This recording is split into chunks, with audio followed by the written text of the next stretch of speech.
Okay, let me turn that down a little bit. Good morning, John. Let's go. What happened yesterday, John? Leona. Hello, Leona. Detroit. Maybe. Hi, Julie. Hi. Uh, what? Julie? Oh, no. I know, Julie. I know. Johnny, hello. Good to see you as well. Quinn. Good morning, Quinn. Doug. Gideon. Good morning, Gideon. Good morning, Bruce. Good morning, good morning. Good morning, Doug. Jasper. Cortez. Morning, everyone. What time is it? Yeah. Sicko mode. Sicko mode, Marco. Sicko mode. What's up, Stevie? Good morning, Mike. Sleazy. Sleazy. A little bit better, Sleazy. What's up, E? Good morning, Entertain. Judith. Good morning, Rocky. Good morning, Tesh. Trey. What's up, Trey? Trey. Hazel, good morning. Feel a little bit better, Hazel. Little bit better. A little bit better. Let's turn in the thing there. Let's go. Good morning, John. Landman Power, what's up, my guy? What's up? What's up? Dario, good morning, Peter. Jeffrey, Captain. Yeah, Captain. Whenever I read your name, it's well, good morning, Tori. Good morning, morning, Verinda. Uh, First of all, tell us what's your Instagram. It's on the top right, Verinda. On the top right. Getting some action pre-market for you. Oh no, Jose, it's because Clove had some news. Clove has some news. That's why they're Jose. That's why they're moving a little bit here. So, Hattie, Jose, good morning. Nuben, Breezy, good morning. Uh, I wanted to try this new playlist, guys, and it's like it's a new release from like the Stream Beats person, uh, but it's like all video gamey. So I don't know. I thought it was gonna be a little bit mixed, but it's no. It's Let me know if you guys absolutely hate it because I'm kind of not I don't know, not feeling it yet. So sounds like video game music tray. Yeah, just let me know. Let me know. I can switch it. So it's not feeling it yet. Not feeling that stuff yet. So G7 hate it. Entertain. Entertain says hate it. Absolutely hate it. Okay, there you go. To increase health, jump on the mushroom to increase. You know what, Detroit? You can suck it. Cody, good morning, Cody. A better music. Alrighty. Let's get rid of it, guys. Let's get rid of it. So yeah, that's it's yeah. Let's get rid of that rubbish. Let's start off slow. Let's start off slow here. You know, I'm gonna skip that. Let's start off slow, and then follow on Instagram. Hazel. Okay, sounds good. I'll try and follow you guys back. I'll do it. It's Pokemon. Yeah. Join a club of people he tells to suck it. He feel honored. It's yeah.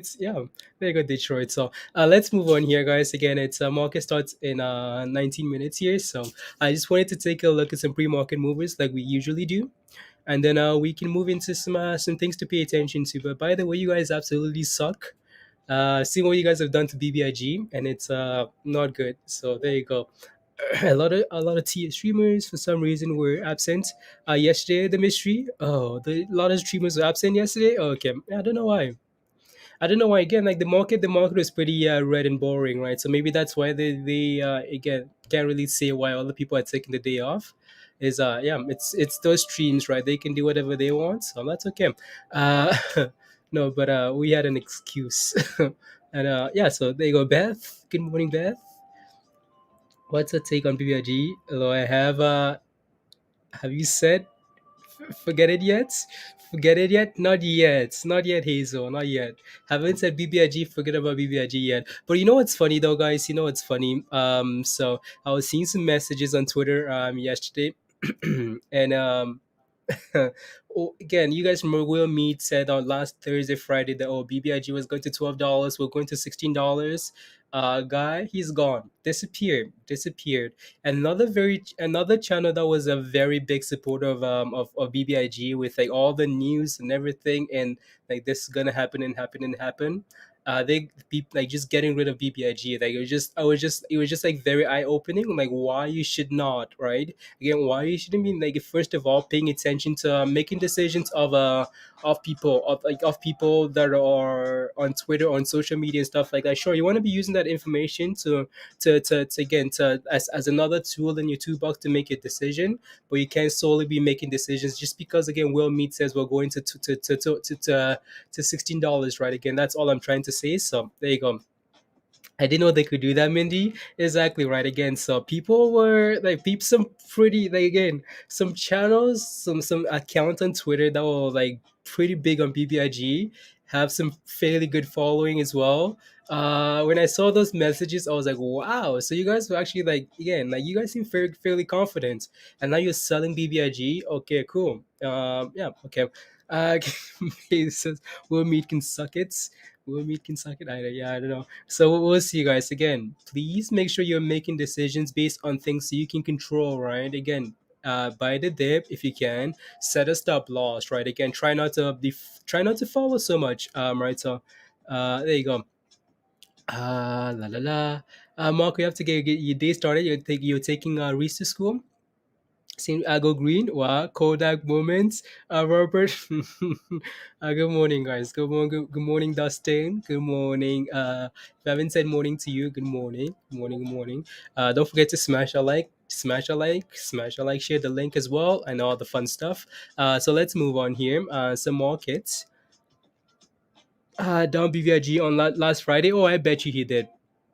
uh, and said the market was weak. Sounds like he hyped the thing up so he can pump and dump. Yeah, again, like you always need to understand like where these guys are coming from, right? You need to understand like why they're trying to pump this stuff up so aggressively in a single day. Well, maybe it's because they're trying to get rid of it. Maybe it's because they're trying to sell, and then yeah, it is what it is, right? So, ball back in at 6:30. Bola Shan. Okay, sounds good. So again, so Marine guys, anyone holding Marine?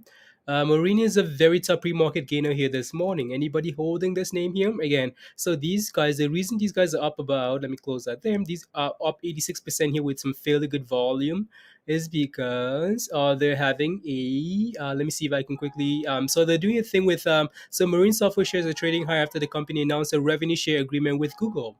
That's pretty huge. That is pretty huge. Marine Software says revenue share agreement with Google is for company to develop its enterprise tech platform software product. Says agreement is effective as of October the 1st. Very cool. That's very cool, right? So, yeah, I'm getting some messages here. Honestly, I don't want to. So getting some messages here from Charter Quant. We're gonna take a look at Charter Quant before the market opens as well. Just saying, Clove is trending on social media. It's always trending on social media. So let me quickly take a look there. Yeah, it's always trending on social media. Like I just yeah. For Marine, what about Bitcoin? What do you mean, Sharon? What do you mean? What about Bitcoin? Yeah, we need to do a Sharon. We need to do a crypto stream as soon as possible. It's been absolute rubbish. Good morning, Rita. Good morning. Your comments, William. Block your comments. Good morning, Jeremy. Good morning. Yeah, you have Tori. You have a $38 call. October the 15th. Said okay. Okay, sounds good. Too much today. Answered only the important questions. You need rest. I know. Yeah, Rita. I know, Rita. Let's go. Super chats. Super chat from Pedro Costa says, "Can you check Lucid and short percentage too?" Absolutely. Lucy looks amazing. Like Lucy looks amazing. I know that's some news. Can't remember. I looked at it yesterday because I was like, oh, whoa, whoa. Okay, last time I looked at this thing was at $21, $20, and now we're at 28. So I'm gonna have to pull up the news again and take a look, Pedro. So I'm gonna cover these pre-market movers here, and then I'll take a look at Lucid. So yeah, Lucy looks good, right? Lucy looks good. So there you go.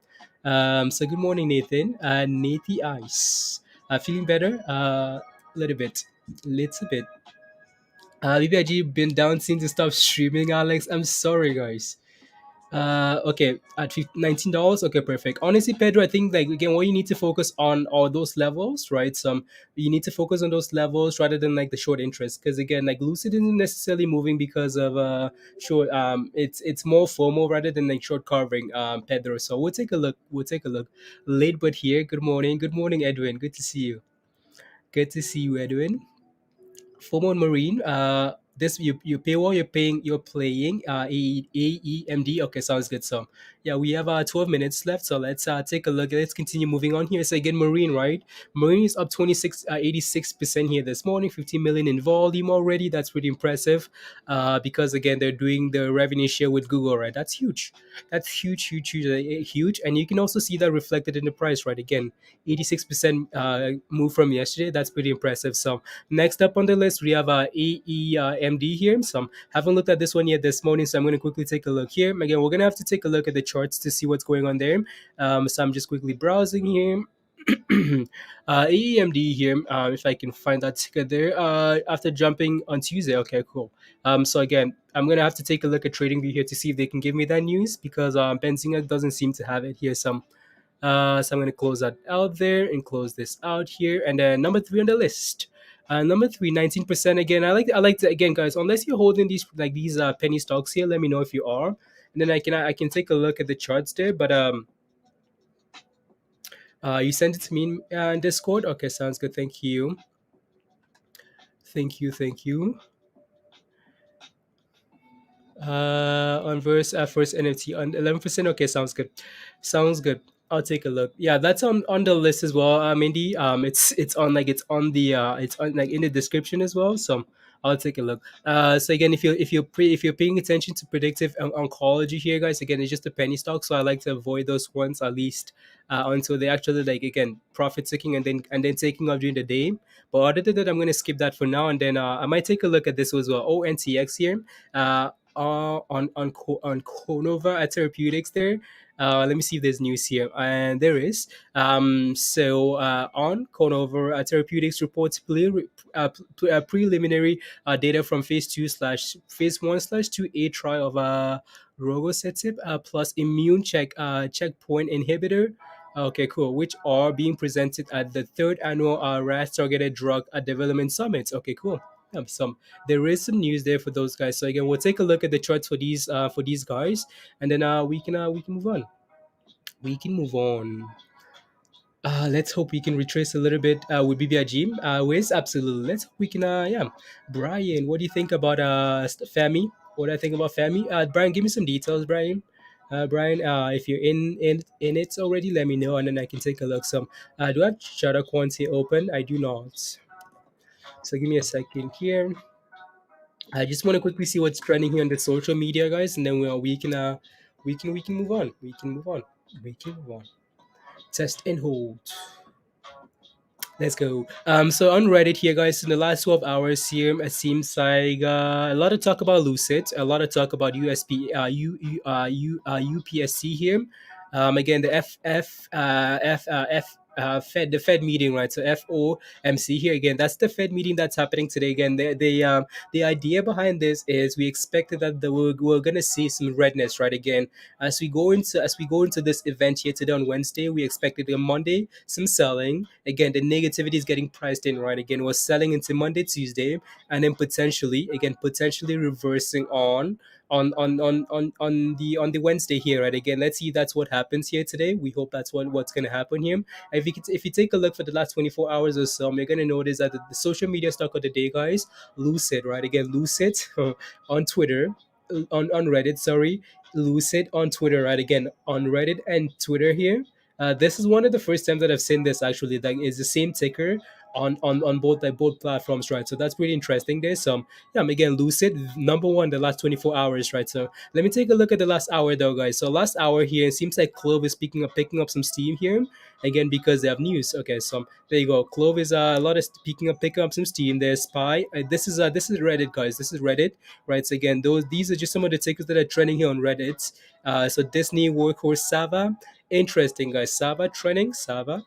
BB trending there so far as well. Then And then I want to take a look at Twitter here. What's on the Twitter, guys? On the Twitter, we have Lucid. So Lucid's still trending on Twitter there. And yeah, so Lucid Marine on Twitter, this on Twitter there as well. So yeah, just a few of the tickers here that are trending here, guys. So yeah, I bought you bought a 28 cents Caesar. Okay, see 28 cents. I have noticed a ton of fun articles about BBIG when I do a simple Google search for BBIG, which makes it so hopeful. Yeah, there you go, Hazel. Yeah, yeah. ATR is looking really nice. Yeah, it is. Charge point. Robert says charge points. Option chain for BBIG. Sure, Hattie. Sure, sure, sure. There you go. Again, the reason I try and avoid stuff like that, honestly, Hattie, again, I always look at this stuff like on my own. But the reason I try and avoid stuff like that because again, stuff like that is overly optimistic, right? Again, if we looked at the option chain before all this nonsense happened, guys, there was a lot of interest for the $20 BBIG calls, right? Again, a lot of interest, right? What is that telling you? That's telling you that a lot of the people are looking forward to BBIG going to $20. Did we get to $20? Absolutely not, right? So again, I'm trying to make sure you guys are, like just managing those expectations. Again, going back to making decisions based on things you can control, right? Instead of looking at the option chain, getting excited, look at the short interest, getting excited, looking at all these other stuff here and getting overly excited, right? That's why I'm avoiding all this other extra stuff, guys. We're just again looking at the charts.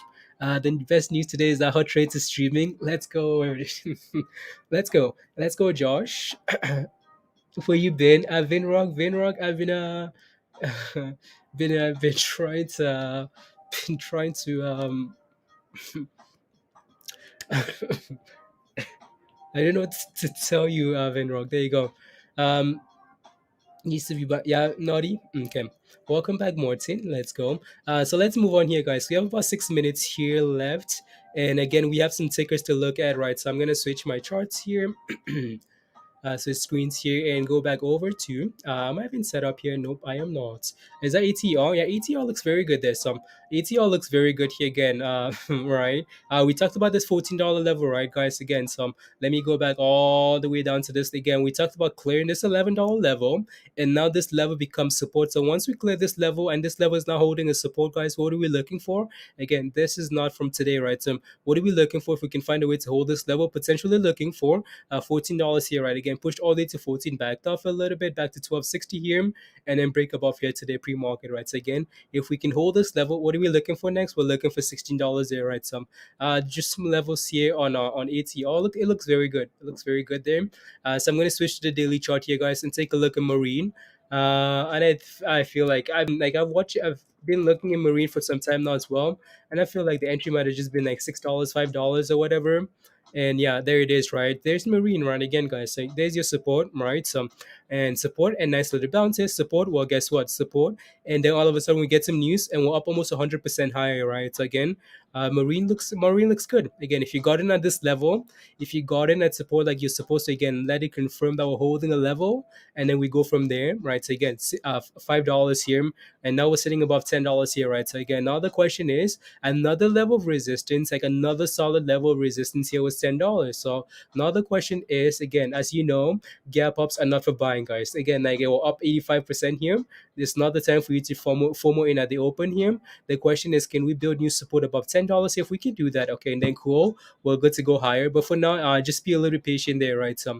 Just be a little bit patient. FOMO and Marine, FOMO.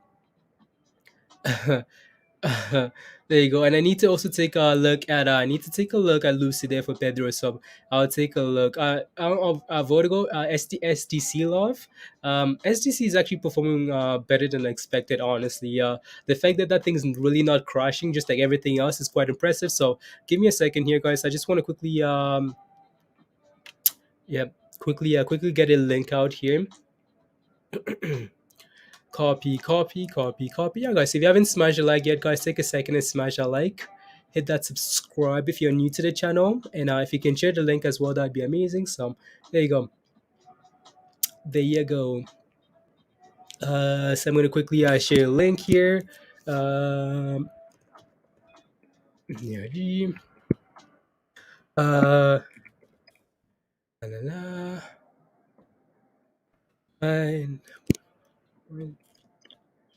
and almost ready here, guys. Almost ready. One second. La, la, la.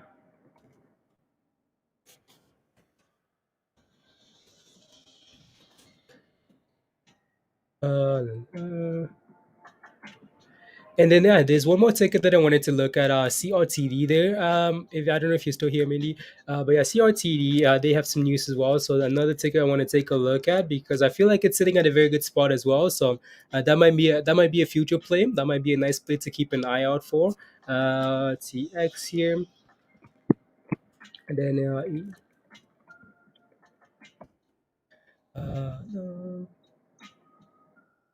There we go. Good to go. Good to go here. So, FOMO in the market. FOMO in the market. Good morning, John. I just logged on. Do you think BBIG will go back up? Yeah, I think so. Again, that doesn't mean just buy and hold and hope, though, right? So, again, have a plan, please, and thank you, right, guys? Again, you're buying the dip of supports and you're having a stop loss. You guys know by now how like I play this stuff, right? So, yeah. So how much more time do you have here? 1 minute, less than a minute, less than a minute left. As much as I want to just watch those tickers when the market opens here, I'm just gonna cover a few more tickers here, guys. So I'm gonna cover as the market opens in less than a minute here, guys. But I want to take a look at Lucid here. Want to take a look at Lucid. Lucid actually closed at 20 below 27 yesterday. Wow. Again, there you go, right, guys? Again, so be careful on Lucid here. I know people are super excited about Lucid. Lucid looks really good today. But again, just be careful because again, we had that triple top there. Again, head and shoulder, whatever you want to call it, right? At the same level here, right? So again, one, two, three there. And then we had a nice sell-off, right? Again, these guys are getting some fairly good news now, so it might be different this time. But again, this is not really a gamble that I want to be taking, unless again if it's a long-term position for you, that's okay. But if it's a quick play here, you want to be cautious here, right? Again, we're gapping up to this exact same level, right? So you want to be cautious here. If we start building new support here, and then it's a different question here, right? So there you go. Again, your entry was right there, right? Again, entry. Every time we hit this level, we bounce, and then another opportunity again here, right? Well, guess what? $17. We're sitting at $28 here now, right? So there you go. And yeah, so this might not exactly be the time for you to gamble there. So CRVS is what you're asking for, Lars. Looking for Lucy to continue the run, you know. This is your baby. Stevie, there you go. Yeah, there you go. CRVS. So let me take a look at that. So CR. Oh yeah, there's I just saw that ticker somewhere here. There it is. A CIVC, like again, this thing looks good. Like if you're in it already, Lars, it looks very good. If you're looking for a brand new position, you might want to wait a little bit for a retracement, right? So that'd be my 2 cents there. So and then CRTD here. So let me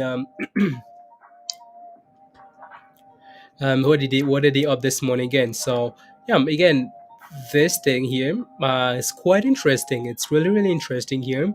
It hasn't really gone anywhere yet, so still waiting for that confirmation. Again, I think for me, the entry for this thing has like I've been waiting for this thing to clear 350. It's not quite doing it yet, though, right? Again, they have news and the upper 4% this morning, right? So I want to just yeah, there you go, right? So again, so again, creates unveils its first NFT art release, provides update on future NFT strategy, right? So again, there's some good news here. We're still sitting in that range, right, guys? Again, some as much as I like this thing, as much as I think we're sitting at a very good level, right? So again, support a nice little bounce there, get close and nice pump there. We're bouncing again. We're bouncing up 270, like off again. That's your entry, like around like 270 whatever here, but unable to break above 350 yet, right? So again, still waiting, still just waiting for that confirmation, guys. Waiting for that confirmation. So there are actually quite a few articles here, Mindy, some on Trading View here. So quite a few to take a look at there, which I am not going to do. But yeah, there you go.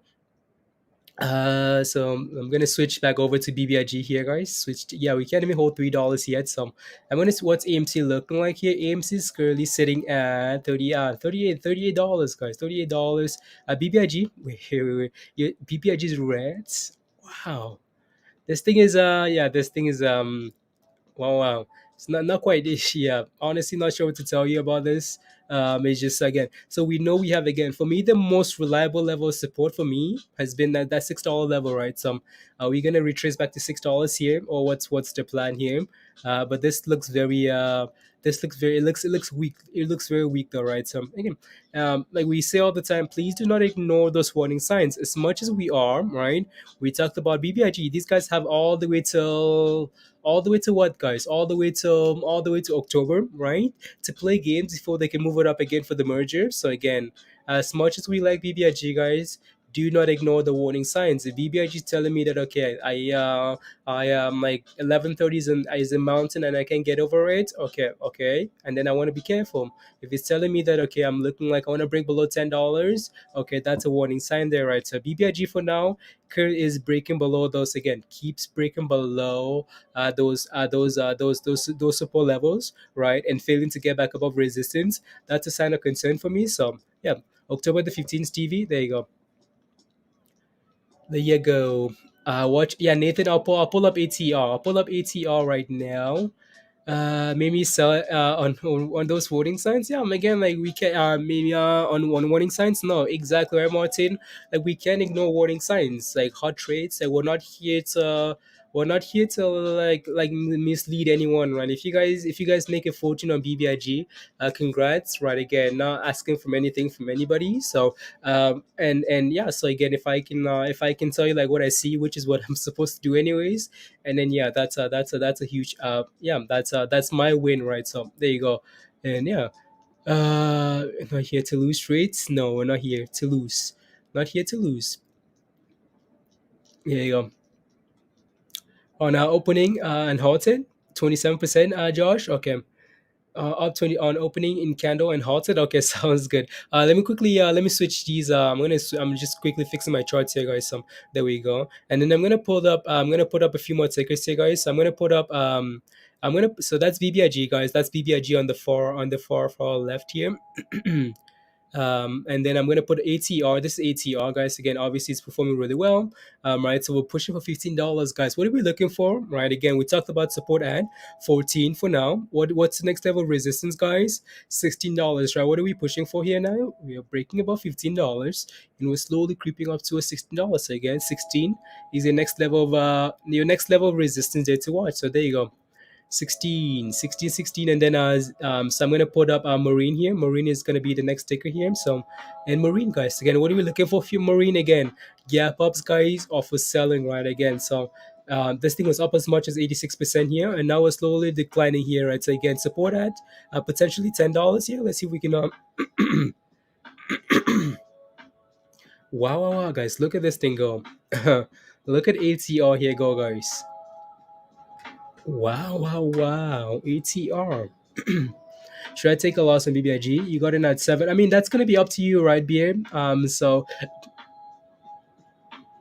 this is why we talk about BA. This is why we talk about again before you get into position, right? Make sure you're ready. Make sure you have a plan, because again, it's hard for me to tell you what to do now after nice retracements.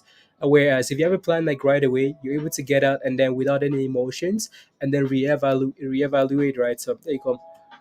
There you go.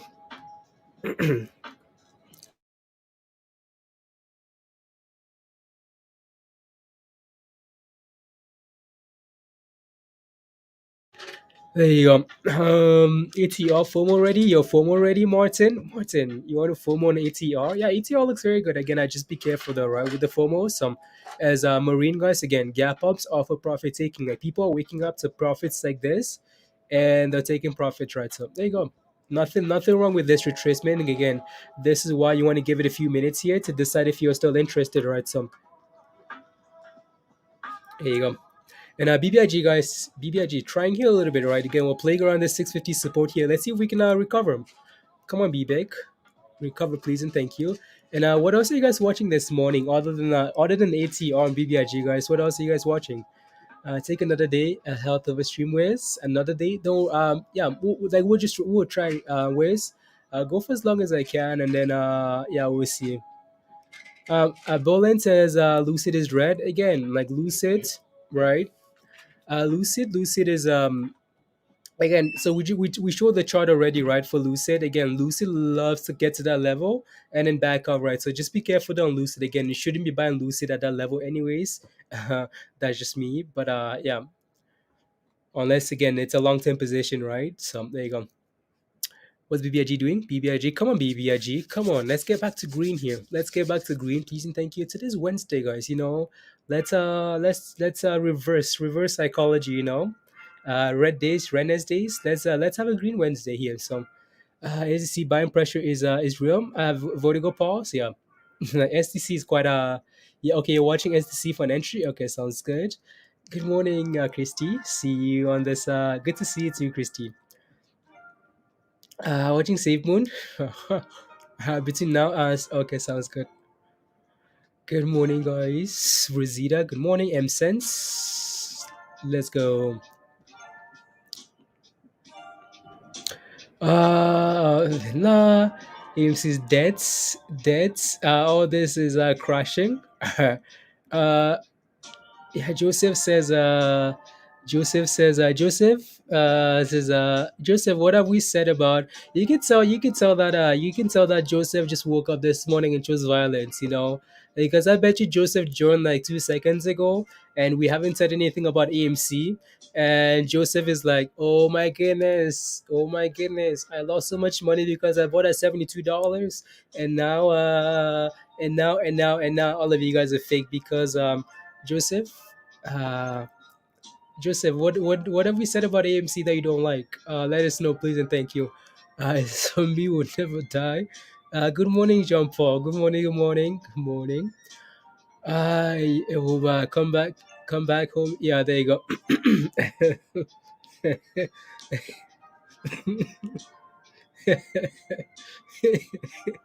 No, I'm just happy, guys. BBIG is back to green here, so that's all I should be celebrating here, honestly. Yeah. Joseph is gone. Bye bye, Joseph. Frustrated with the market. I know, but again, Joseph, I know. There you go, right? Joseph, sorry, but I'm extremely frustrated with the market. Only one I like is you. No, like Joseph, I know. Again, like it's just I'm like it's frustrating. Like it's frustrating. It's frustrating like to see anyone lose, right? So sorry for my craziness, but I'm very upset. I know, Joseph, and it's honestly the it's like I'm honestly like genuinely sorry that you're losing on that position, right? So like what's your position with AMC, Joseph? Like if we can help you, absolutely we will, right? So there you go. Again, if we've said the entire time with AMC, right? Again, you want to make sure, just like we've said with any other squeeze, right? Make sure you are, again, make sure you're not FOMOing, first of all. Make sure you're buying on the dip at support, and make sure you're having a plan. Make sure you have a stop loss. Make sure you're not just if you okay.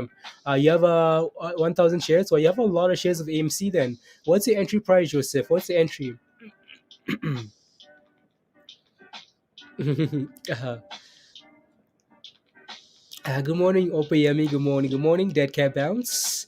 Dead Cat Bounce. You mean for BBIG, Brian? Yeah, BBIG here, guys. Again, we know we have support currently at what level here? 650 here, right? So yeah. Again, for now, this is a little good bounce here, right? This is a nice little good bounce here. And if this thing now breaks below the 650 again, and then yes, we'll go into $6. If we break below this level, yeah, just like every other time we've talked about, again, if we bounce off support and then we come back again for the second time and break below that level, that signals to me that okay, well, this level isn't gonna hold. We're looking for the next level below that, right? So just be that's what I'll be watching here for BBIG, guys. So there you go. And then ATR here, guys. Again, we pushed all the way to 1547 there and then backed off, right? So there you go. Marin is trying, guys. Marin is trying to find that support around 980 here, right? Again, you do not FOMO in at the open. Let it retrace. Let it find support. It seems like we're trying to find that support here, right? We're trying to, and then hopefully we can bounce in Marine. So let's see if this 980 level here can try and hold, and then we can go from there. So there you go. What is it? 980, 975 there. Okay, cool, cool, cool, cool, cool, cool, cool. Uh, I wanted to eat tonight. Quinn, you wanted to eat? Good morning, Peter. Good morning. Good morning. What am I? OPM? What are my thoughts on clove? Um,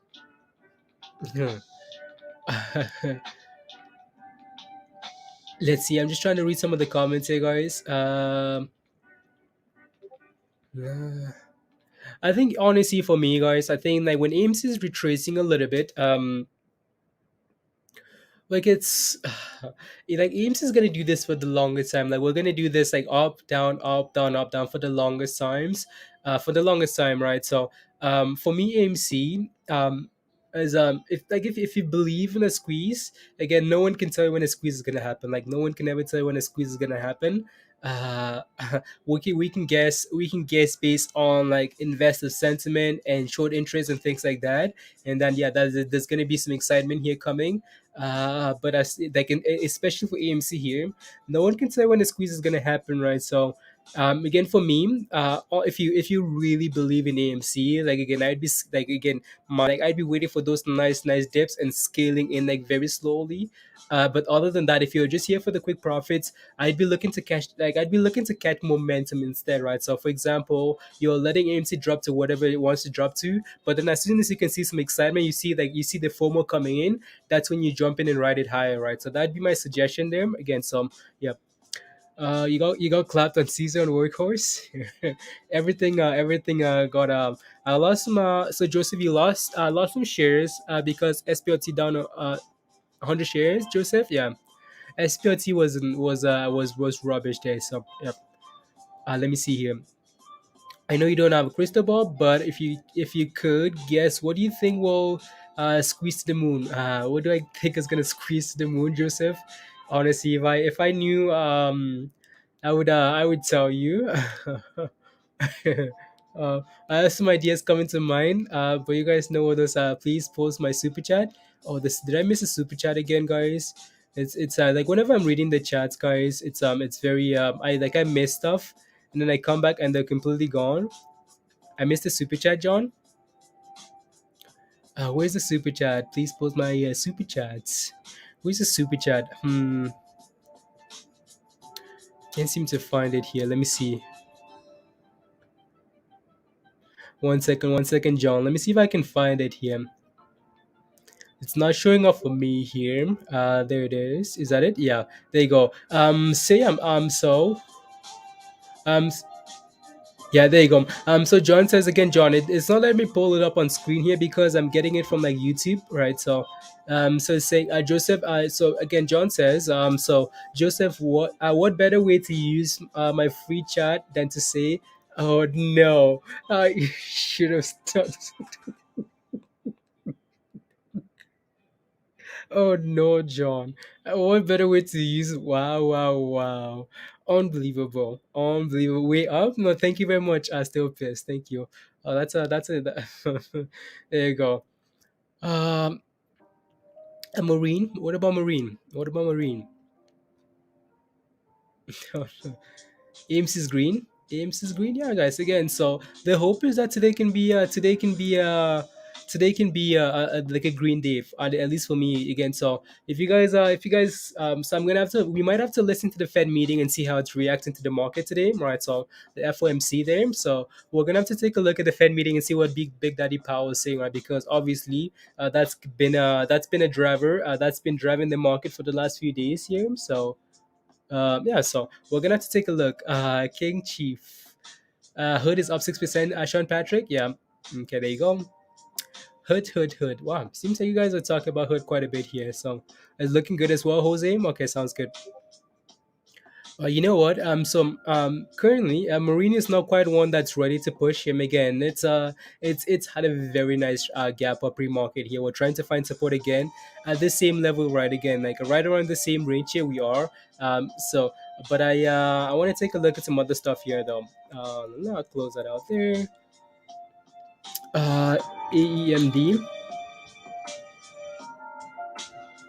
I want to take a look at this here. 30%. Yeah, it's actually not looking too bad there, right? Jose, again, we had that nice sell off at the open that people took some profits. and we're trying to push here a little bit. So sitting around $5 here. What's some fairly good volume here? It's a low float, right? So there you go. Actually, this is interesting here. So if we start clearing this level like 510 ish here, Jose, this thing might get a little bit exciting here, right? Again, just clear this double top here, right? That's what I'm looking for, Jose. Right. So if you take a look here, you can tell that again. Sure, it's like pre-market struggle pre-market, market opens with struggle as well, and then we're sitting at that same level as well there again. So if we can start clearing this level here, it might get really exciting here for AEMD here. So there you go. I think Jose might be the only one holding this name here. Let me know if you are, but yeah. So there you go. And then BBIG guys again 650, right? 650 support for now. So hopefully we can hold. And then ATR guys just relaxing around $15 there. Last Kings, missed you too, Queen. How you feeling? A little bit better, Queen. Little bit better. Equals Fubar, FOMO equals Fubar. AMC, not even. Yeah, there you go, Rick. So happy, so happy. Anniversary for me, 4 months. John, thank you very much for the support. Really appreciate it very much. 4 month anniversary, hot rate anniversary. For John. Wow, it's yeah, time has just flown by. Honestly, it's been crazy. And here we go, guys. Again, this thing looks very good. It looks yeah, looks good. Yes, again, can we hold above this level, right? 510 here is the level, right? Again, can we break above and hold above this level? And then we're looking for higher after that. So, hmm, let's see. Ames is ripping. Appears to be a good investment, Jeremy. Okay. Dodge. Dodge Bros. Oh my, absolute cold.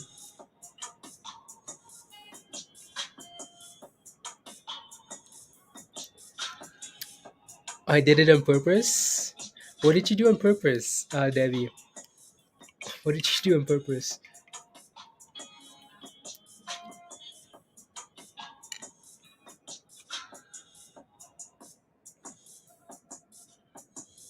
Solid volume, yeah. Let's go E. Oh no.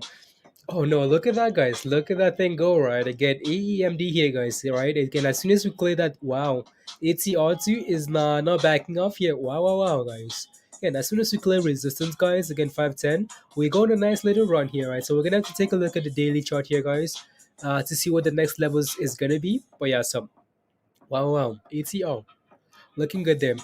Looking very good. Entertain, thank you for the super chats. Let's go. Welcome back. It's good to be back. Good to see you too. E. Love the beats. Yeah, they yelled at me because of caps. Oh, okay, Debbie. Oh no. Everything is crypto bouncing a little bit today as well. Okay, good. Well, Ethereum. Wow, wow, wow. Yeah, I'm just quickly looking at some stuff there. Coming back as well. Lucid. Bonjour, bonjour, Modara. Modara.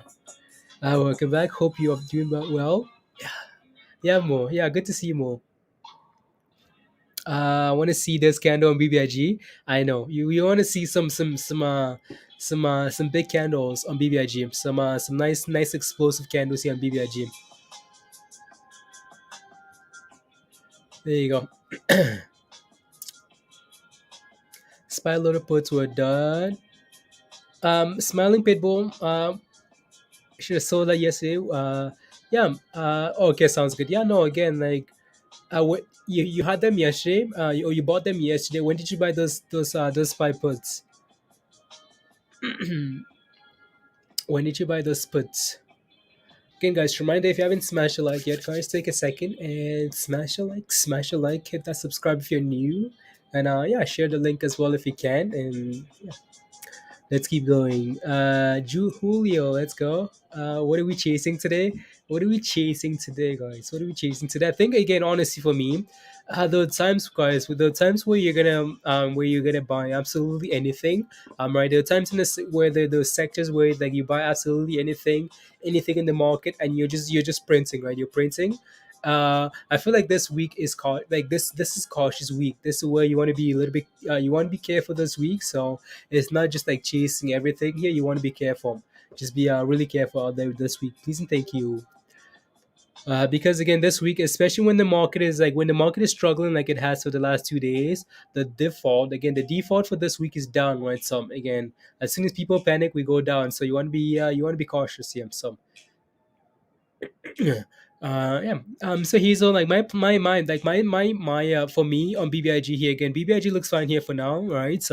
But again, if I'm playing with BBIG, as if this thing breaks below 650 again today, that's a huge warning sign for me. So that's again, if we break below this level, and then yes, okay, we're not gonna, and then I think we're gonna go lower here. So keep it closer on 650 here. So yeah, but it's not looking it's not looking the greatest, right? So we're not quite there yet. Not quite there yet. So there you go. Look at AR. I'm waiting to go to $6 and then I'll buy it. There you go, DJ. Right. So yeah, if we clear that 650, if we break below 650 again, and then yeah, watch for $6. There he is, Augie. La. Yeah, a little bit better, Augie. A little bit better. A little bit better. My call is but one more and trying to figure out if okay, sounds good. Way to grab them. Okay, sounds good, Hazel. Sounds good. Yeah, again, like this thing looks yeah, this looks very good, guys. Again, it's a low float. They have some news and it's performing very well, right? Again, it's actually performing perfectly, right? Again, market opens, we have profit taking, we find some support, we break above that resistance, we push, we come back and test and hold that level, and we're trying to push again here. So alright, this thing looks fine there to me. So there you go. Super chat. Oh no, guys. Oh no. Let's. I'm not even haven't read this yet, but I'm just waiting for some rubbish from Andrew, guys. Let's see what this says. Says, glad you're back and feeling better. We miss you. Peter was sharing his and thank you, Andrew. Thank you. Broke your back. What do you think? Again, ETAB, we talked about Zevo, right? I talked about Zevo multiple times, and I remember what I said about Zevo. Like Zevo is not a diamond hand per hold position. Zevo, especially on the day that Zevo is running, there was blood on the streets. Again, I think the analogy that I used on Zevo was, well, guys, keep in mind that as much as these things are running here today, well, take a look and see what's going on around you. While people that are holding Zevo are also taking a look around them and like, oh my goodness, like there's fire everywhere. I'm up 100% on Zevo. Well, guess what? I'm gonna sell Zevo, right? So Zevo, not a diamond hand hold position, please and thank you, right, Etav? So there you go. Andrew says, Peter. See ya. If anyone is still trading it, there you go, Quinn. Yeah. Jeremy, like is it time to get out of I'll take a look at CI, Jeremy. I'll take a look some we have yeah. La la la la la someone, there you go. It couldn't be. That's okay. That's okay, Arvin. That's okay. That's okay. We'll find some time. I was couldn't be available this weekend. Very busy with work. Wants to see a demo, and I'm the only one in front. Lots of work to do. That's okay. That's okay, Arvin. Whenever you have some time, we'll have our chat. So there you go. That's okay. Work on that deal, please and thank you. Work on that multi-million-dollar deal you're working on.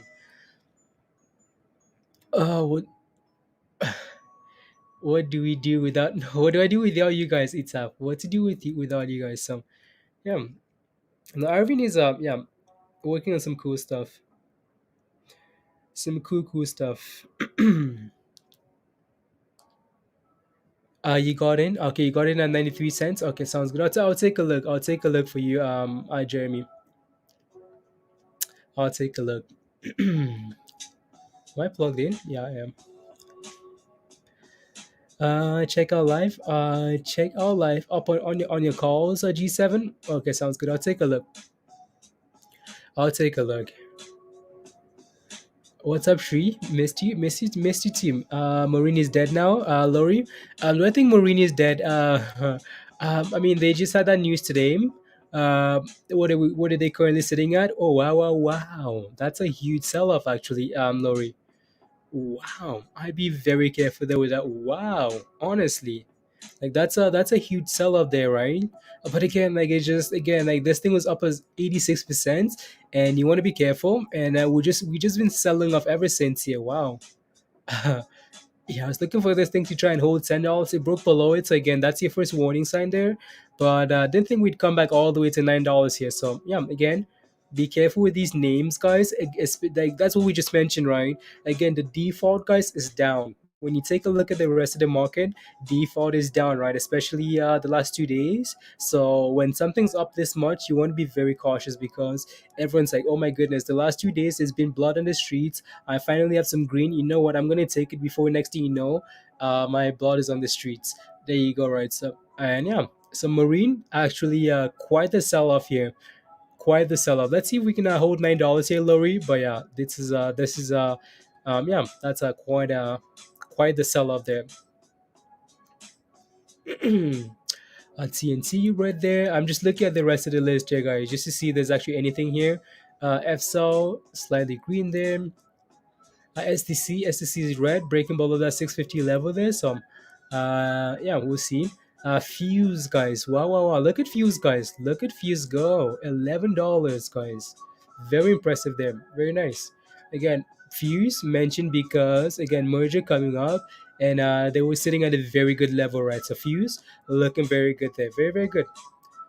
Very good. And life is so how green are you on those calls, G7? Let me know because I can see life is currently red here today. And so let me know like where your position is. Let me know where your position is. Yeah. Wow, yeah, like Marine does not look good here. They're just breaking below like those levels and flushing and flushing. So yeah, not looking too hot there. What else, guys? What else? What else should I be looking at here? Let's go back to this here. Yeah. Mm, mm, mm.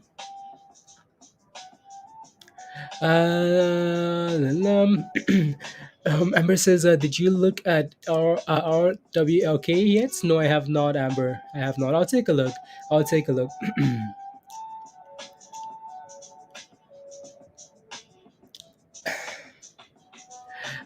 From what account is God, this stream is part of my daily routine. Yeah, okay, I know. Honestly, I wasn't sure what to do. Like, just wasn't sure what to do here. Super chat from John that I was about to miss again because John, I was looking at some other rubbish. So I bought a call on AMC. I'm green. Happy gains to the family. Let's go. La, la, la, la, la. Good job, John. Good job. Still pissed. I think pump and dump, and so a lot of bag holders. Yeah, David. Yeah, exactly. Like Marie was in new news. Was in new news. Chad. Well, Marine 8K was in new news. You mean like the stuff with Google? Chad, is that what you're talking about? That's pretty huge, Dom. Like that's pretty huge. So, let's run into the halts. Jameson, yeah, it's looking very yeah, as ATR is dropping here a little bit. So BBIG guys, again, you want to be very careful BBIG here because we're not quite like again. We want to wait for confirmation that we're ready. It's not quite ready yet, right? So we're just retracing, man, retracing. We're sitting at support for now at 868 651 650 here, right? So again, let's see if we can hold this level, guys, and bounce up this level, right? Otherwise, this is a huge another concern that we might see $6 here very soon. So there you go.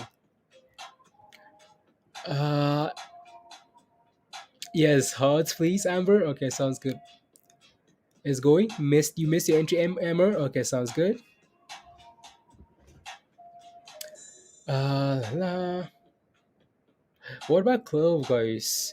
Chad says clove. Cool says clove. Question mark. What about clove, guys?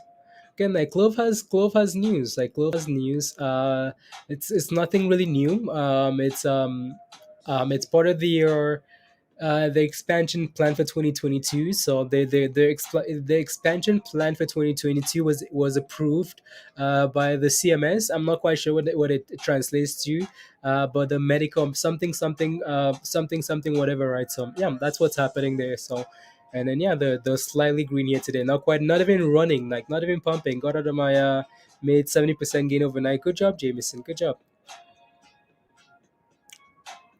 When Louis says, "When do I get to?" When I'm recovered. When I'm recovered. Yeah, Lori, I just don't have the energy to just don't feel it right now. I just yeah, not ready. Not ready. BBIG will be 7 end of the day. End of the day, Fonzie. BBIG to $7 end of the day here. Well, $7 end of the day here. First things first, Fonzie. We need to hold the $7 level here at the 650 level, because again on one of these candles, if again it was currently sitting below that level here, right? One of these candles again, if we fail to get back above this level here like right away, and then yeah, that's $6 that we're gonna see, not seven, right? So Fonzie, so just be a little bit cautious there. And then what's this here? Okay, sounds good. Okay, we're testing this level. This level seems to be some very good support for our AEMD here. Again, initially right there, support, a nice bounce. Again, came back all the way down to this 510 level, and we're pumping again here, right? So there you go. It's that's some good support there, and then resistance we're looking for like 550, 540 there, right? So yeah, come on, BBIG. So and they had earnings a few days ago. Yeah, feel better. Thank you, Etaf. Thank you. Today's not for BBIG. It's today the 22nd. Oh yeah, yeah. Today's the proxy mailing date. Yeah. This is going to be yeah. Again, only if that's the case, though, right? Only if that's the case. Yeah. Here we go now. Here we go on AMD. Oh wow. Look at that thing go, guys. Hitting new highs of the day here, right? So looks very good there. Again, nice double bottom of like 510 there, and yeah, it looks good. Again, super low float here. This thing looks good. Looks good there. This might be there you go. What was I gonna say again? So speaking of BBIG guys again, so Fonzie is saying today's mailing date for today's proxy mailing date for BBIG. Hopefully will include investor deck and valuation of Lomotive. This is hopefully going to be a great day. Yeah, again, only if that's the case, though, right? If they include all that stuff in there, Fonzie, yeah, absolutely, it's gonna be amazing. But we know that this is not the first proxy statement we're getting from those guys, and the last few have included none of that, right? So again, if that's the case, yes, absolutely, we can have some. It's gonna be exciting, but not yet, nothing yet. So Amber says 4 days. Yeah, yeah.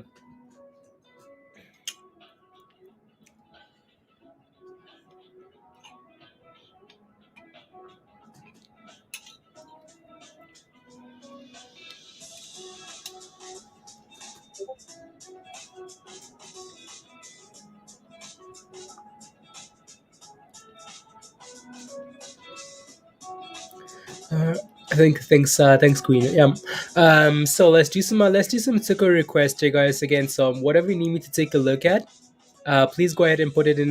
So Amber, please remind me. Can't remember the ticker symbol you're asking for. Please remind me though. So yeah, guys, whatever ticker you'd like me to take a look at, just let me know right now so I can take a look at that there. So I'm gonna switch over to the daily sim, and then yeah, so go ahead. Um, okay, cool. On cue, rapid fire. No, I know, right, Jameson? Jameson's like no rapid fire today. I know Jameson doesn't want me to do like all the ticker rubbish, guys, because it's exhausting and it gets me. Yeah. So, but that's okay. Where's I wanted to cover Amber's, but she's can't see it yet. So there you go. So I'm gonna start by looking at SDC then. SDC, guys, again, SDC's um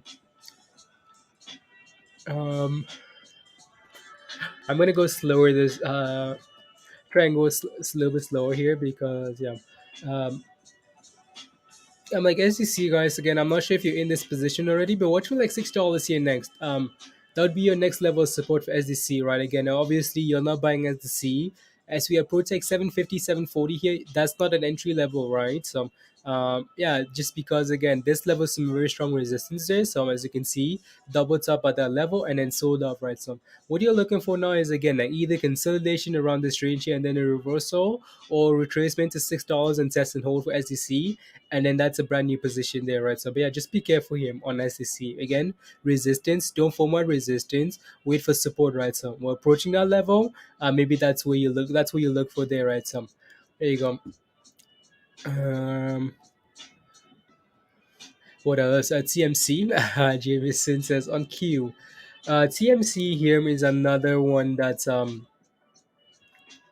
it's down like about 5% here today. Like TMC guys, we talked about TMC. Be careful, like be careful with pump because this thing's a pump and a dump, right? Why? Because look at this. Like it's like okay, look, like you just okay, cool. Like okay, pump and like nothing, and then like 3 months we do absolutely nothing here, and then all of a sudden it's like oh, like we're getting like oh, pump and dump, pump and dump, pump and dump. Pump. Well, what do you expect that's gonna happen at this level here, like around 1350 here, guys?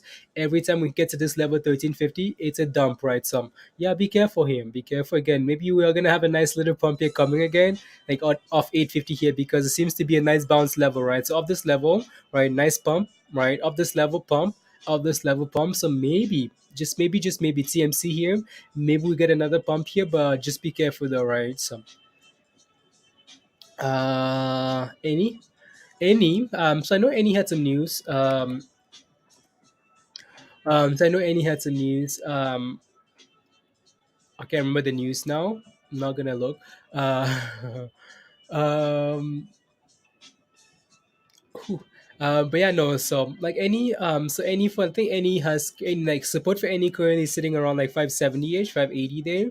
That's again. So any here isn't like I'm just thinking. I'm hesitating here because I'm trying to remember what the news is actually. Is this it? Yeah, I think this is it. So today is the 22nd. Yeah, that came out yesterday. Okay, cool. Yeah, this article came out yesterday for any here. So, secures order for 60,000 BTC and meters here, one of the largest single orders in the mining industry history. So again, that's huge, right? So yeah, one of the largest orders from yeah. So there you go. Like any looks any again like any above $6, guys. I'm okay with like any sitting above $6. I'm completely fine there with. We just need to keep holding that level, Augie, and then you're fine. It seems to be like every time we approach like 570 ish, Augie, it seems to be like a very nice entry there for any. So yeah, not bad. Jeremy says CEI. Let me take a look at CEI here. So CEI. Yeah, again, like honestly, guys, nothing's really changed for me on CI. I know people are saying like, is it time to get rid of it? Maybe. Like, if you're happy with the profits, there's nothing wrong with CI, right, Jeremy? But nothing's really changed for me here with CI. Why? Because again, we've had the same resistance level, right? 170. Like nothing's changed. Same support at 150. So again, if we stock closing below like on a daily basis if we close below 150 and then yes okay cool then you want to be concerned because we can easily drop all the way back down to 130 at 120 there, $1.05. So again, that would be my only concern, right? But for now, though, we're just again, we've had a nice run, like a very solid run. You can expect that we're just gonna like, just keep going up straight, right? We're gonna have a period of consolidation here. We're just doing that right now, right? So there you go. Kim Vang says, "Can you take a look at MMAT? MMAT is MMAT. It's below five. Okay, cool. Yeah, like MMT is below $5. So we're currently riding the 50-day moving average here a little bit.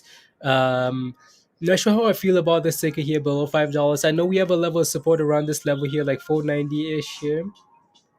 Right. So, um, but yeah, again, this thing needs to reclaim $5 here very soon, just to sit at a comfortable level. Otherwise, you might be seeing like levels like 450, right? So, there you go. What else makes you happy? Josh. Ron.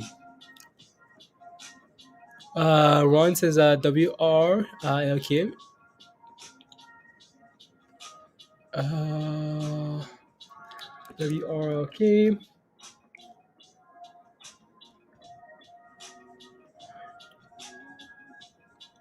Okay.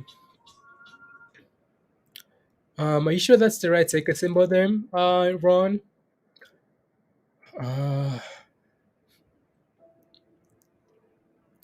la la. Any news is good news. Any news is good news. There you go. Yeah. Well, you're welcome, Kim. You're welcome. Welcome. Oh, there it is. Okay. RW. Okay. Is that the? Isn't that the that isn't that the same? I feel like I'm seeing just seeing rubbish.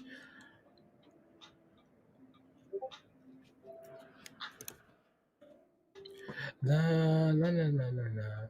Oh yeah. Okay. Cool. There it is. There it is. It's down about 22% here. So I'm gonna switch these candles here so I can see exactly what's going on there. Yeah. Um, I don't know. I don't know. It's not quite sure yet what I see here. So this thing had a very solid day yesterday. It must have been on some type of news here, maybe not. So October the 22nd there, nothing there. Okay, cool. I'm not quite sure what these guys went from a dollar 52 all the way to 260 yesterday. The must something must have happened there, and then today we're down 22% here. Not quite sure what it is, but I don't like. Not sure if not sure how I feel about this. If we can start building, if we can hold $2 maybe here today, and then start reversing again higher, and then okay, that tells me that okay, momentum is still with this ticker here, and we might be able to continue higher. But other than that, I just be careful that I would be waiting for it to settle. So there you go. Push back now, Mama Duff. Okay, sounds good. Yeah, $9 potentially for Marin.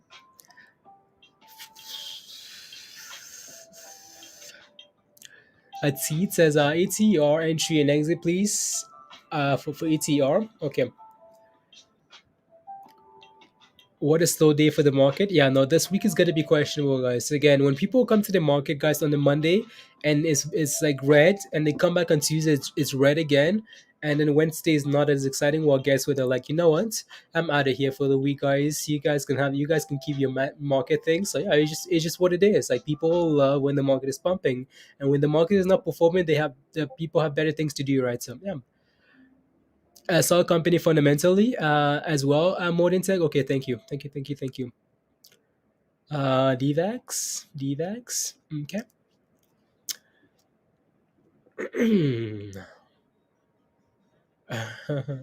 I'm just quickly. Yeah. Is it too late to put?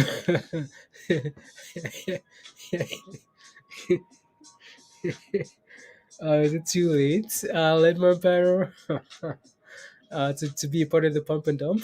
I don't know. uh,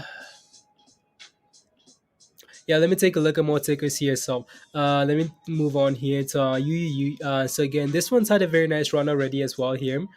Small goal. So this one's a energy play here, right? So this one is one that I really liked. I bet you. I don't know when I did this. Let me see if I can go back here. If it still reflects in my charts here, maybe not. Maybe not. It is what it is. So there you go. But it's had a very nice run here, right? So, right. So we had that double bottom at 450 here. That's your potential entry there, right? So, um, right. So there you go. That's your position. Double bottom there, nice entry, and yeah, it looks good. It looks good to me, right? So looks fine here. So I'm not quite sure if you're in it already or if what you're asking for, but this thing looks fine to me. Again, we had a nice run, little again some profit taking, and now we're trying to recover here. So as long as this thing sits above $7 here, I'm fine with it. So 570 Mamadov, wow, it's going crazy, Jose. Oh no, guys, are we missing it? Are we absolutely missing the one second? Wow, oh my goodness, guys, look at this thing go here. Again, so next level to watch here potentially is like $6 here actually. So yeah, $6 here, guys, all the way to 620 there, guys. That thing looks very good. You know what, I'm gonna go back here to the and watch some smaller time frames here, guys, so we can pay attention to, and we can come back and take a look at these tickers here, guys. We'll be back. So AMC is also green. AMC is back to green there, and yeah, Unbelievable, guys. Look at this thing go. Like, just look at this thing go again. Another example of, again, low float news and, yeah, some good support ads, 510 here, and we're just absolutely just pumping, right? So, yeah, like this thing looks very good. Wow, wow, wow. Right. So, there you go. ATR here, guys. Again, support at $14, guys. So you guys are asking, they support at $14 here. So there you go. That would be your level to watch there potentially. So on ATR, BBIG, guys, not a whole lot happening there. So yeah, wow, wow, wow, guys. Again, what's $6? What's 620 here for AER AEMD here? Right. So those are your, wow, four more guys to six. Christian, there you go. Yeah. Good morning, Zane. Good to see you as well. So far as has some movement. Okay, sounds good.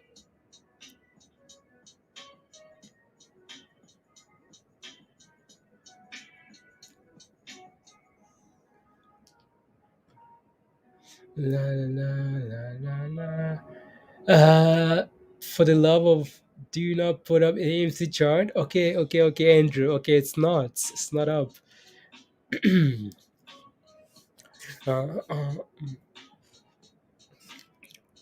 uh, should I chase? Always says, should I chase? Again, like always. So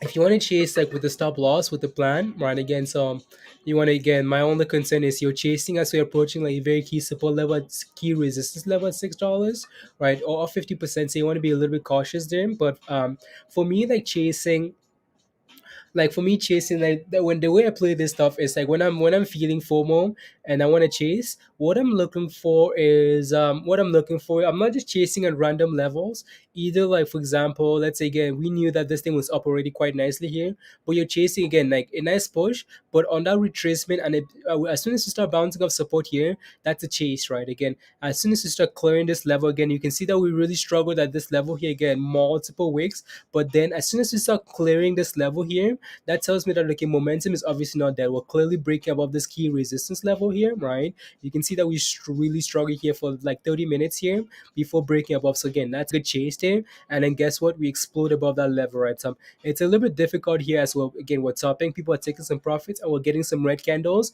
You're about to chase as we're getting red candles. It's not exactly the best thing to do there, right? Always. So there you go. And here we are dropping some. Yeah. Apes is about to break $40. Come on, Apes. I love it when you hum and sing. Julie, hum and sing. Okay, sounds good.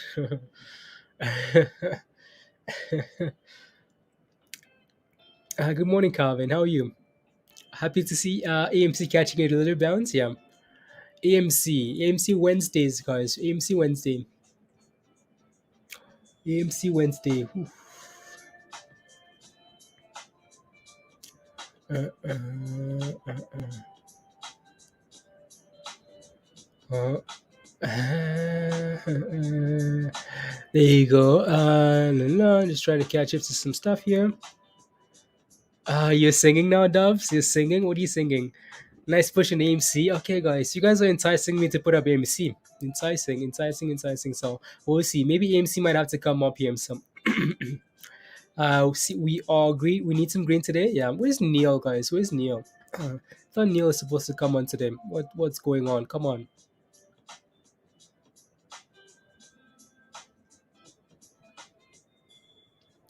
Unbelievable.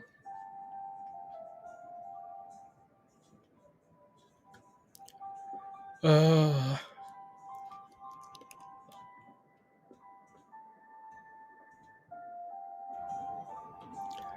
no, no, no. Good morning, Eric. What's up? What's up? Good morning, Christina. Good morning, guys. Free popcorn and Doge. It's all because people did the. Oh yeah, full. Okay, sounds good, Andrew.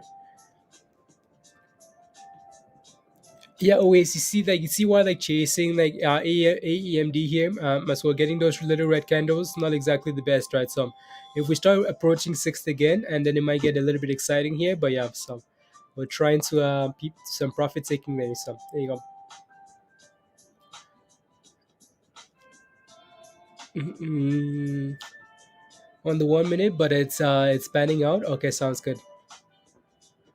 Inverse head and shoulder. Wow, good job, Calvin. Wow, wow, wow, good job. 1,000 shares, and you're up well over. That thing's up. Yeah, that's a nice return there, right, Calvin? Good job. Very nice. Nilesh says RWLK. I've looked at that already. Nilesh, like what's your position there? Let me know. Um, would anyone know if there's a program like Google Docs for charting where a few might edit our charts? Yeah, you can use TradingView, right? Bedroom Bazooka. You should be able to use TradingView. Should be able to.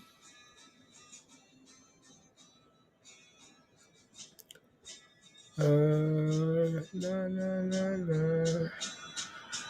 AMC broke 40 diamond. Come on, guys. I want to watch AMC. AMC is like the only exciting thing here on that would be on the screen here.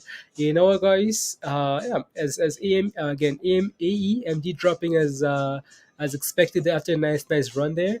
I want to watch AMC for just a little bit, Andrew. Just for a little bit, Andrew. Just for just for a little bit. So I just want to see what's happening here as we're finally breaking back about $40 here. Come on, apes. Good job. Very nice. Andrew, Andrew, I promise, like just a few minutes here. Nah, a little bit, Raphael, a little bit for a minute. Okay, sounds good, Stevie. Put it up for 1 minute candle.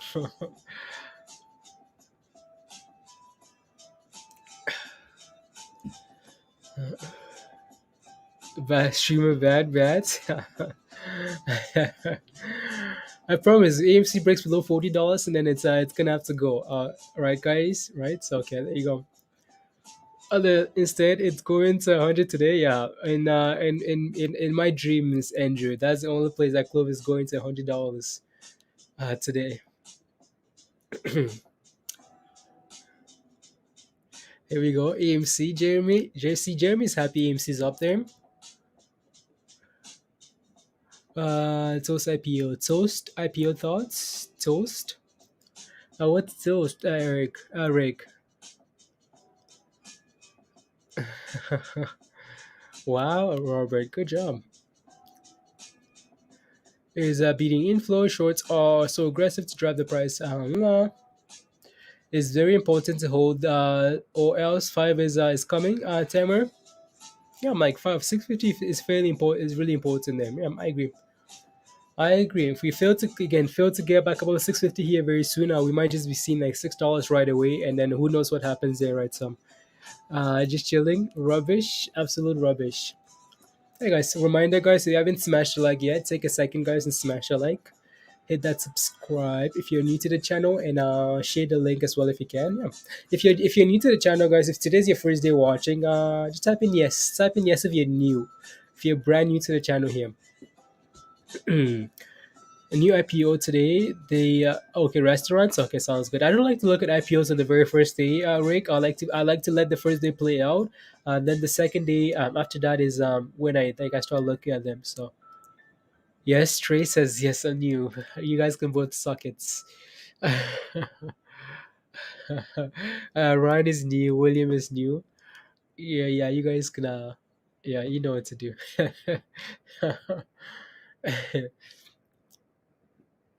Whew. Oh. My thoughts are different.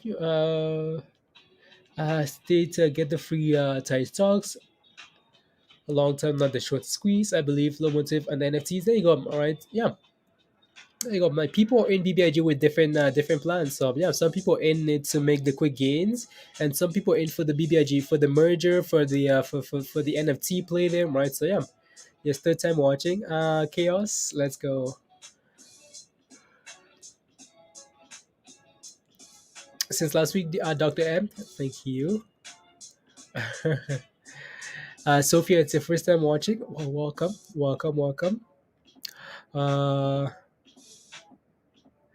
Do you buy calls options for BBIG? If so, which date especially? So I'd be looking for, like, again, if I was looking for brand new positions. Again, so again, a lot of it depends on what happens here at 6:50, right? Again, depending on what happens here at 6:50, and then I'd be looking for stuff like after the merger, right? So after like October the 15th is what I'd be looking for. Right, just for that, just for a little bit of time there, right? So yeah, when I climb in the first day, hood. Okay, sounds good. Yeah, if you got into Robinhood on the first day, right, Rick, that thing was very frustrating, right? On the first day, it pushed to $40, and then ran back down to $32, right? So again, but then on the days after that, that's when we broke above 40, and then pushed all the way to 70, whatever, right? So yeah, again, so that's why I like to again let people sell out, right, and then we can move on from there. I just smashed a like and gave you 500 extra synthetic likes. Synthetic likes. Hit me, yeah, I know, chaos. Yeah, SPRT was absolute trash. There you go. So Blue says, good morning. Talk to me, ATR. Blue, what's your position with ATR? ATR looks fine to me. Like, it looks very good. Again, ATR is holding one level, guys. Again, we talked about ATR. Break above 11. What are we looking for? We're looking for $14. Okay, cool. Above 14, what are we looking for? We're looking for $16, right? So we pushed very close to $16 already today, right? And we came back down and we tested this $14 level and we're holding, right? So yeah, 14 is holding very nicely here today. Low today is 14.04 here. So support at 14 holding very nicely. BBIG, guys, we're trying. Like, it's trying to hold this 650 level here. This is very important, right? Very important here. So needs to. AMC, come on, apes. Yeah, I know. I know, Jameson. It's yeah, HG. What's up, HG? Hey, how are you? Mergers scary these days, Robert. Yeah. Now, what you want to do is, like, yeah, people are now going to be very cautious with mergers because, again, like, Torch, right, SPRT, people are now going to be very cautious when it comes to mergers. So be careful going to like mergers now because people are going to be taking profits before the merger date there. So to scare a merger place, what you have to from them is to take gains on the way up and not hold for a squeeze. Get the yeah before exactly, Josh, exactly get out the day before them. Yeah, perfect. Yeah. Have this calls. What is support? Is the chart looking good? Disney. Okay, sounds good. Which MJ? Which calls are you holding? Which disc calls? Disney. What Disney?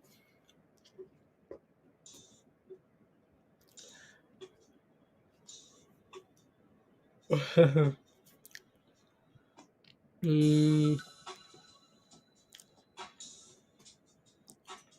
mm,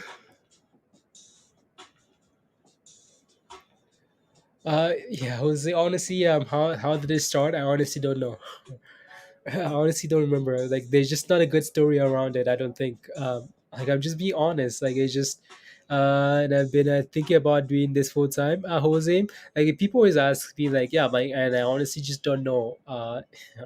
Yeah, it's just been around it for so long, and yeah, it's just yeah.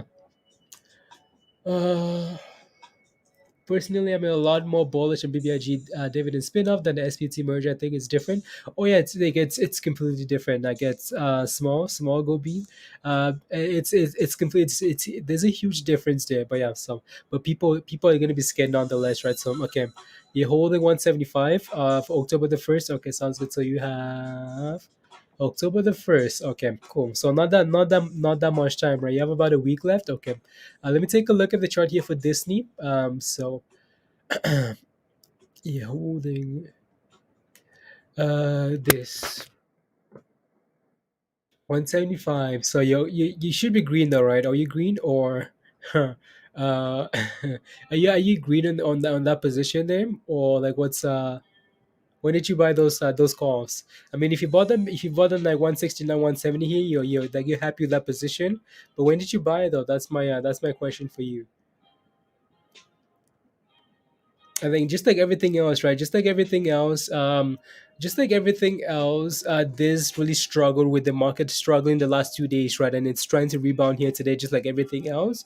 Yeah, you're green. Okay, MJ. Okay, sounds good. I think you're honestly, I think you're fine for now, right? Again, so we're seeing somewhat of a bounce here, right? So honestly, my only suggestion for you would be not to go red in that position, right? So just in case the market decides that okay, well, we're gonna continue going down here, and then yeah, and then we drop. So yeah. Other than that, though, yeah, so there you go.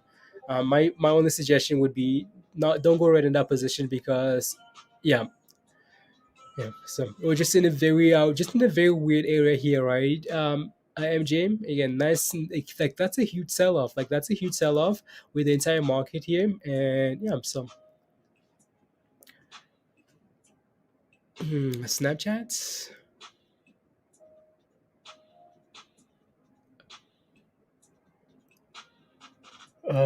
Mamadub or Liquid. To take a look at MRIN. Okay, sounds good. I'll take a look. Okay, you got in yesterday. Okay, good, good job. Good job, MJ. Good job, them. By stealing the TD account from 85-year-old old grandma, 85-year-old grandma. No, Peter, no. I'll take a look at Marine. I'll take a look at Marine here, and then RJ this B. Can you check out this B? La, la, la, I got it at $40. Okay, sounds good. Yeah, it's nice when you guys clarify that stuff so I can uh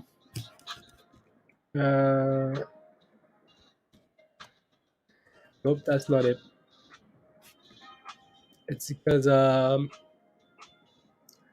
there it is. One second, one second, one second.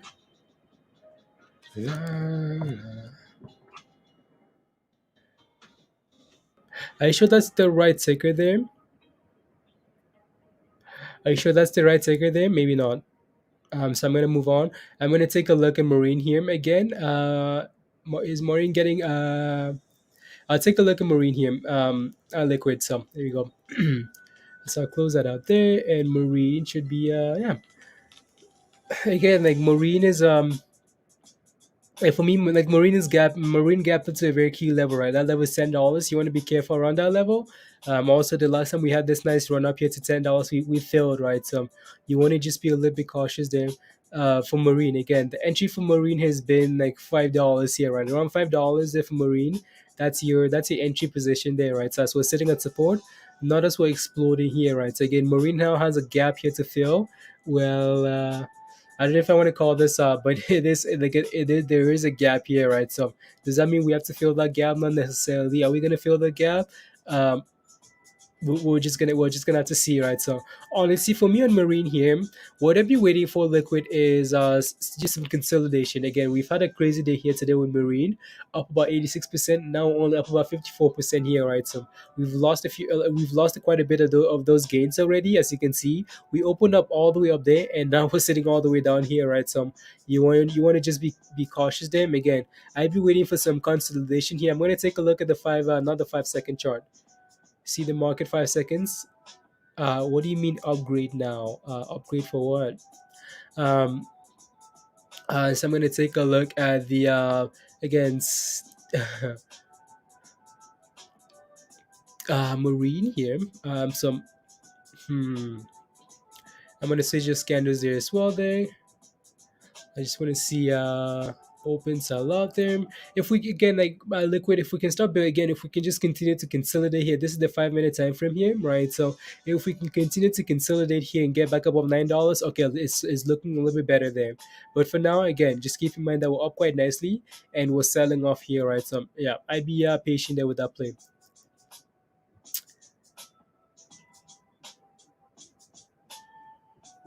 Mm.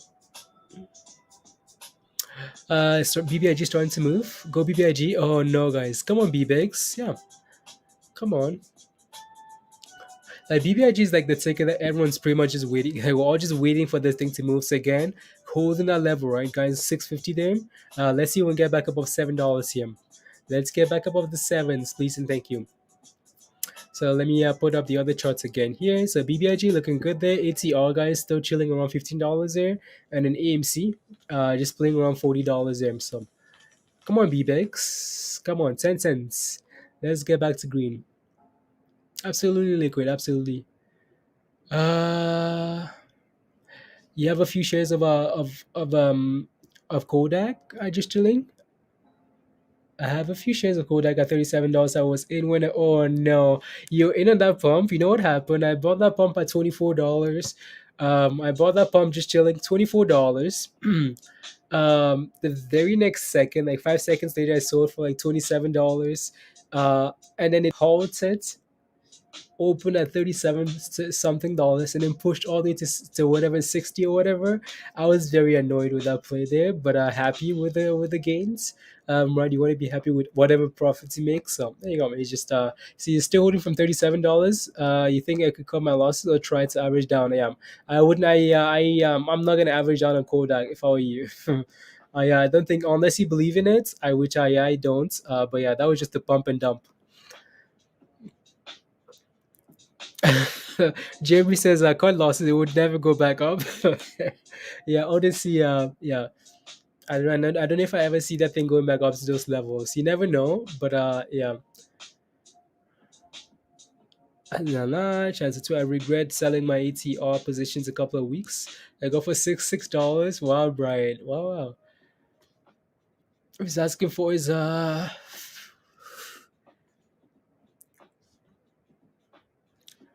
okay, sounds good. Thank you, Josh. Thank you. Thank you.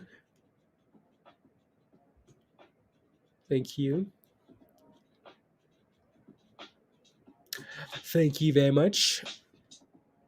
Up, yeah. Give me a second here. I'll take a look. I'll take a look. RJ. Discovery Inc. I'll take a look. So you have a position at $40. Okay, I'll take a look. Absolutely. I'll take a look. What's up, Neil? What's up? What's up? What's up? How are you? What's up, Blaze? How are you? I'm okay. How are you doing? I'm good. Good.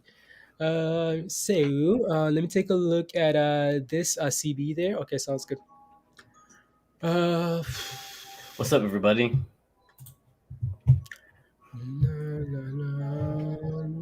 So I'm gonna switch. So again, you're in a position. So you're in a position and at $40. Okay, sounds good. So CB there. Okay, discovery. There it is. Wait. Yeah, so you're in at $40 on this position here. Yeah, you're happy with this though, right? So I'm very happy with this position here. Again, my only concern here that I be my only concern here, RJ, is like if you take a look and you're gonna notice that okay, well, like this resistance here at $67. Like again, $67, and for the last 3 days, it's been 67 sell off, 67 sell off, 67 and sell off, right? So I'd be a little bit careful there, but yeah, you're in a very good position there, right? You got it at $40 here. You mean like you got it at a very good position here, right? $40, and you're sitting pretty here. So again, just find a level that you're happy with and set a stop loss at, because for now like for you, especially for you, you're okay then. So there you go. No, no. Hope everybody's making good decisions. Was there a lot of panicking yesterday, Blaze? I wasn't streaming yesterday. Oh, Yep. There's no volume and it's a Series B. Okay, sounds good. That's a good point as well. Maybe that's why, Josh, right? Maybe that's why it's like 91,000 shares on that position. I can see why. Like it's really having a hard time to pump above that level. Right. So yeah, like it's a average volume is wow. Okay, yeah. You know what? Oh yeah, there you go. I can see what you're saying there. Yeah, Series B there. It's yeah. I can see why this thing moves, but yeah. So I don't know what to tell you, Jim. So there you go. Um, let's switch back here to BBIG, yeah, guys. BBIG is looking good. There you go. Here we go, BBix. Come on, let's go. Come on, BBix. Brian. I know you guys. I know you guys. Who said it? You guys missed it. Come on, BBIG. There we go, guys. Let's go Yeah, back come to on. $7.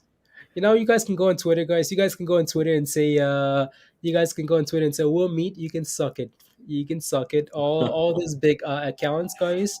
that was selling BBIG. You guys can say you guys suck it for selling Dang. BBIG. And here we go. We're pumping without you guys. Dang. Miss you guys too. Miss you guys too. No. Let's see what else. What else here? Welcome. Welcome. Edgar. Hello, Edgar. Come on, guys. $7. You know what, guys? I'm gonna take up something else because I just wanna watch BBIG in its glory. Not gonna put that up by itself though. I'm gonna put up BBIG and Oh, we'll AT on now. survive. Watch for $7 there, guys. Again, nothing's really changed, all right. So 7, and then 650 for support there on BBIG, guys. So there you go. Namaste, AJ. Namaste. So yeah, Neil's. We're gonna try and get Neil to do more talking than I do today. So yeah, obviously reasons. But yeah, so hopefully Neil can do that. But yeah, so let me get some water. He's salty after. Go ahead, Blaze.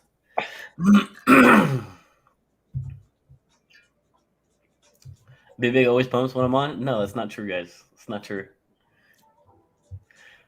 I'm not the BBIG the pump man.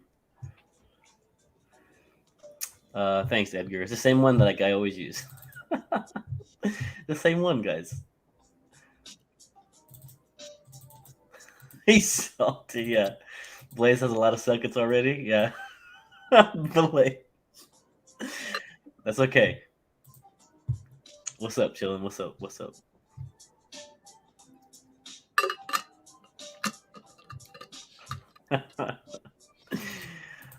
Neil, in crypto, are you looking to invest in the altcoins? No, not at all. Not at all, Jeremy. Not right now, at least.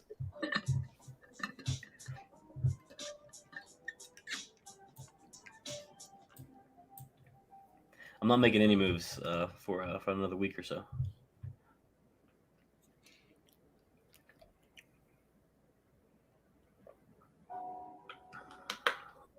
You guys, I'm not the Be Big code talker.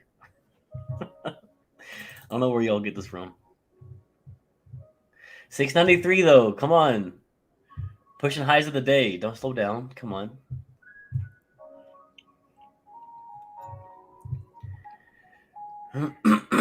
You're shopping? Okay, bro. Well, if you find anything interesting, let me know.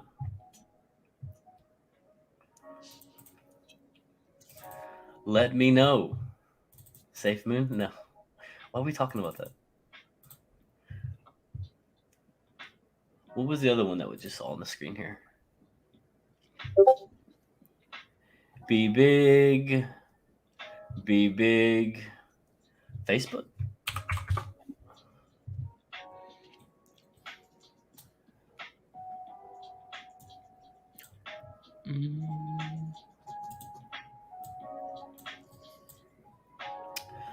Ooh. Yeah, just like everything else, though. Just like everything else.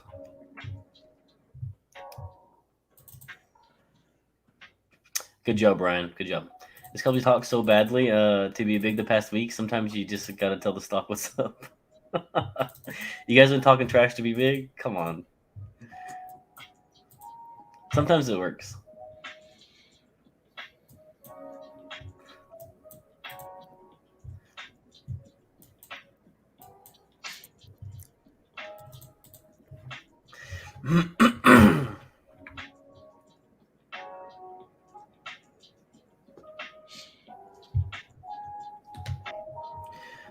No, you missed a good buy at 650 on Be Big. If that's what you're looking for.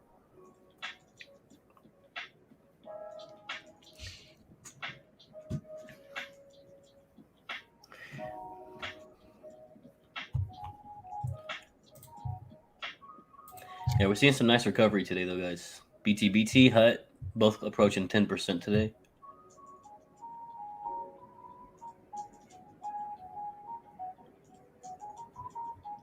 A lot of green today, guys. A lot of green.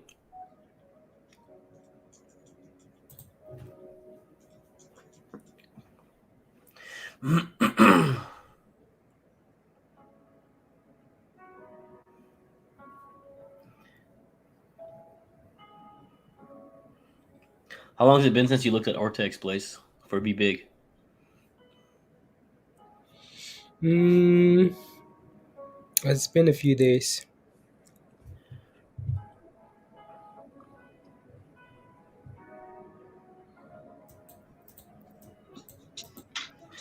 And MRIN got in at 895. I know Blaze just talked about MRIN.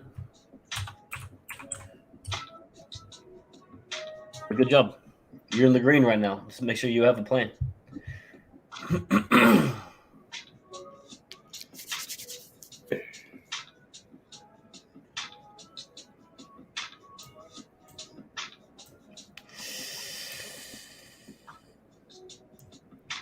Ooh, it scares me. That scares me. MRIN looking dangerous.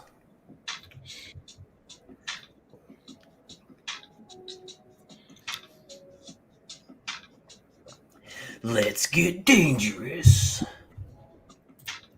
Yeah.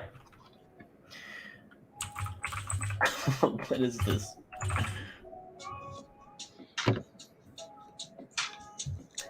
Okay.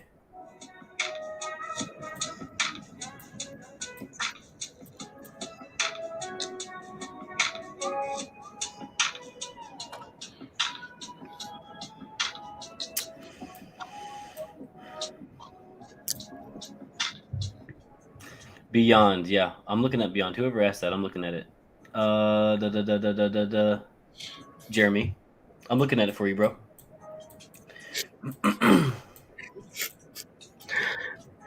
Nathan, you can suck it. Dang.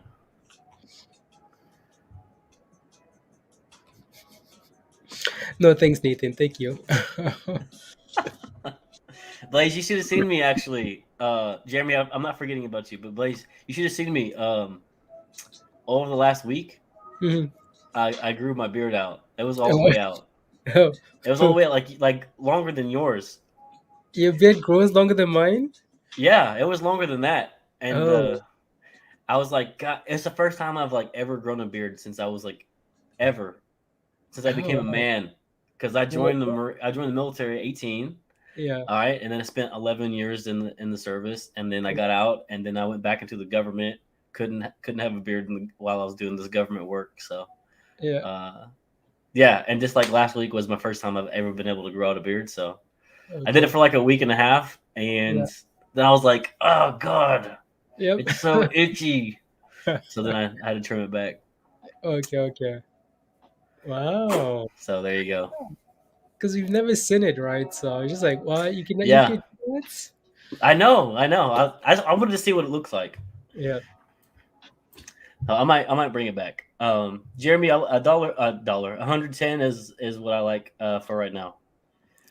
I mean, 111 is support for Beyond as we speak, but if you can get it at 110, it'd be a lot better, obviously. Uh, So there you go. Beard, you're welcome, bro. Thank you. It's not even the neck, guys. It's like it's just right here on the chin for me. You can see it coming in right now. Look, I just trimmed it. I had to trim it back. I took the clippers. I was like, yank, yank, yank. But uh, I'll get my beard. I can do a beard just like Blaze has. I'll do mine just like Blaze, and we can both be the goatee dudes. We can be the Hot Trades goatee crew.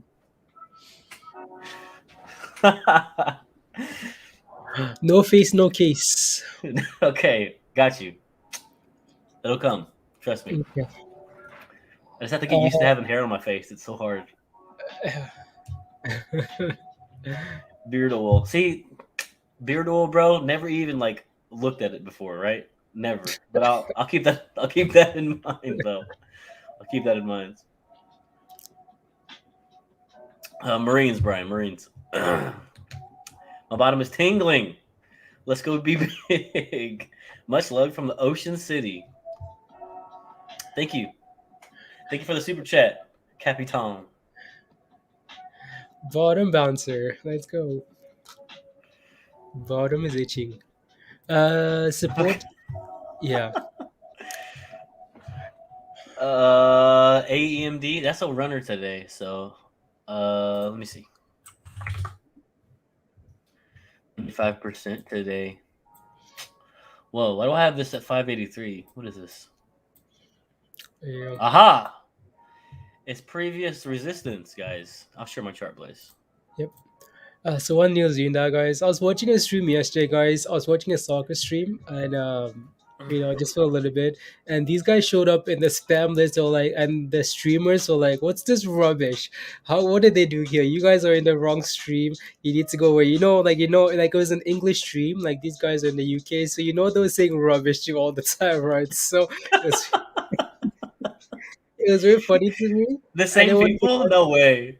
yeah, and then one of the guys were like, "Yeah, they're gonna go away." I was just laughing, like, "Nope, no, they're not. They're gonna keep coming back over and over and over." There you go. Wow.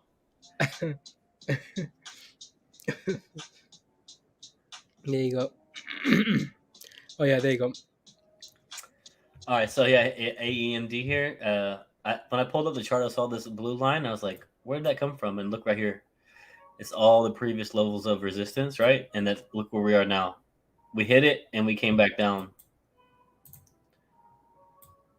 as you can see. It's like magic, you guys. Magic. We hit it and we came back down. So what we're looking for now, we're looking for where we stop, let it pump, and another little pump.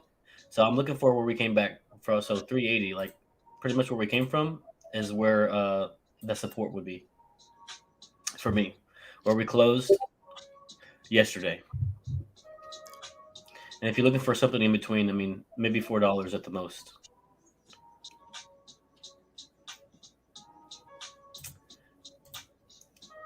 $4.75 is just like temporary support there. I don't know if it's going to hold that or not, though.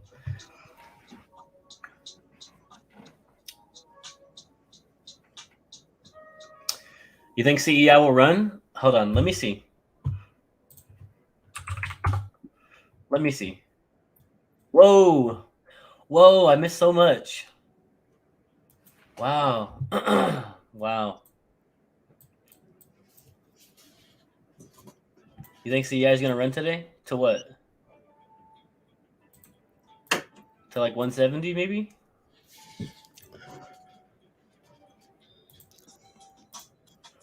I don't know. What do you think? CI isn't going anywhere until we break above 170. Like we filled that 170 like over and over and over and over, and Yeah. so the 150. So yeah, it's just Bring back the 70s mustache? Oh, no. I can't grow that big of a mustache.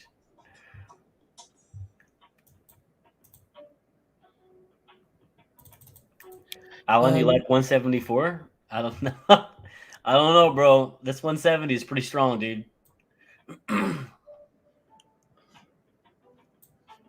instant. I have some hot sauce, Rick. Don't worry, I had some already. Rick. I mean, look at this 170 on the 15-minute chart. As you can see, this line is right here. And then every time we come above it, just for a moment, right? For a moment, nope. For a moment, nope. Nope. Oh, we have promise. Nope, just kidding. Every time we cross above 170, we quickly come back down, right? And this is a 15-minute chart, so you can see all this intraday action right here. We tried to go, nope, nope, not ready. Tried to go, nope, not ready. So we can't hold above 170. So that 170 is very solid there. I don't know if we're, I really doubt we'll see 174 today. Oh, Alan, I'm not hating on CI. You need to break 170. Like we've been watching CI for a long time now. So from like below a True. dollar all the way to 170. So True. Yeah. yeah, there's no hate there. It's just consolidation, right? If you take a look at the daily chart, like the hourly chart, for example, or like a bigger time frame, yeah, it's just yeah. So that's yeah. And then Lucid for Pep. Oh yeah, everybody's talking about Lucid as we're running. Well, not today, but nice little uptrend here going on, as you can see. Look at that. What's up with Lucid? What was the question? Elsa, please. Oh, it looks good. Look, we're back where we came from. So,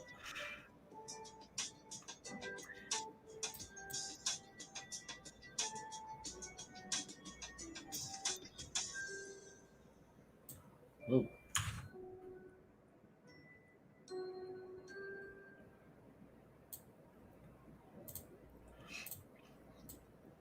You see this range here?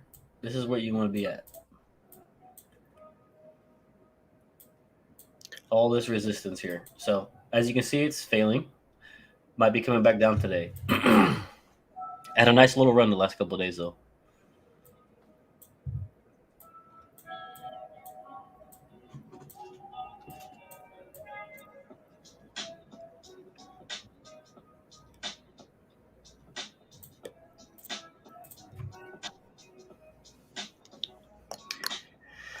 AMC near me closed down. I don't even have an AMC near me, guys.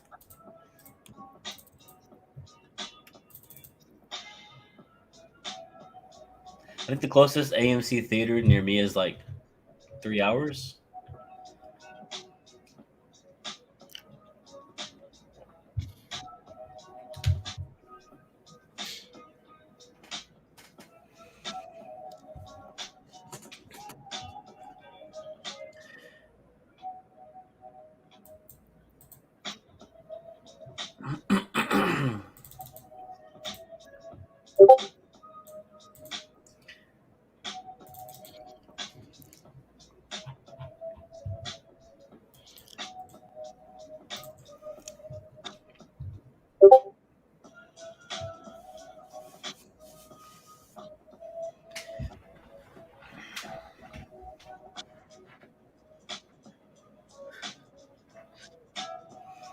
No, I'm not gonna buy any puts on Lucid.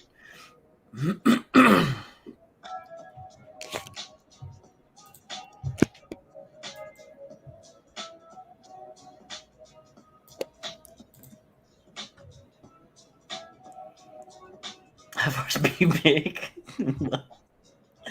How far is be big? What's going on? Come on, be big. Be big's teasing us today, guys. Come on.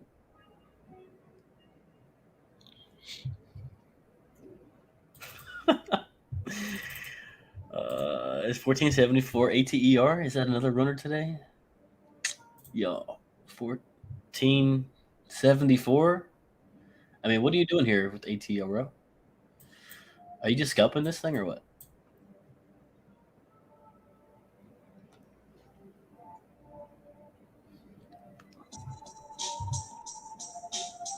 $14.74? No. Well, that's like a high of the day, bro. We're close to it. $14. I would say $14 if you really have to have it. How to get it at 14?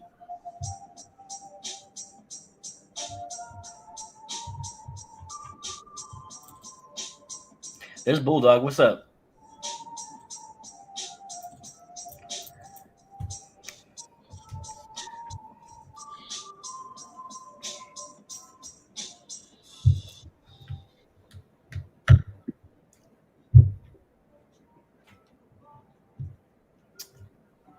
Happy to help.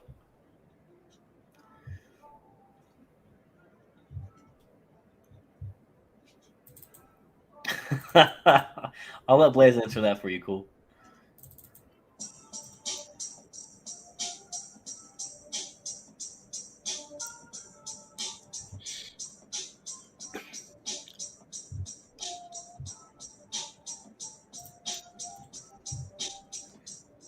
La, la, la. Good to see you, Bulldog. Thank you very much. I'm glad you guys are back. Glad you guys are back. That was absolute rubbish. So good to see you back. George says anything is evil? No, nothing. Nothing, George. Are you in it already? Or yeah. Jesper says Marine is ripping.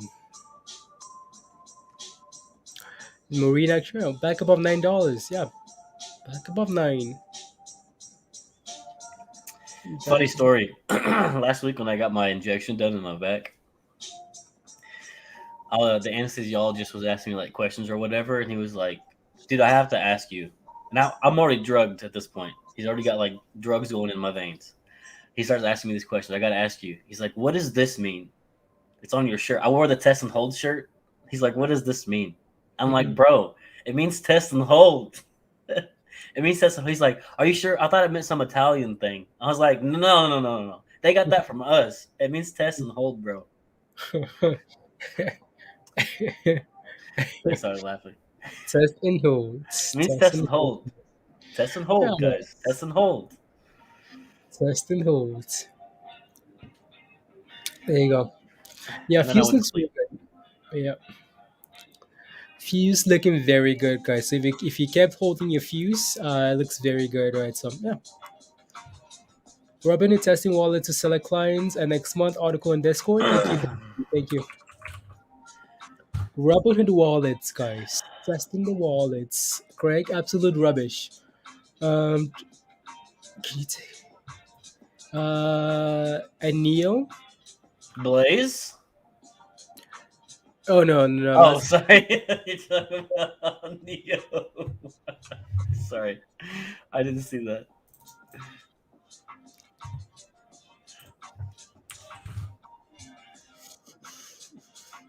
Nope, not in the fuse. Not in the fuse. Wow, what's going on there?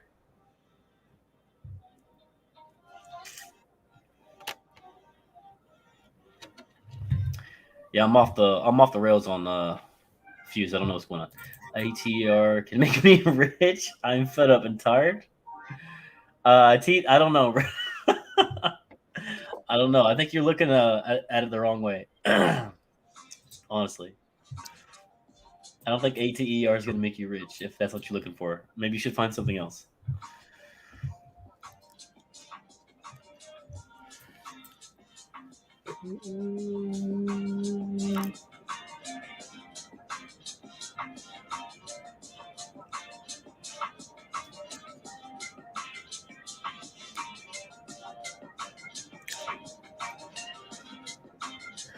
cool. Is it a long term position for you or just a quick trade?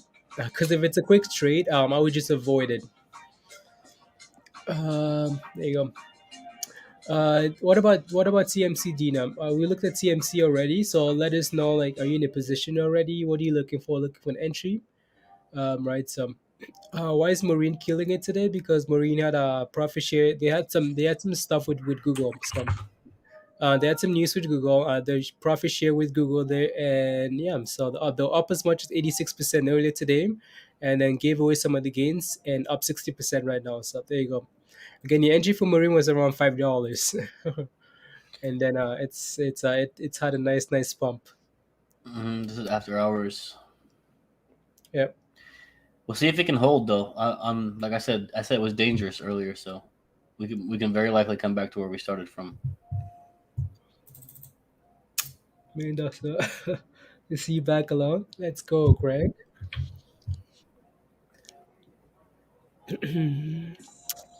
There you go. And then Yes, Neo. Running. And What's up? no, that's the ticker. NIO. God dang it, Blaze. You need to let's do. We got to call it something else. All right, we got to call it something else.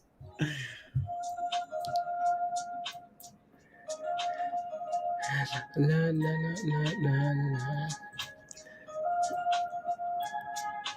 La la la la la.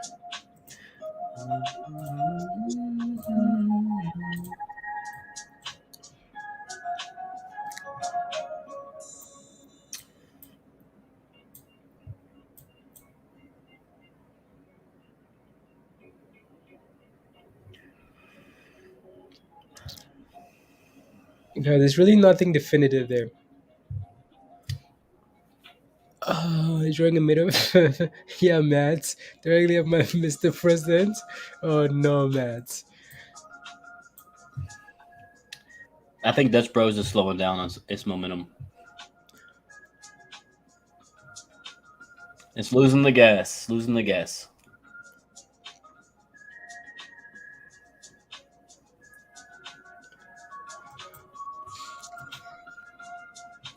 Be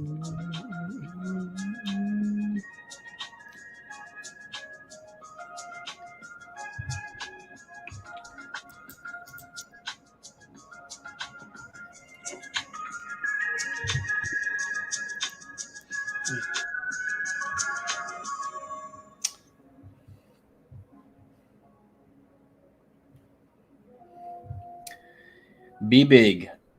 0.00 change today. Come on, be big. Huh? It's What flat. do you mean 0. Oh, okay, flat. Yeah. Yeah.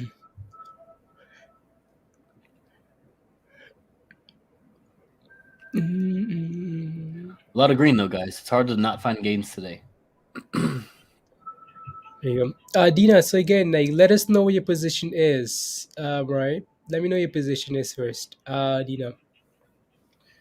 Uh, Sean Paul says, is ENVB dead? Is it dead?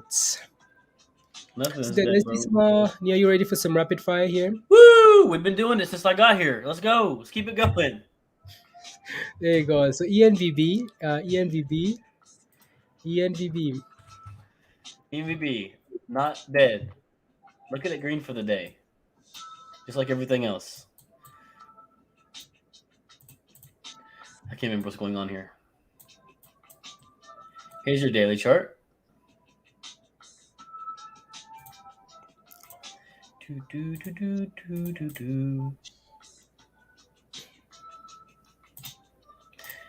If you look for an entry, I like $2 to $1.80. Not dead though. There you go. And then yeah, TEDU for Josh. TU.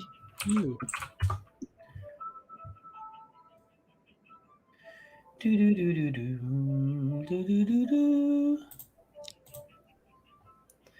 What's going on up here? Yeah, I know these guys are going private, Josh, right? So these guys are going private. I don't remember exactly when. I feel like I should know it by now.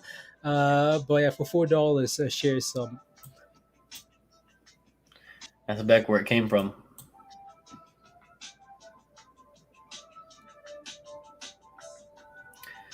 Oh, I don't know, Josh.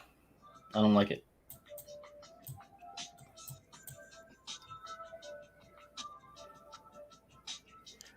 Today's greenest day. Greenest day? Yeah, Carl. If you can get it at $1.30, I'd like to get that. And then, vote any day. Okay, sounds good, Josh. Sounds good. And then yeah, TMC. Okay, so $8. Okay, that's okay. There you go. TMC. You got it at Oh. $8. Again, this one's been right, Dina. This one's been a pump and dump. Mm-hmm. It's like 4 months of nothing, and then all of a sudden, pump, dump, Whoop. pump again, dump, pump Peace and dump. out.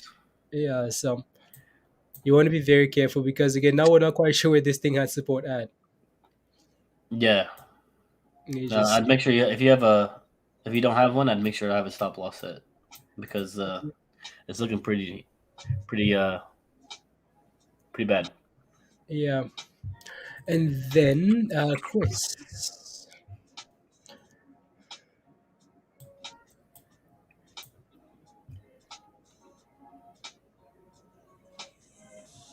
What about OCGN? OCGN is good.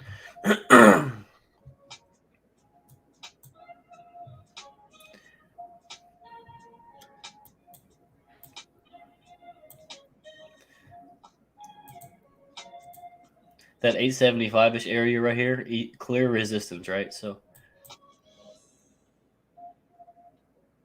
it's on a slight uptrend. Like you can see these higher lows continuing. I mean, it's not much, but it's definitely an uptrend. You can see that there.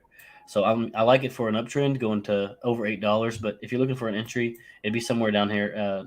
It's like $7 or something like that. The previous level of support here. I like it long though. I like OCG and long.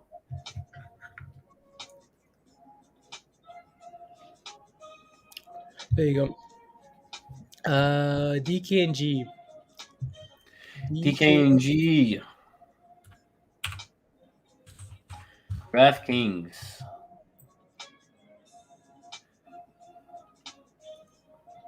Looked at the wedge we drew before. And then it said, peace out. We out of here. And then it said, just kidding. Snap back to reality right here. So that was like start of the season, right? Start of the season for the NFL. First week of September, right? And then we come back to reality here. I liked it for $60. I still like it for 60. But we're sitting at definitely like lows over the last week and a half, coming back to where we started from at $50. So I like 50 as an entry. That's this line right here, about 49.90 or so. So we can get that close to this 50 here. That'd be a pretty good entry in my opinion.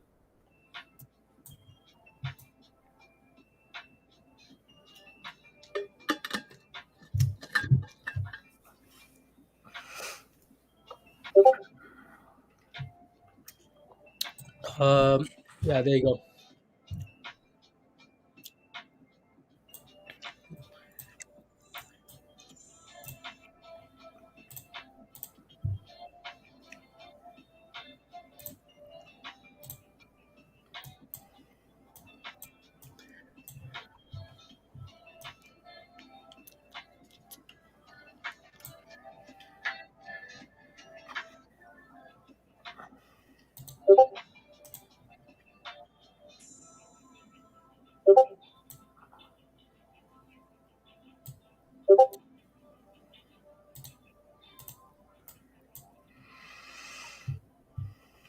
Neo would be a good scaling opportunity right around this $35 here where we're at now.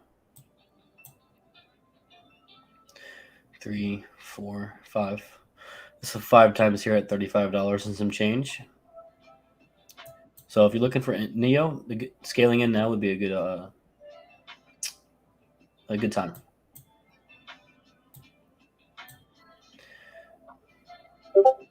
Head and shoulders.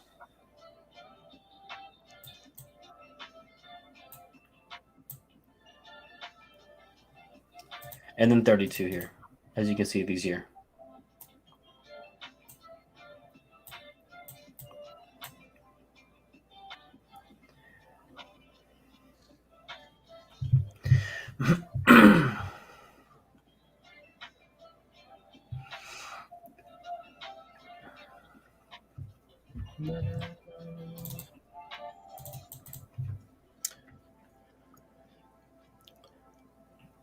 Fantasy football hub.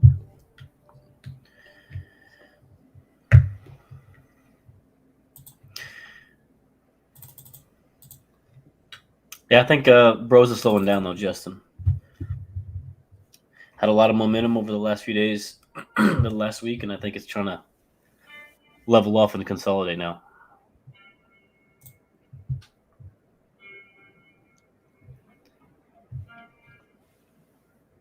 I'll be back, Blaze. I'm gonna get some more coffee. Sounds good.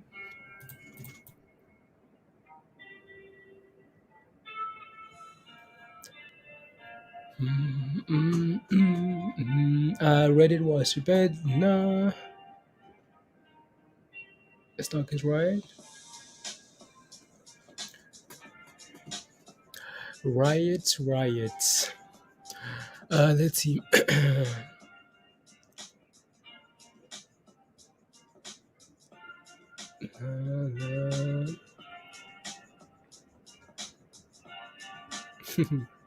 There you go, guys. Yeah. So, what else is moving here today that I should be paying attention to? What's this?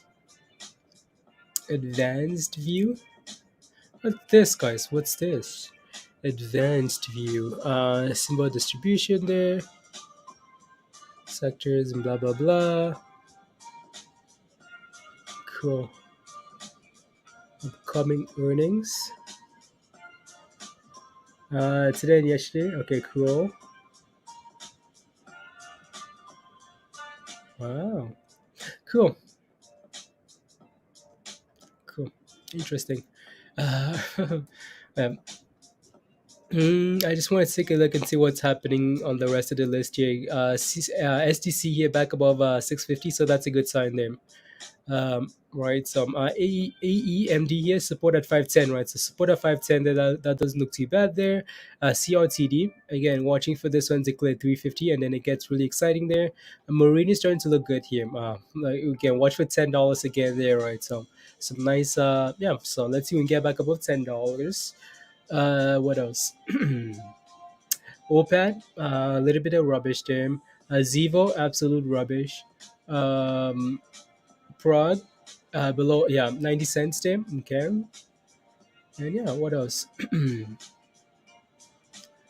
Other than that, there's not a BTBT. Okay, yeah, BTBT needs to get back to $10 and needs to break above 10 again. Then so needs to clear $11. AMC, nice sign, holding, trying to hold $40 here. So that's a good sign there. You know what? Yeah. Yeah, there you go, Scotty. Scotty, thank you, Scotty. In a shocking development, Clove is my biggest leader today so far, Craig. Wow. No, that's honestly shocking. Like, how is that even possible? How is Clove your biggest leader today, Craig? How?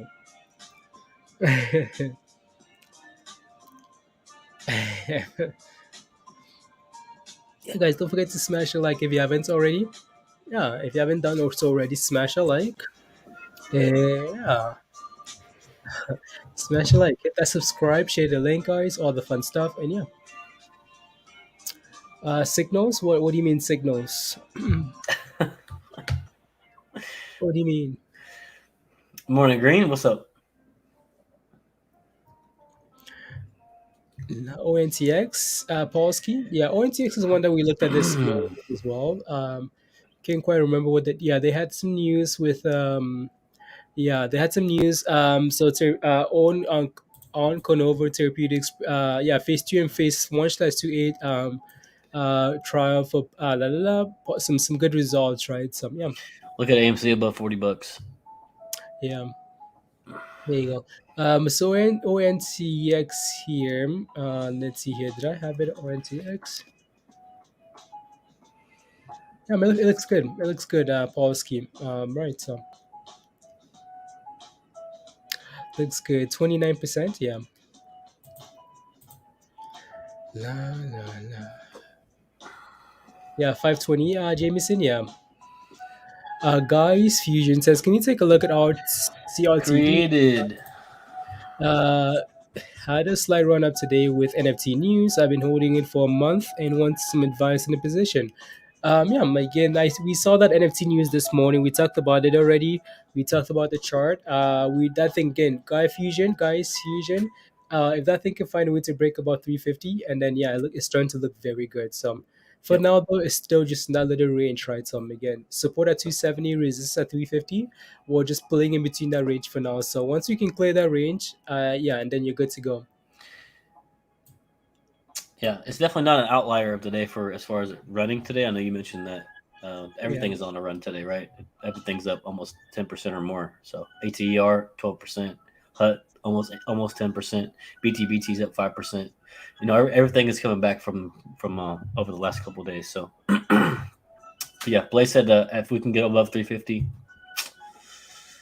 we'll be rolling.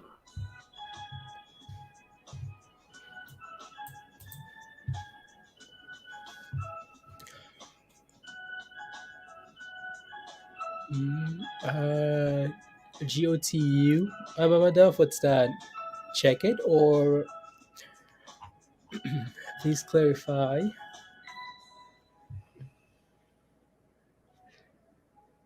Can we see? Of course. Of course, of course. There you go. Jose. Thank you for the super chat, first of all. Uh, uh, no, go ahead. Blaze? Go ahead. Blaze? Yes. I'm not buying any sheep, if that's what you're asking. There you go. Yeah, I there's say nothing. invest at your own risk with Shiba. Yeah, I'm like Jose. There's nothing wrong with Shiba. I'm like, but as long as again, like only invest on like something that you're willing to lose, like you get a small amount of money that you're willing to just again invest in it and then forget about it, right? So if it turns out to be good, and then you're happy, but if it doesn't, well, it's a long term play for you, right? So yeah. That'd be my advice on sheeps. Look at the super chat, Jose's.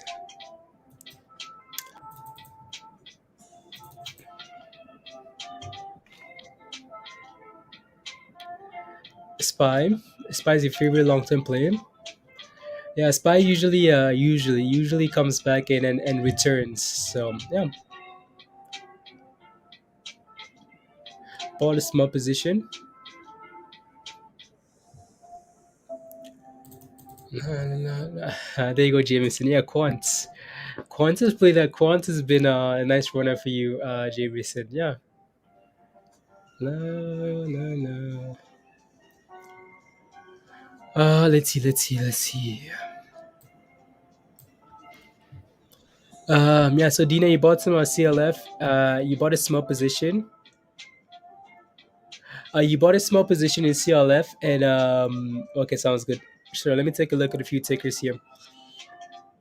So I'll start by looking at CLF. Go back. Can you take? Cool. So you did. Cool. Did you buy? You bought some ATR at $15. So what you asking for 15, or what did you do? Again, as you can see, for now we're just consolidating, right? So, anyways, let me take a look at CLF here. I'll take a look at GO. We like, yeah, okay, CLF. Okay, sounds good. So let me take a look at them. Cleveland Cliff. Oh yeah, I remember this. I remember this one. I remember this. I think this one might have been like a John. I like a yeah. This ticket might have been from John or something. Yeah. So CLF here. Again, I think you guys might like this because of the prospect of the company here. So I can see that we're trying to, again, in the last little bit here, we're trying to form that double bottom at this like to 19, just around $19 here, like a double bottom here at 19. So yeah, I mean, we're bouncing again. Last time we did this, we bounced off this level. So we had this drop here, we bounced again. We're trying to do a very similar thing here, right? So yeah, it's not looking too bad here as long as we continue to hold this level. If we break below $19 again here, and then it's going to be questionable because we could see some lower lows, right? So for now, it looks good. Watch for your next level to watch would be yeah. Let's see if we can clear 22.50 to $23 here, right? Yeah. So not bad, not bad.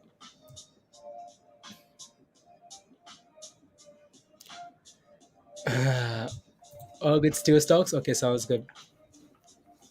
Sounds good. Turn my computer into a mining rig instead. Here you go, Jameson. Unbelievable. Unbelievable, Jameson. Absolute rubbish. Yeah, let me take GOTO. 5x.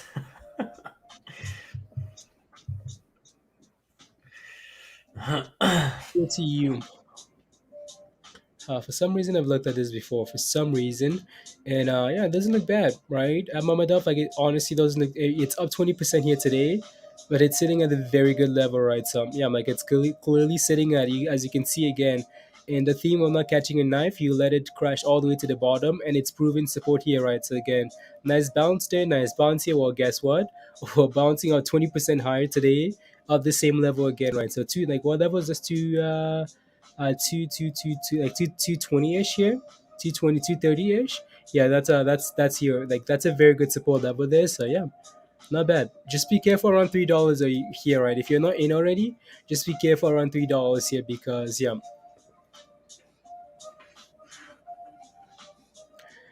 I hear this saying going green on this. I'm green on something. You should not be going green on this flame mono. I'm sorry, mono.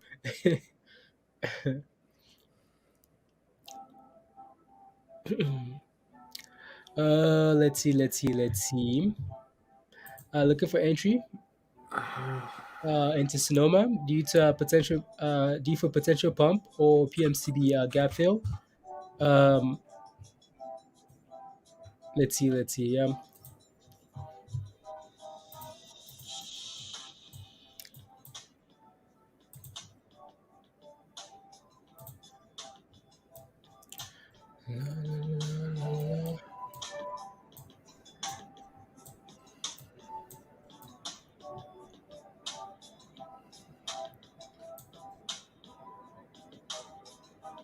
Are you talking about this right here? Yeah, potentially. Yeah, the gap fill.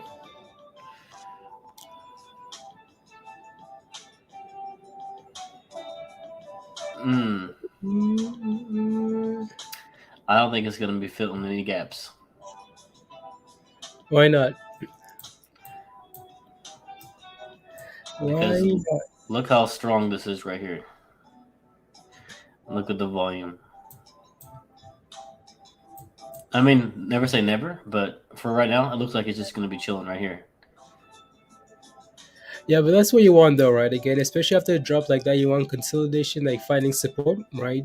Yeah. That's very consistent and like very similar with like every like you guys know how many tickets we watched this week or last week that was sitting at that support level, like doing absolutely nothing, and then all of a sudden pump, right? So there you go. That's what we're looking for. So yeah, that level's not in like PMCB. Looked at that one quite a bit as well. So yeah, it's honestly not sitting at the bad level there. Not Did sitting at you the did bad you level say as anything well. about Sonoma? No, not yet. So as long as PMCB continues to hold that level, I can't remember who is asking here. Let me see. Let me see. Let me see. Let me see.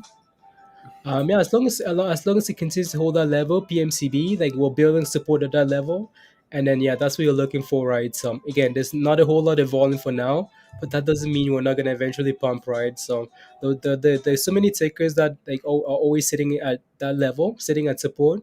Again, you guys, again, how many takers have we looked at the last week or so that have sat at that level for a month, and then all of a sudden gap up, right? So yeah, something to keep an eye out for there. There you go. Mm,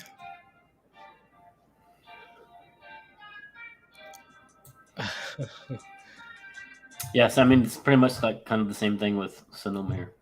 yeah, yeah. As long as you don't break below those levels. For example, if you take a look, you see that like yeah, we bounced off those levels a few times, and had a nice like explosion, right? So as long as we hold that level, yeah. So if we can hold that, then yeah, not bad. These like single candles, bro. Yeah, I know it's really scary. Like Sonoma is a pump and dump. It's a pump and dump, but that's what makes it exciting. But you also want to be very careful. Like it's a pump and dump. That's what it is. Yeah. There you go, dog. Hope that answers your question. Scary, scary, scary. Yeah, no, like for example, like look at stuff like there's so many names here, right? So many names that we looked at last week. I think it was like OPAD was one of them, right? So let me take a look at the daily chart here for OPAD. Uh, ATR, like again, like it's nothing, and then all of a sudden it's like a little drop and then pump, and then we just start going crazy, pump and dump, or like nothing, right? No volume, We nothing. start going crazy. Yeah, Yeah. exactly. And then ATR as well here. We did this again. We did a very similar thing here where we did nothing. This one's a little bit more volatile here, but we did. Yeah, we just went sideways for a long time, and then all of a sudden explosion, right? So and then yeah, quite a few more actually, quite a few more that we looked at last week, and it was crazy. Like it was just Fuse is another one here, guys. Take a look at Fuse. Like Fuse has done nothing, right? We looked at Fuse last week. I think we again, I think pretty sure Mindy recommended this one at below $10 here, right? This thing was sitting at like 980 something here, right? Again, 980 something. Well, guess what? And then all of a sudden, we're pumping now, right? Again, but we did nothing, right? Yep. No volume, and then again potential merger news coming up, and then all of a sudden we're pumping, right? Again, looking for stuff that's clearly sitting at support, and we're looking for that explosion there. So there you go. And yeah, so let's go back here to BBIG, guys. BBIG, what's Let's go, BBIG? BBIG. Let's go. Not a whole lot. Not a lot going on here. Not a whole lot. So BBIG there, guys. ATR still just digest, still just again. It's had a nice run here today, 12%. Not doing anything for now. AMC guys holding $40, right? So holding and holding. And then there was one more ticker here that I wanted to potentially replace AMC with here. So Mm. maybe not. Maybe not, guys. Maybe not. Dun, dun, dun, dun. MMAT. Look at MMAT. See the EMA here?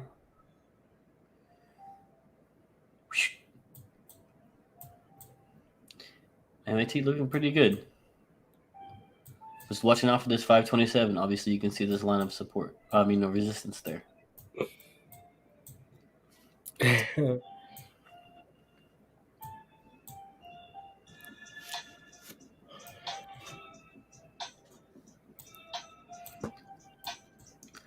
Look how long ago. I mean, we drew these lines like so long ago, and like it's crazy, Blaze, to come back like weeks later and just you can see like the previous days and how just this it's still like true, right?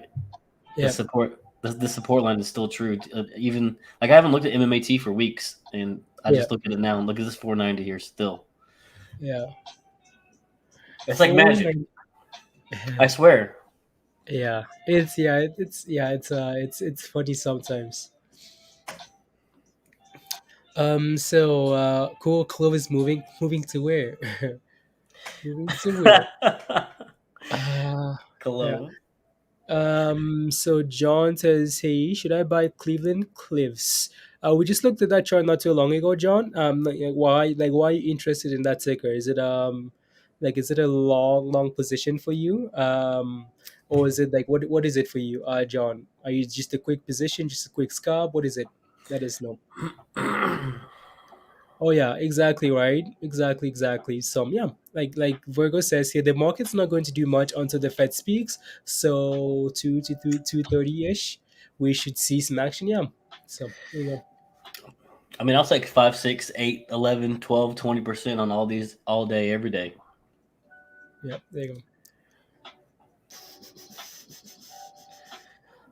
Okay, yeah, John, you're looking for a long term position on the cliff on the Cleveland Cliffs on the Cleveland Cliffs. So 1 second here. So looking at the chart here, John.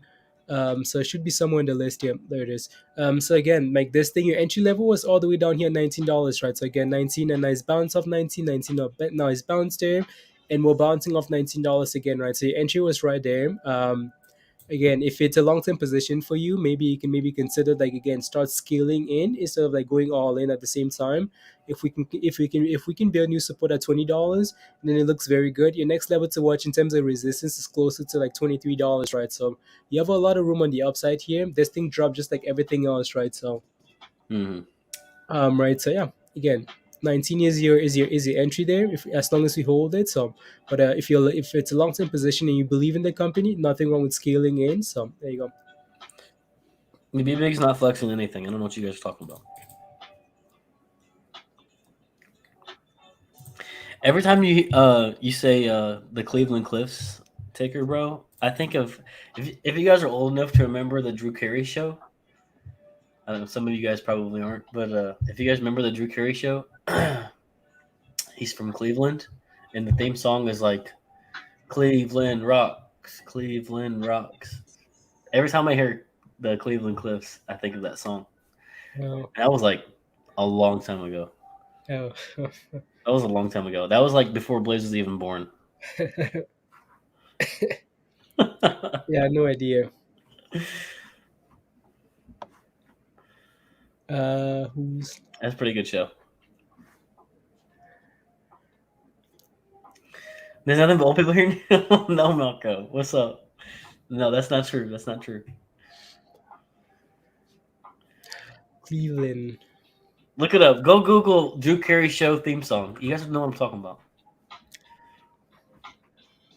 Ohio. That's right. That's right. Jameson. That's right.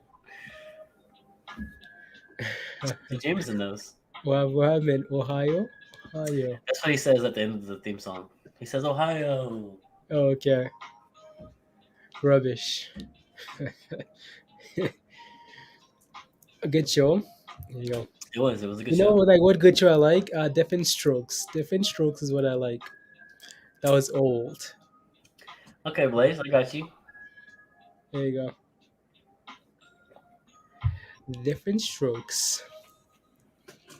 Let's see. Me. Peter says BBIG's about to blast through $7. I hope so. I think we all hope so, right?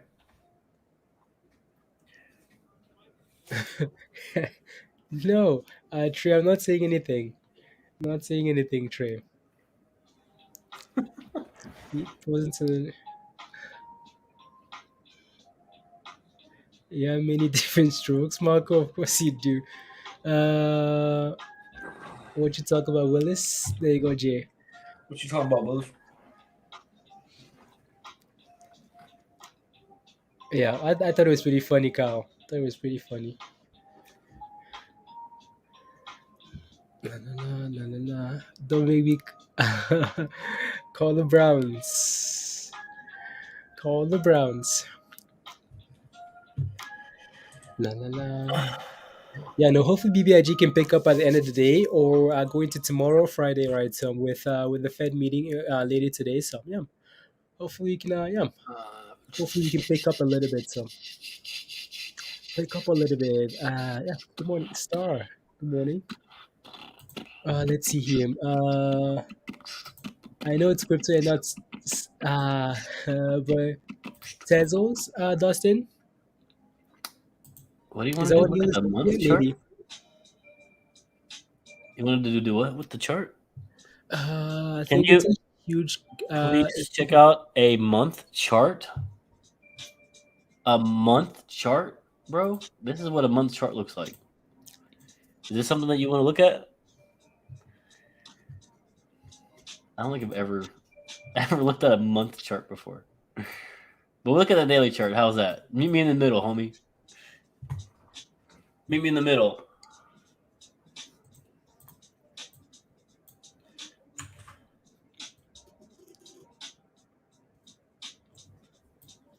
Do, do, do, do, do, do, do, do. That's a cup and handle right here, guys. It just sticks out like a sore thumb to me. Yeah, you're drawing a cup and handle, but you see we're clearly crashing. Yeah, Where are you getting that cup and handle from? Yeah, it's the handle place. yeah, but look at that candle. Like we're crashing below the handle, whatever you're drawing. That Zoom was in a just a little guide bit. place. It's just a Zoom in. guide. No, just zoom in, Neo. Just zoom in. Keep zooming Zoom in. in. Look at Zoom those in. candles. Zoom No, okay, zoom back in. out. Like, you're trying to look at that. Look at where we're going. We're not forming no Yeah. cup and handle. But yeah, I like maybe it. though. Maybe. No, that's just Blaze, come funny. on. No, it's just funny, Come on, Blaze. I just drew it just for a guide, right? Just for a guide. Unbelievable. Yeah, possibly a couple in handle forming here, right? Even I mean, if you zoom out, it's like, oh god, we're crashing. But if you zoom in, it Okay. looks more like a handle. Yeah, I But know. yeah, there you go. Tezos, I'm not sure like what interests you about Tezos. I've never even looked at this Tezos chart. Never bought a Tezos before.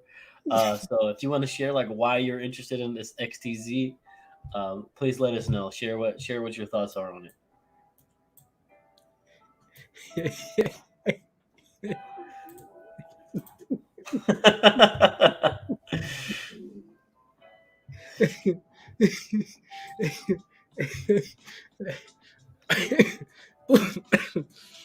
I mean, I was sitting at like right, Dustin. Like we're sitting at the support level there, right? So, right around where that line is, and we're clearly forming like a bottom there ish.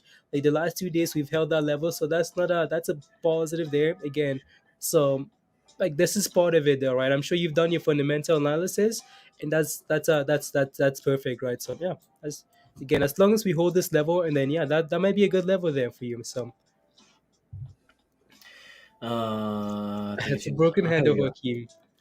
A broken handle. And so it was a breakout potentially. There you go. Is that AMC? Wow. Is this AMC? Okay then. Nice little push about $40 here. Not bad. Not bad. Come on, BBIG. What's all the games, guys? Again, as long as BBIG here, guys, again, 650, right? So 650? Okay, cool. But if it breaks below this level here today, that's a huge red flag to me. So, yeah.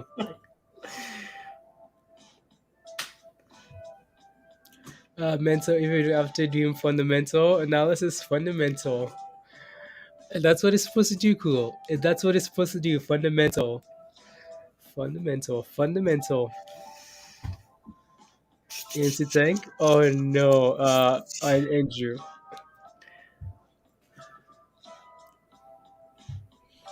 Yeah, so Fed meeting ended the day today, guys, right? So the Fed meeting, I'm sure maybe we can watch the Fed meeting and see what they're saying. And then, yeah, so we'll see. We'll see. It's easier just to buy stuff and just not do any research plays. It's unbelievable. Easier, Why would you much say easier, that? much easier plays.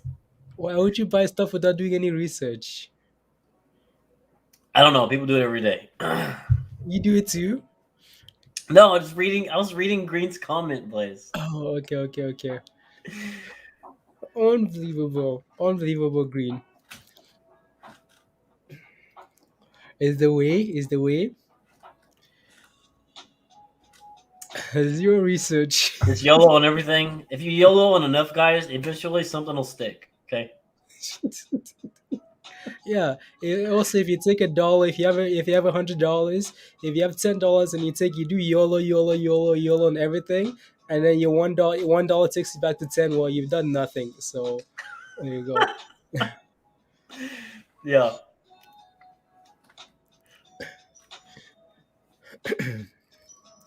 Uh, but that's what a lot of people do, though, right, guys? Again, a lot of people FOMO on these names, right? On all these names, and yeah. So just yeah, go along on FOMO. There's actually a FOMO ETF. So here you go. Um, You might break even after 100 YOLOs. Exactly. After 100 euros, you might break even, Mono. Yeah, there you go. So, but like you can actually YOLO on some very good plays, right? So yeah, you can like again, especially like the play we talked this morning, AEMD. There, we've had quite a few of those names, right? They're like the news, low float, and momentum. Yeah, you can YOLO on those plays, right? So save you $500 on your taxes, losses. Good job, Peter.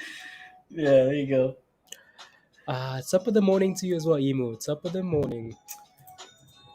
Yep, Mono. A lot. You YOLO'd on space. Yeah. Yeah, Amber. Exactly. Yeah. Uh, there you go, Brian. There you go.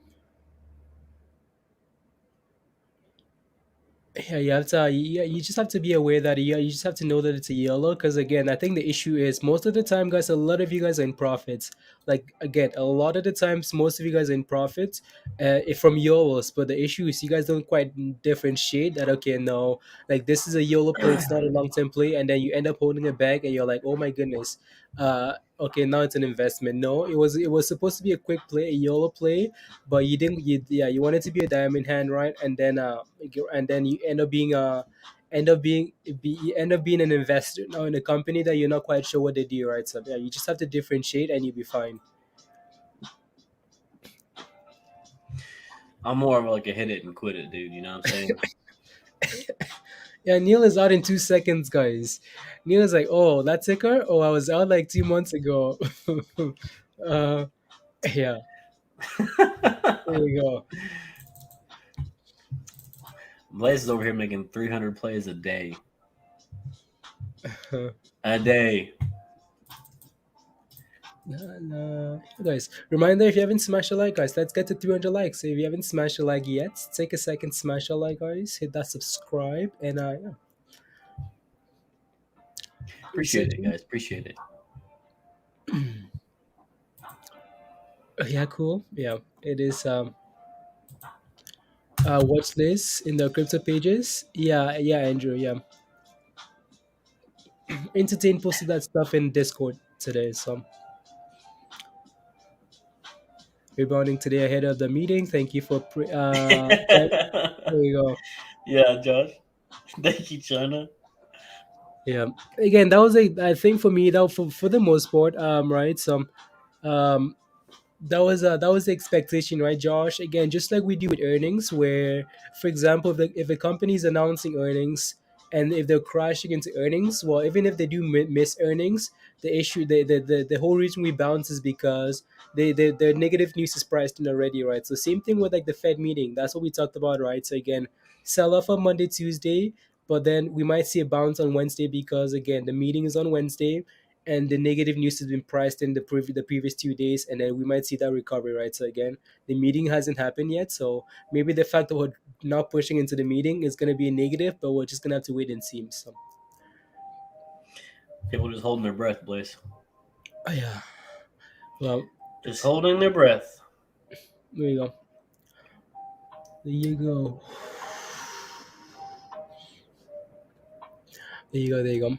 Are you guys so question for you guys again? I know a lot of these plays, guys, are just quick plays, but are you guys making like actually like during this dip? Are you guys actually buying like plays that you're looking to hold long term wise? Like, are you guys buying any long term plays? When the market is dipping like this, let me know what you're buying. Like, what are you buying? Ever since I'm not Blaze. yeah, no, yeah, you said you're not making any more plays for the next week, so for the next week, how many bags are you holding? You're holding you're holding 7 bags, Kai. 7 bags. Yeah, I don't want to have that many positions, Kai. But yeah. Yes, Latosha, you're buying some charge point. Okay, cool. You're buying some Neo Yang. Okay, nice, good job. Yeah, Tesla. Okay. Yeah. BBIG is impressive virus. Yeah. BBIG is I'm selling puts and calls. Greg. Okay. You buy any long term? Okay, sounds good. Biggest bag is Baba can sell that. Okay, sounds good. Yeah. Baba just has so much like like negative sentiment around it, right? So, Nvidia, there you go, Virgo, Nvidia. I think stuff like Nvidia, AMD, right? So, MSOS, okay, sounds good. Mastercard calls with a long term grade dips. Yeah, there you go, exactly, Josh, exactly. Tesla Nilis, double up, triple up. Sounds good. Sounds good. Uh, Cool. You're not being ignored, bro. What's up? la, la, la, There's a lot of la. comments here.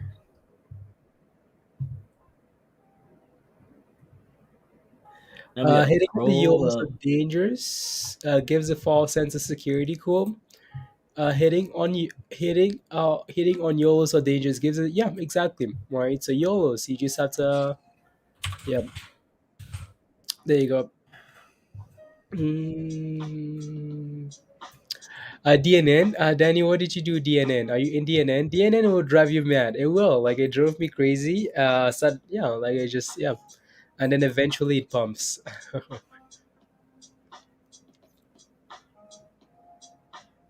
Oh, KPLT. What about KPLT? Cool. Oh, Alan, I know there's a poll or whatever, right? So, but is there actually any truth to that, Alan? Like AMC is actually gonna accept Dogecoin? Uh, so um, out of BBIG, it has just like support amount. Okay, sounds good. Yeah, it's yeah, that's okay, right? That's okay.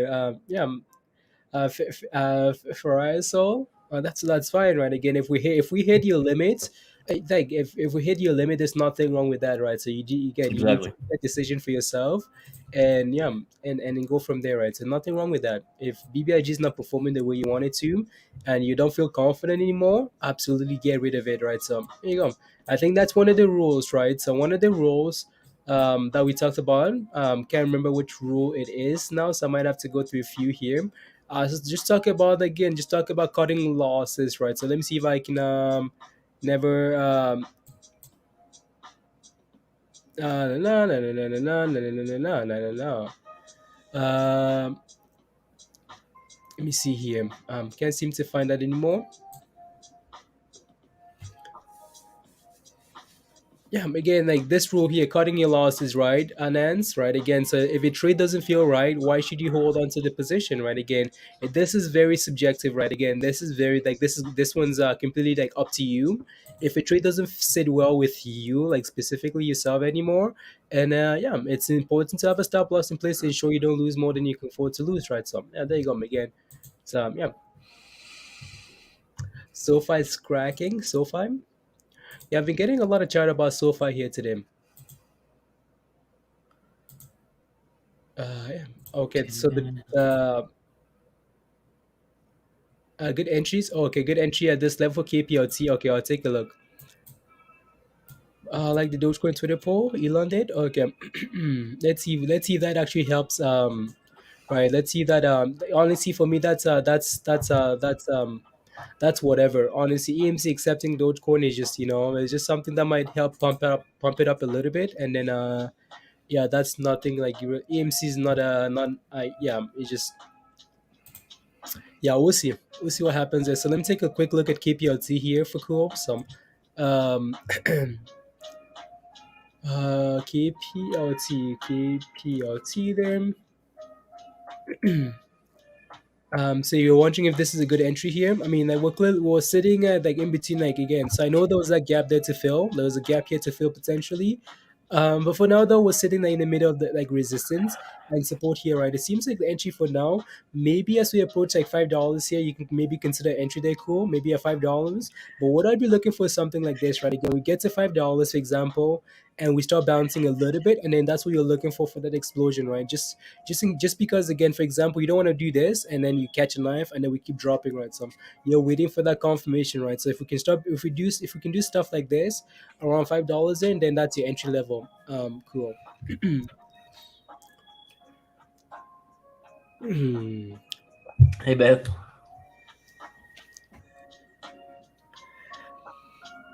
so so if I'm going to get some CIDM, okay, yeah. No, Gary's been talking about CIDM for the last month since like a dollar 10 or whatever. Gary's been reminding me every single day.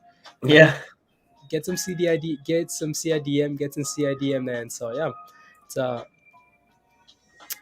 Latosha says, can you help me understand why in Sync is falling so much? Good company is a good entry point. Sure. Let's I see. got you, Blaze. Hmm. I got you, Blaze. Why it's falling, I'm not really sure. We just have to see if we can see anything in the headlines here. The Australian price. So 5G mobile hotspot earlier this month, and that's it, pretty much. And that was like way back here. So ever since then, it's been falling. And let's put it on the daily chart.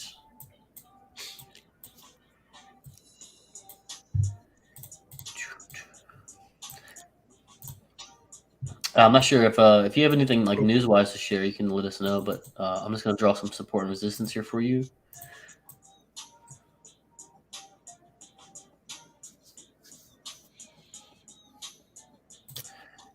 30 Today, hopefully bullish. Hmm. here.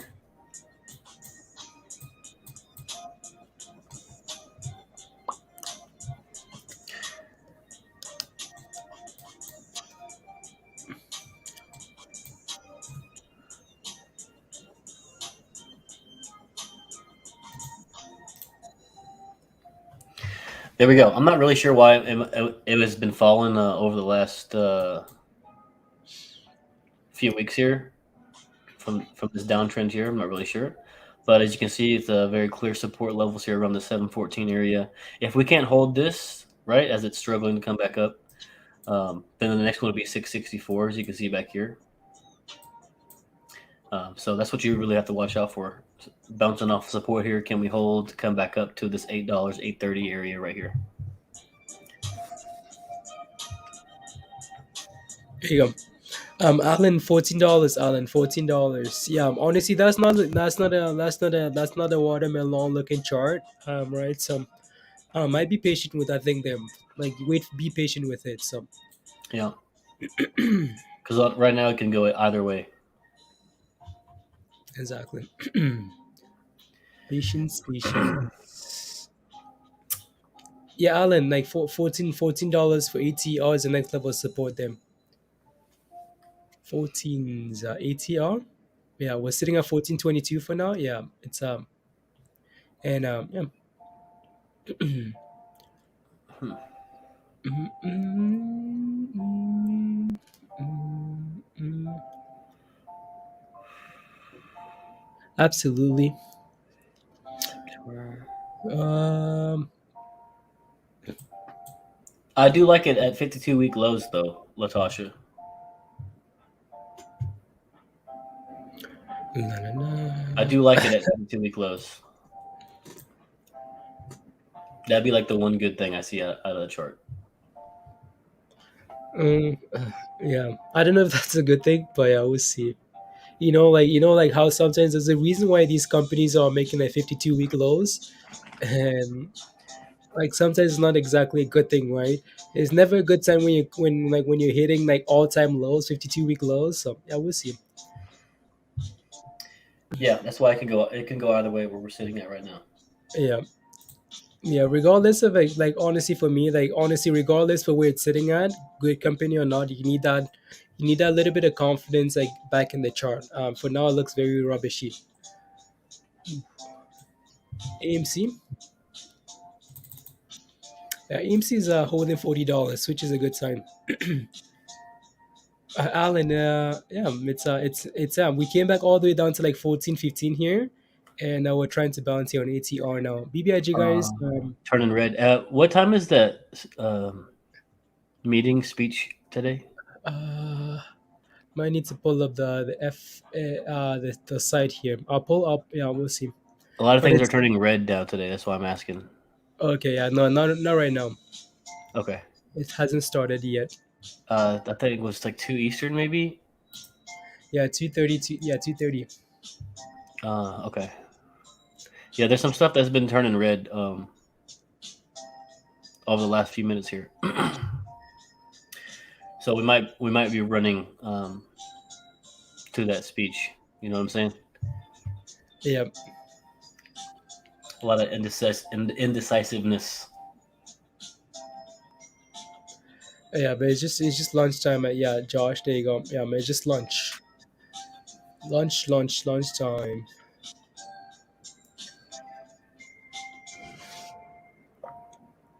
Mm,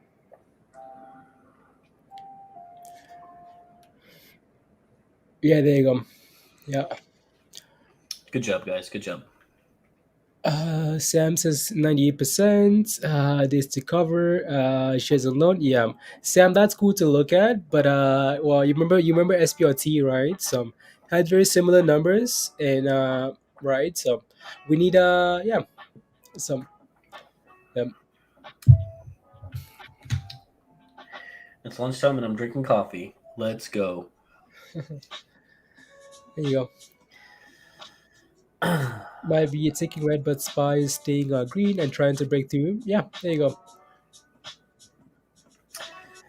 That's good.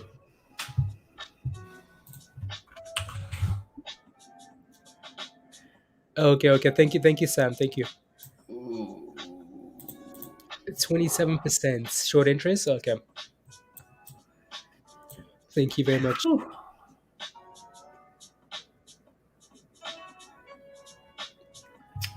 Nah. Alan, CI is breaking. I'm fine with it, breaking. Are we breaking above 70 cents, Alan?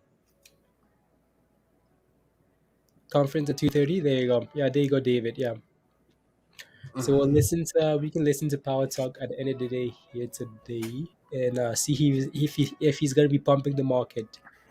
See what Big Daddy Power does, or if he's gonna say yeah, tapering. Big Daddy Powell. Yeah. We're gonna pump it. We're pumping it. Nobody said that, Alan. Of course, of course, of course. We're breaking. We're breaking some random 154 level there. Yeah, it's quite slow, guys. It's quite slow there. So what else is moving here? I know Dina was asking for some stuff here. Yeah, I mean, like it's breaking below of like 510 there, Dina. So that's not exactly a good sign there, right? So another pump and then giving away the gains, right? So yeah. And guys, keep in mind like these movers, guys. Again, like the base case is down, right? Again, these things are pumping here, but the rest of the market struggle. If the rest of the market struggles, they're gonna give away all those gains, right? So yeah, we Yep. got DVAX, DVAX. Charge points. What's charge point sitting at, anyways? I can't remember now. Let's go check it out. Uh, Charge point.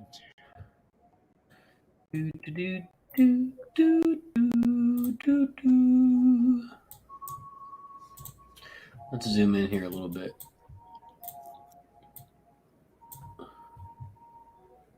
2045. Just like everything else, try to make a recovery for today.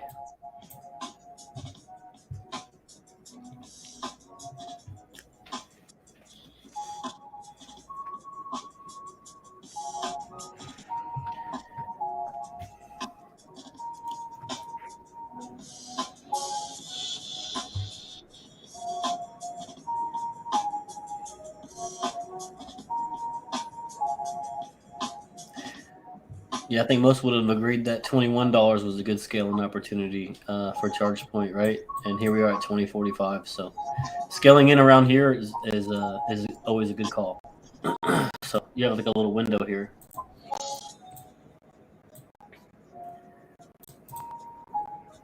right? Because long term, a lot of people would agree like charge point would be a good long term hold. Um, could definitely easily see $30 by the end of the year, in my opinion. So if you're looking for an entry, you're scaling in, okay, right? You just got to be careful of crossing this first level of support or resistance here at 2082. That's what you're looking to cross over first. So There you go. And then Roadkill asking for workhorse. bro, I haven't Workhorse. looked up. I don't think I've looked at workhorse Oh, since it look pumped at back in workhorse. like June or May or whatever. Okay. Yeah, no, we looked at workhorse last week. It doesn't look too bad. Some Pri says, is SPLT dead? Yes.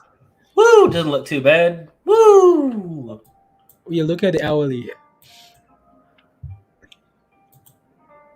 Woo! but like, where's your support though? Like in terms of like support, like yeah, Seven you dollars. only zoomed in there. $7. This is like way back, right? From previous. Yeah. That's crazy. Here we go again, Blaze. How long ago has it been since I looked at Workhorse? And the line here at $7. And what do we do today? Bounced off of it. Bounced off support today. Very interesting.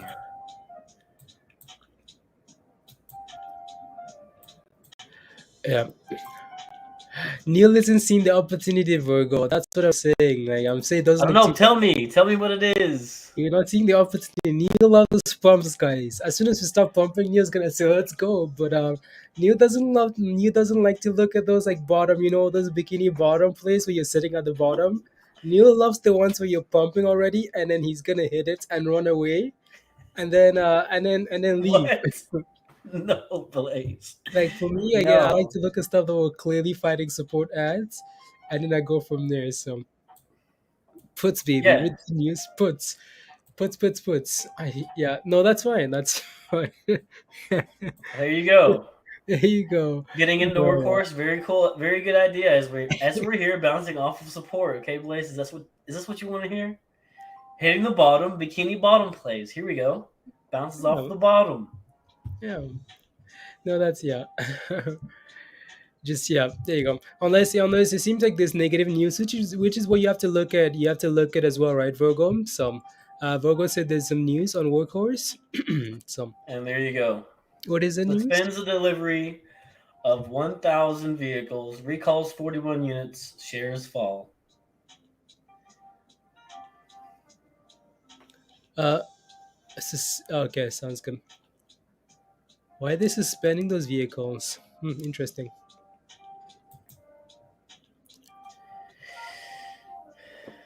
Additional testing and modifications are needed to Okay, certify them under the Fed standards. okay. There you go. That's rubbish then. Absolute rubbish. So again, the chart is not always good enough. You need to look at the news. You need to look at like all the factors, right? So yeah, if the news is telling me it's rubbish, and then I want to watch for this level here. If we can start bouncing up this level, it looks good, because at times when negative news is good news, all right. So yeah, 1 second. Key dates NFT dividends.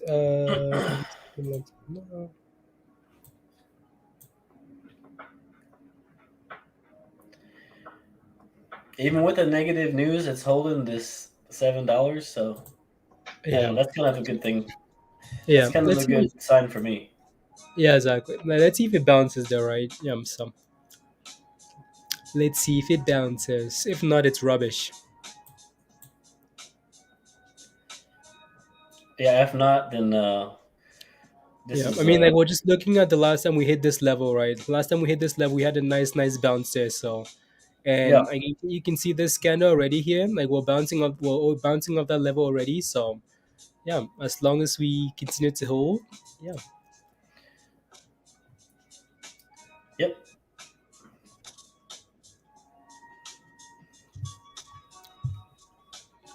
Uh, What's up, Joseph? What's up? What's up? so he's Negative news, negative news, bad chart, rubbish. I a don't know. I wouldn't call it rubbish just yet, right? Just yet. Stacy. Running away, yes, Stacy. It's because I knew as a baby, so Neil's always watching the bikini bottoms, and then yeah, watching the bikini bottom. Uh, does he sound like a SpongeBob, Neil? No, actually, he's not old enough for SpongeBob yet. Oh, okay. Not yet. He Hey, likes cool. Frozen. Yeah, Frozen. The music, yeah. He Oh, the likes the music. music. Okay, Trolls, Frozen, things with like okay, sing-alongs. Yeah. okay. Nice. Benjamin, is CMC a rubbish or a hold? Getting your ass kicked at on Benjamin on CMC. What's the entry on CMC? Is it a hold or is it rubbish? Yeah, the fact that we're getting your ass kicked is most likely rubbish. But like, what's your position on that play? Um,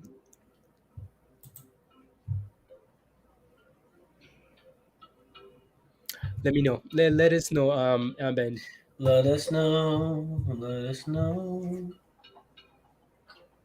Finding Nemo, star. Finding Nemo.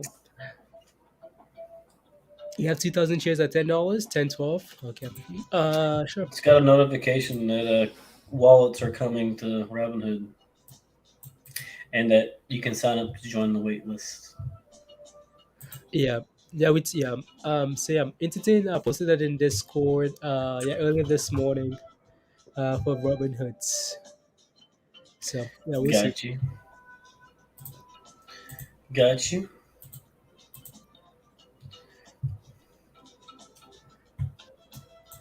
Yeah, there you go, Justin. Yeah, all the songs he's singing. Yeah.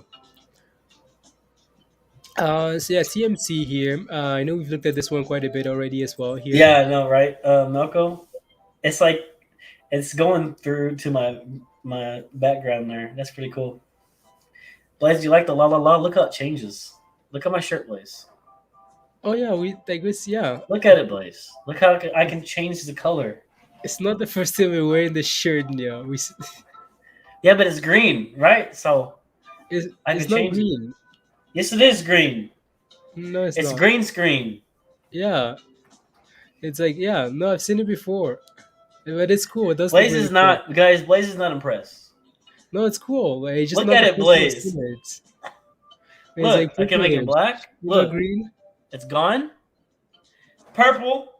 Look at it, Blaze. I can make it change colors. Look at the fade. Yeah, see, guys? Thank you. There you go. Thank you Blaze so not much. impressed. Everybody else, love you. Yeah, it's cool. It's Neil's whatever. drunk. No, I'm not. Yeah. Yeah, Jeez. I don't know. No. So Benjamin, like this thing, like we've said over and over and over, TMC is a pump and dump. Like it's a pump and it's a dump. It's like two green candles, dump, two green candles, dump, one green candle, same level, and dump, dump, dump. Right. So again, like this thing's a pump and dump. I know you're in like all the way up here. The only positive about this is maybe just maybe the fact that we keep pumping and dumping, we might get another pump, right? But other than this, honestly, is like where do you find support from now? Like it's just yeah, this thing looks a little bit scary to me. Some Ben, some yeah. This is why it's like it's very important when you buy, you need to have that stop loss in mind, right? Some yeah. Again, this thing is yeah, honestly not sure what to tell you. Chart doesn't look very consistent there. Some I know you guys. I know. I know, right? Queen is I yeah, it's whatever. It's whatever.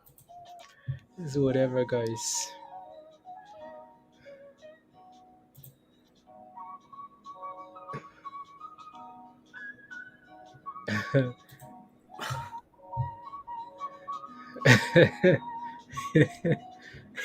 I'm just reading your comments now about my opinion on new shirt. Yeah, dang Blaze. Just reading. Yeah, Neil is whatever. You know, it's cool. It's cool though. It does look cool. You know, it's like the white and the purplish. It's cool. It's cool, cool. There you go. What else? Hold on.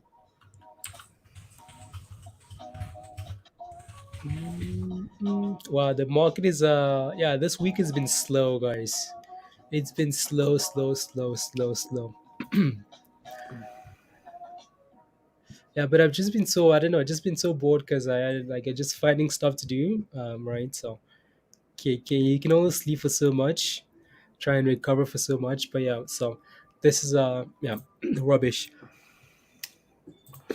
Do, Vinoy do, do, says thoughts do. on entering ATR. Vinoy, um, thoughts again. Like your entry, you might have like $14 might be your next position there. But yeah, so and we lost Neil, guys. Is that a mountain connection? Um, Whoops. mountain connection, Neil. Sorry. Unbelievable. Was HLBZ was lava hot after the news yesterday. So yeah, there you go. See? Yeah, yeah, remember that caller? Yeah, I feel like yeah, I don't know. Maybe it's because I lost like lost like smell and like taste and stuff like that. Now it's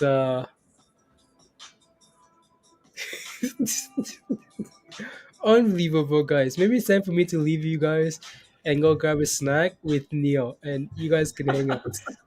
And there you go. What's up, Willie? That's cool. That's cool, cool, cool.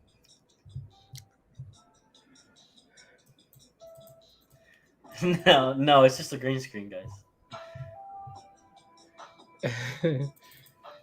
Yeah, you guys get your shirt at the merch store. Yeah. See right here? If you have a green screen, you can do stuff like this, right? This.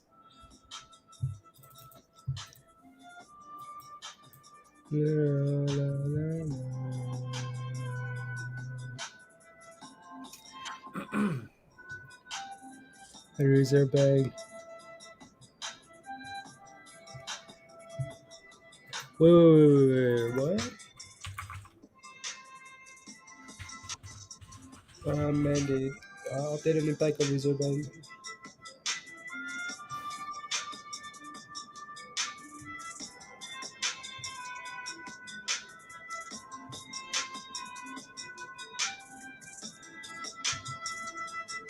Okay, cool.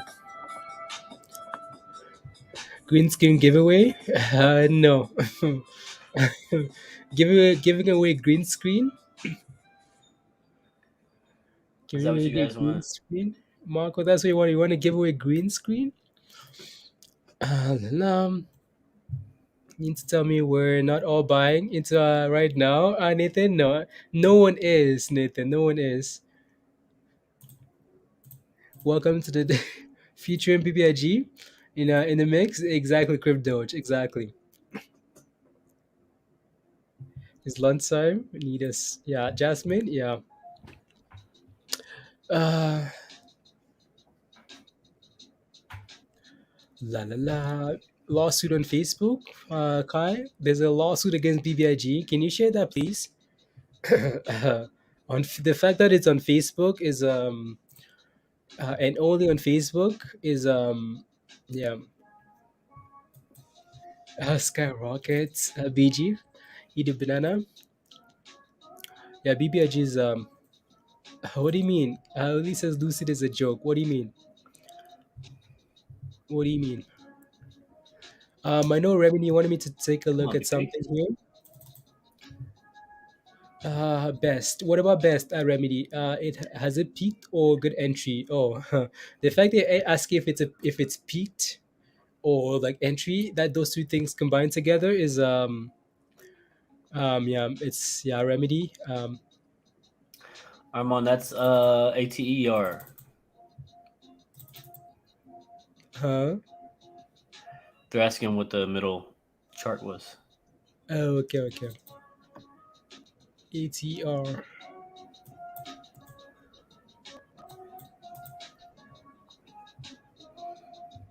is a joke. And no car is made yet, Willie. I know why you're saying that. I know exactly why you're saying that because you're a huge fan of Tesla, and yeah, the Lucid is a competitor to Tesla there, and yeah, I know. Prototype only. Yeah, you back? What? Okay? Yeah, you're late. You're like 3.5 hours late. What? Okay? Oh no, yeah, pump and dump RS, pump and dump for now. News on Facebook isn't real. They will freak out. Queen. Yeah, I mean the fact that you like news is coming from like Facebook is like only Facebook is yeah some on Lucid better mileage per than Tesla Jasmine. Okay, there you go. Yeah, no competition. Yeah. Guys, honestly, only yeah. Don't I'm only looking at the charts, only looking at the price, right? And BBIG.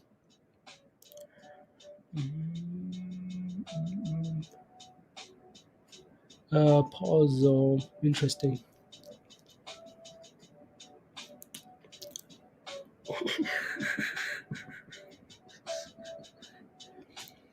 Whew. I saw the yeah the Lucid cars, beautiful. Okay, yeah.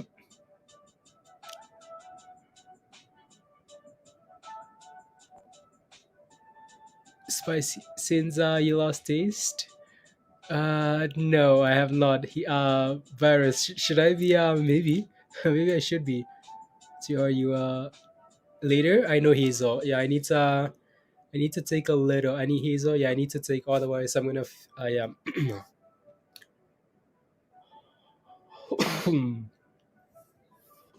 Yeah. For one off. Yeah. Extra intense. Okay, sounds good. I will virus. I will. I'm sure I won't feel the taste, but I'm gonna feel it on other places, and that's the issue, right? So there you go. So yeah. So when Neil comes back, I'll take a little break.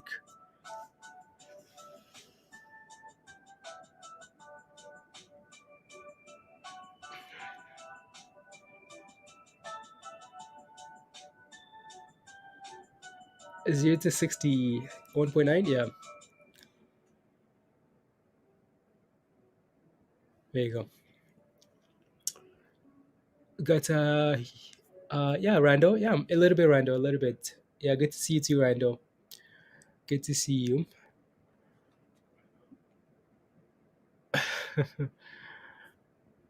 Yeah, Facebook is I don't know. Yeah. Facebook, Facebook.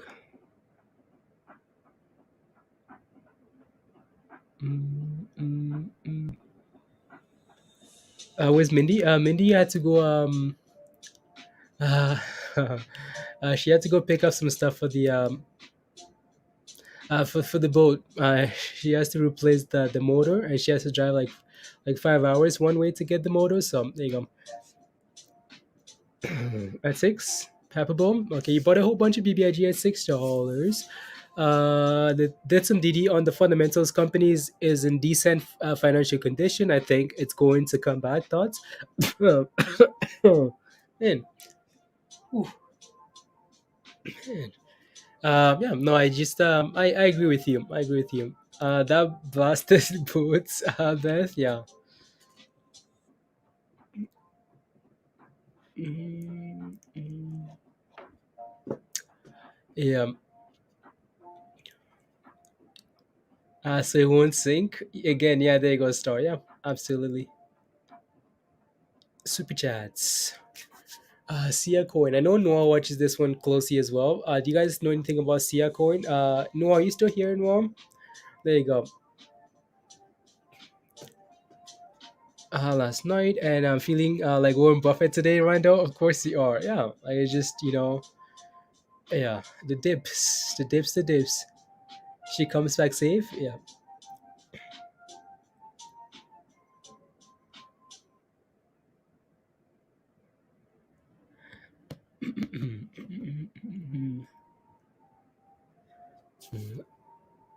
Only buy coins I believe in. I no longer play with poo coins. Oh no. There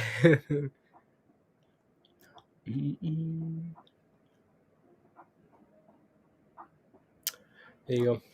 Warren Buffett, Marco. Warren Buffett.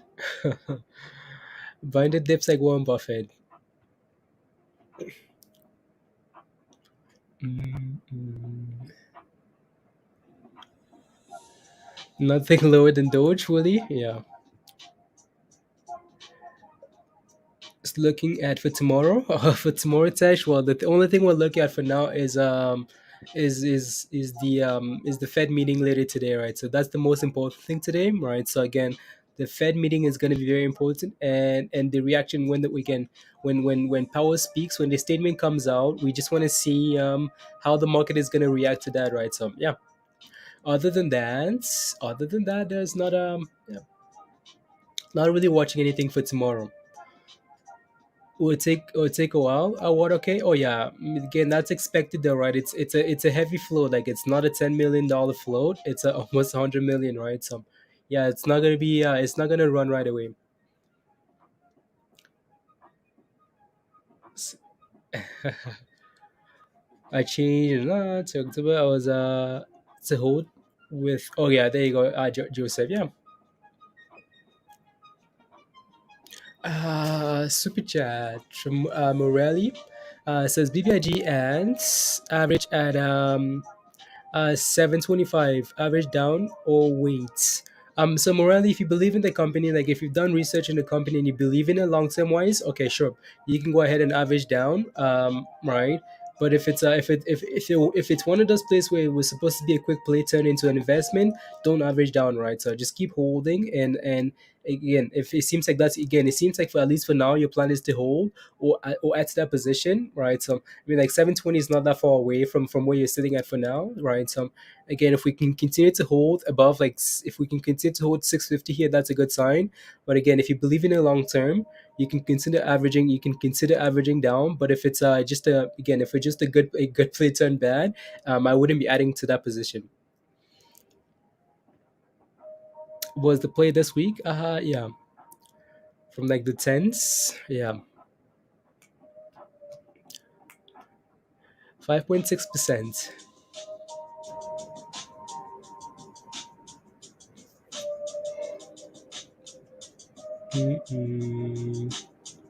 ETR.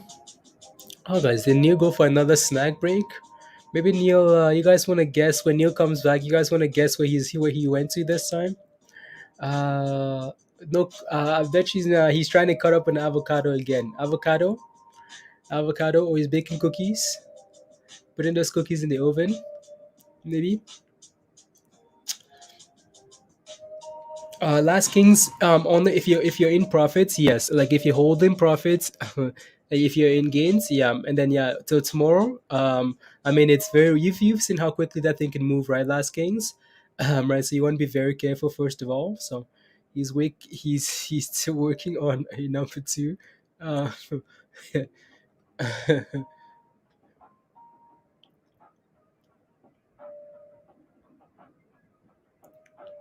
he's in gains. You're in gains right now. Okay, come. Okay, good. If you're in some profits, yeah, it's easy to hold, right? So he's his own squeeze. What's up, Joe? BCTX. Okay. Yeah, Patrick. Yeah, we talked about it. Maybe I have to pull up that news, Patrick. Yeah, but we. I'm quite surprised, honestly, that Robinhood is finally coming around to doing that. But yeah, again, that article was posted in Discord by Entertain earlier, a lot, quite early today, right? So yeah, Robinhood just crypto wallets. There you go. So yeah, finally getting better. Crypto is finally getting better. Yeah. Doge is pumping. Casper, Doge is actually pumping. Oh my goodness, is Doge actually pumping? Because I want to watch Doge. I want Doge to pump. Let me see here, guys. Let's see here. Doge. Where's Doge at? Doge is at It's, 22 cents, yeah, up 12, off 22 and a 12%. half. There you Not bad. go, guys. There you go. You know what? You know what? Let's Dogecoin, guys. Come on. It's been way too long Come on, Doge. since Come on. we went to Come on, Doge. So yeah, Doge. Doge. There you go, guys. Yeah, there you go. Not bad. Not bad at all. Not bad at all. So I'm gonna get rid of some stuff there. We have a bet going on. Where did I go? Number one, I had a phone call uh, because there's a restaurant that just opened up in my town, Texas Roadhouse. They are taking pictures from the veterans for hometown heroes. So I needed to call and confirm when they're accepting photographs so I can bring my picture in. And then I went and heated up dinner from last night, which is Cajun chicken pasta. Knew it, guys. We knew it. There you go. What? No, nothing. Nothing. Nothing. What's the bet? Tell me what the bet is. Nothing. Did the squeeze? Yeah, Marco did the squeeze. Neil did the squeeze.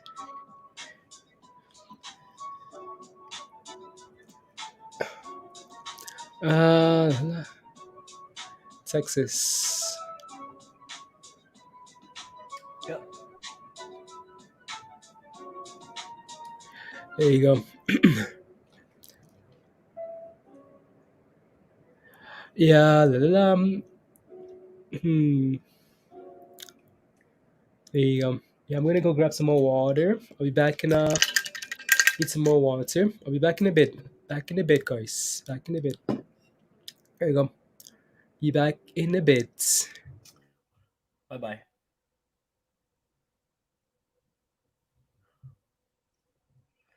You saw Doja and Squeeze? No. I got Doja. It was 19 cents.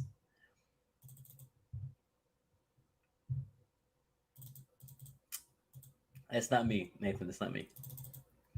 Blaze is going to the squeeze now. Yeah, exactly. I'll be here, you guys. I just don't want to eat on camera with you, but I'll be right here. Hey, bro, can you look at BTC? Yeah. Blaze has got the charts up though, so I can't really show you anything.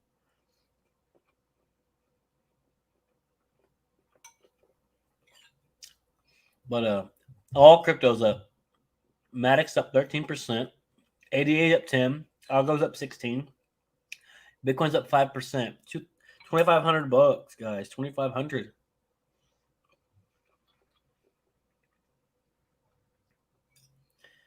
Bitcoin looks good. It needs to get to 45 though.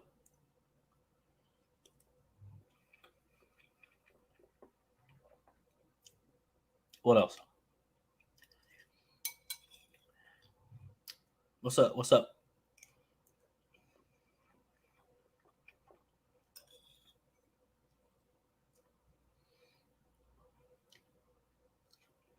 BTBT, yep.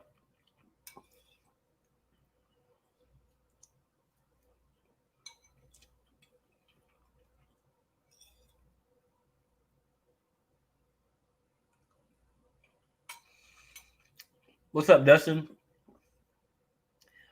I'm here, you guys. Blaze is taking a break to get some water, and I'm here. I'm just eating. I just don't want to eat in front of your faces, so.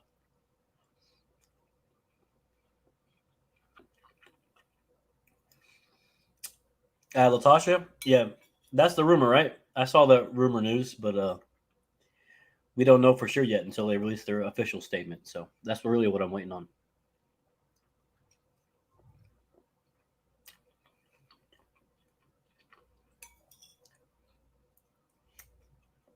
Minnie's fixing her boat, guys. Fixing the boat.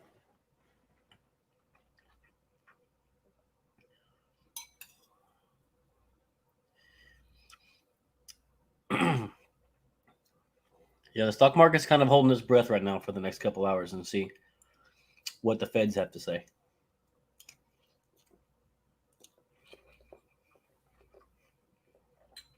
Oh, Big Daddy Powell.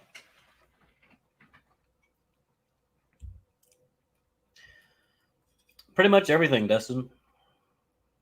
Pretty much everything. There's not a whole lot of red in the market today.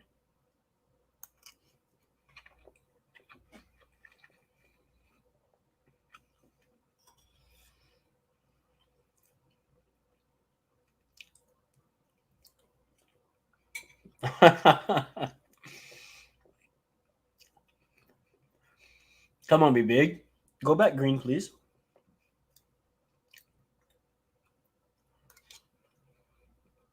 Okay, sorry. Yeah, Dustin. We got Be Big, ATER, and Doge. ATER in the middle. Had a nice run today, like 15%. And Dogecoin on the right there. So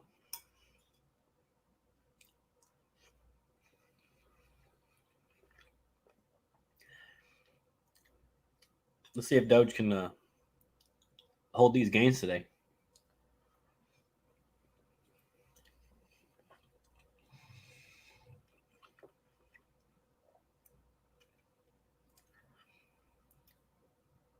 Yeah, the whole crypto market looks real good though. Algo is up 16%, guys. ADA is up 10%. Ethereum's up 10%. Matic is up 13%. VeChain is up 11%. Even the Sheeb, y'all. Even the Sheeb. The Sheeb is up 4%. Let's go, Sheeb. So crypto looking pretty good today, guys.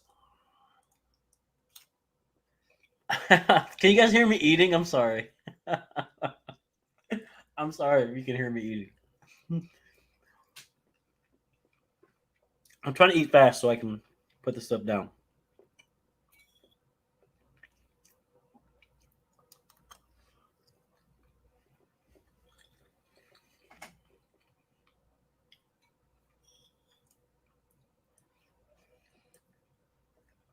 Been in Doge since 12 cents. Dropped my Litecoin before the fall. Nice.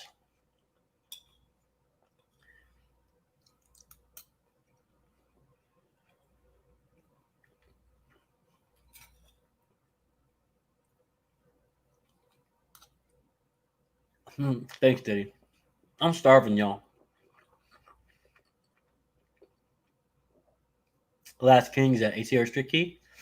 What? What do you mean it's tricky? Because it's up today?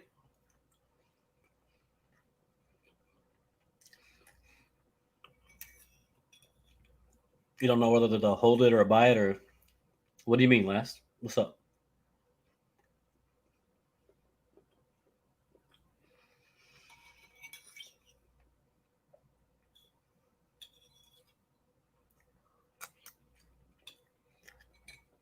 Blaze said he's gonna go get water. Man, what's he doing?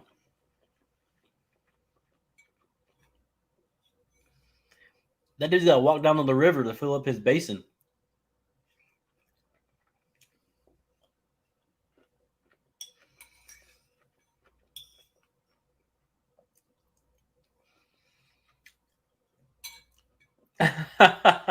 Not bullish. No, Gary. I was celebrating. Everybody holding. I was celebrating. Everybody hoping the sheep's at 4%. It's crazy. Thinking if I comments are going. Hang on. I'm thinking if I hold, so hold it till tomorrow in case it goes to 17 again. Oh, I got you.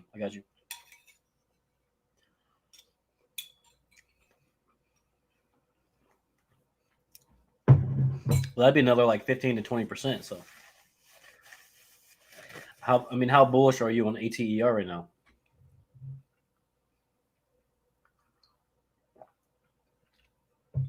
I'm invisible. No, you're not, D-Lip. I see you. Okay, here I go. I'm coming back, guys. I'm sorry. There we go. First of all, do you guys like the kaleidoscope? Hang on. Look at the kaleidoscope in the shirt. Look at that. I did that for y'all. All right. I did that for y'all.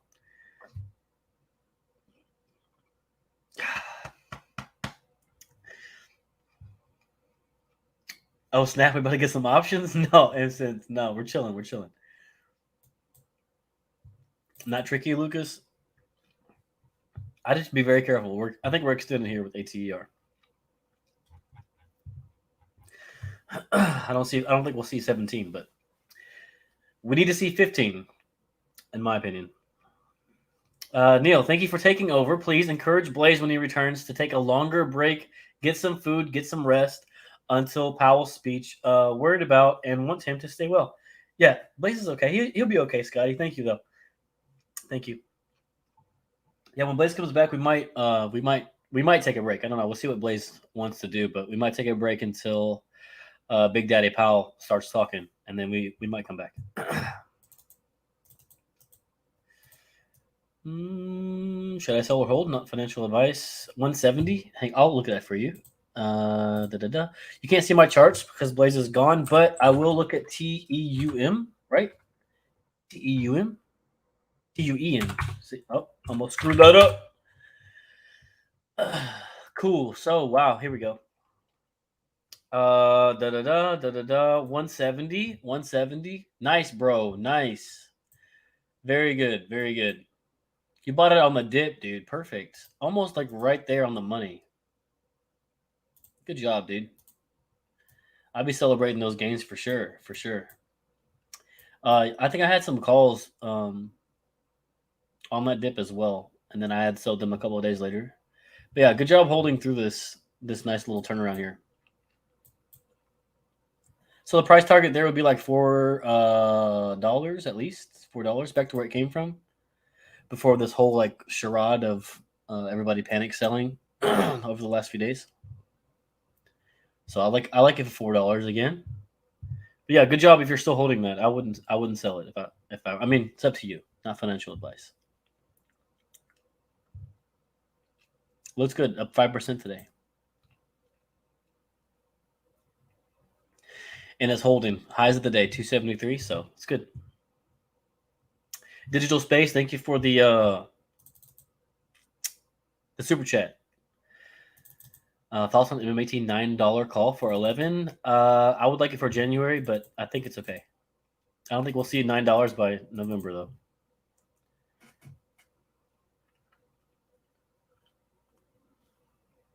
I don't even know what those the option chain looks like right now. I like it for $6 or $7 over the next couple months for MMAT. End of the year though, it's going to be news, so we'll see what the dividend and the rest of the news comes out for MMAT. There's supposed to be some stuff coming down wherever Josh is. Josh has the news on MMAT if he wants to share. He's bullish on MMAT. I'm also bullish on MMAT for the end of the year.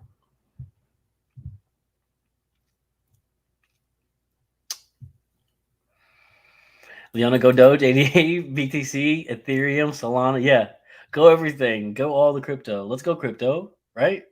Everybody panic selling over the last couple of days, so they move their money into crypto. Makes a lot of sense.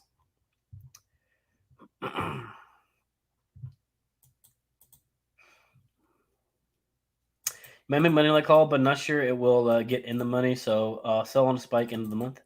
Yeah, that's what I'm saying, Josh. Like I said, I don't think you're going to get in the money on that $9, but You should be green though, for sure.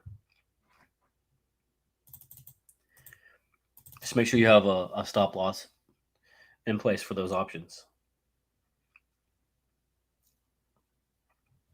CEI, what's up, Edwin? Are you holding CEI? They've been covering CEI here for a while, like since before $1. So I don't know what you're looking for. You're looking for an entry. You're looking for an exit.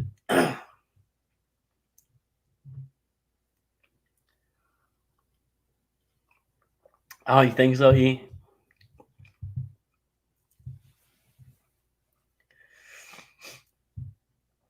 No problem, Scott. No problem.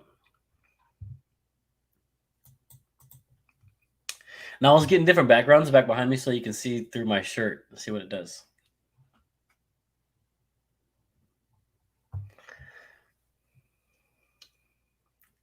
It does start, yeah. BBIG is killing you? Why, bro? Why? What's wrong?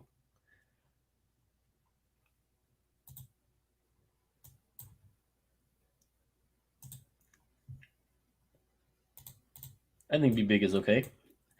Here at 657. We need to hold 650 though. Yeah, entry for CEI. Okay, I'm sorry. I was waiting on you to respond to that. Here we go.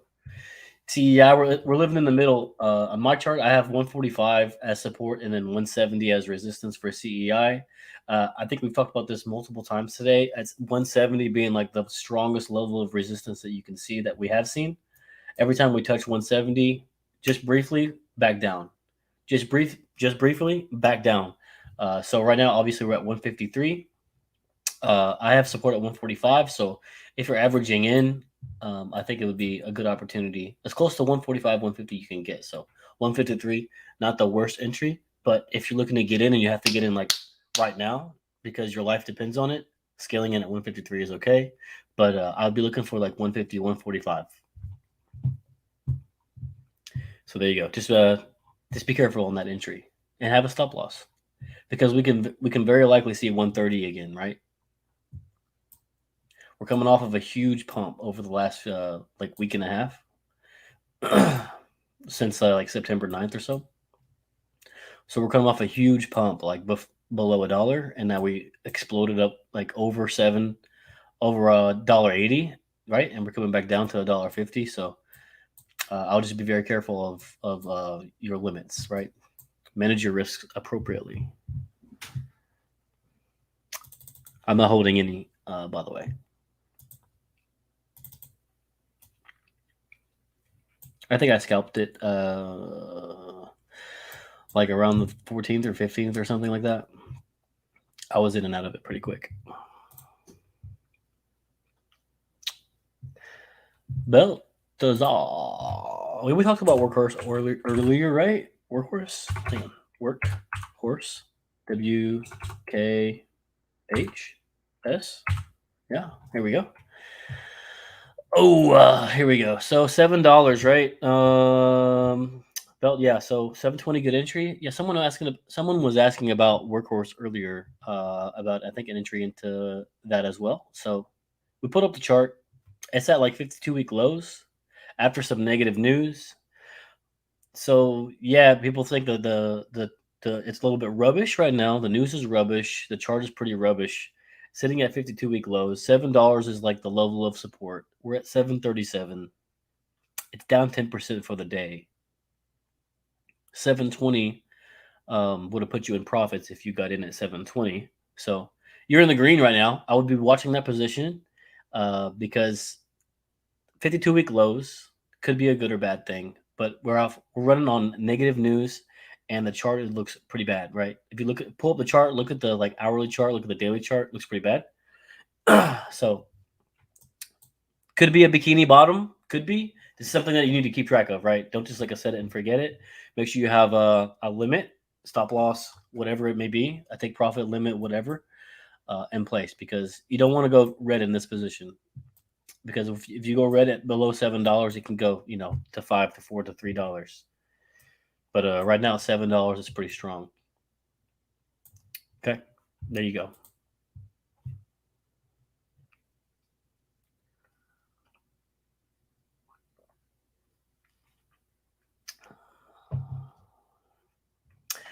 Bikini bottom, yeah. I like it. I like bikini bottom. Lost my notes on PLX, but I have one share, $1.30. I must have thought that it would be a good entry. What are your thoughts on options at all? PLX? What is that, bro? What is PLX? I don't even know what it is. Protolect Bio. Okay, here we go. Okay, the last news is missing earnings. Okay. Other than that, you got in at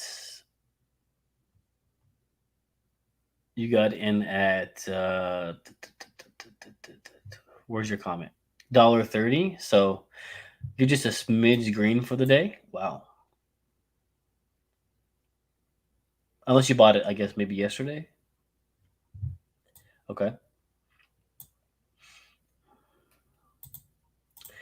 Have we found the bottom here with PLX? Maybe.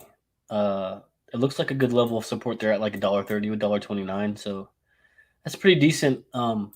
Pretty decent entry there. I'm looking at $1.40 as a resistance, and maybe a little less, $1.39 maybe for resistance on PLX. So we're living in the middle, right, between $1.30 and $1.40, you can call it. And no, I'm not getting options. I don't even know if this is even optionable. Yeah, but if you're looking for an exit, I would be getting out at $1.40, and I would be getting in at $1.30. Just one share. I mean, I'm not sure what the point of swinging one share is. You're trying to swing like 14 cents.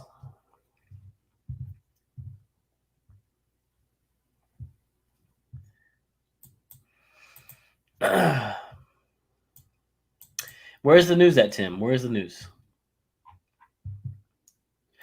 Unless it's like an official statement from AMC or from the CEO, then I wouldn't consider it news at all. It's just a rumor right now.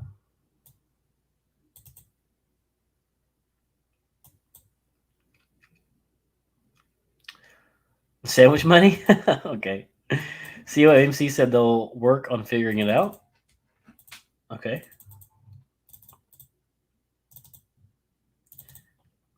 I don't know. In my opinion, it's just whatever because crypto is crypto. He already announced that he's taking Bitcoin. We listened to that earnings call, right? A month ago or more for him announcing they're going to take Bitcoin. So him taking Doge is not like some surprise, and it's not moving anything, right? It's not going to move AMC as you can see. So right now it's just a rumor, right?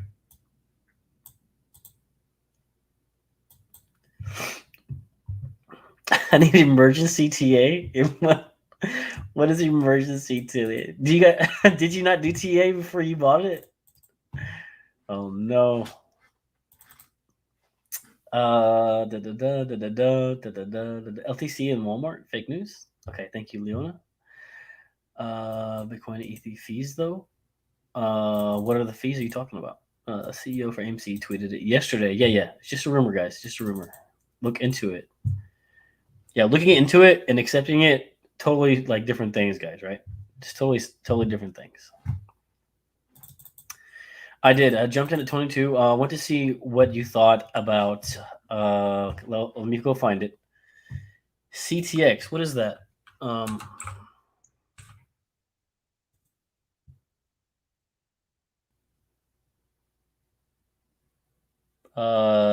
what is this? CTX. Is it Cortex? Is this right? Cortex. US dollar. I'm gonna pull this chart up and hopefully this is the right one.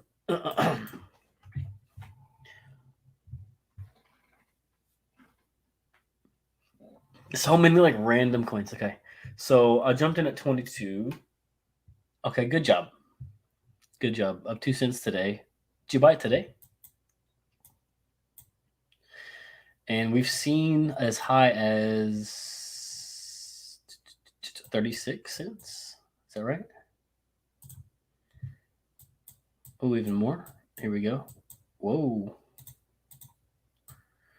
Here we go. So it's been as high as about 75 cents. So, okay. Don't know anything about this token, by the way. So I'm just looking at the chart. We found a bottom at like 10 cents, right? Everything kind of dipped back a couple months ago. So July had the bottom, just like everything in July. Bitcoin, Doge, everything in July was kind of finding a bottom there. And then ever since then, we bounced off of that 10 cents area, and we've been on an uptrend ever since. So it looks pretty good as far as riding an uptrend is concerned. 22 cents is okay. I don't know if you're trying to hold it long term or not, but there's definitely clear resistance at like 23 cents and 28 cents, 28 and a half. 28 and a half cents or so. I'm on the daily chart. So just looking at this daily chart, your support would be like right now, about 22 cents where you bought it. And then resistance is looking at like 28 cents, 28 and some change. So other than that, I'm not really sure what your goal is. I don't know if you're holding it long term, just trying to scalp it, just trying to make a quick profit, turn it around and sell it, whatever. But there you go. Those are your levels. So hope that helps. Oh no! Oh, I was on the wrong one. Oh no! Oh no! Cryptex.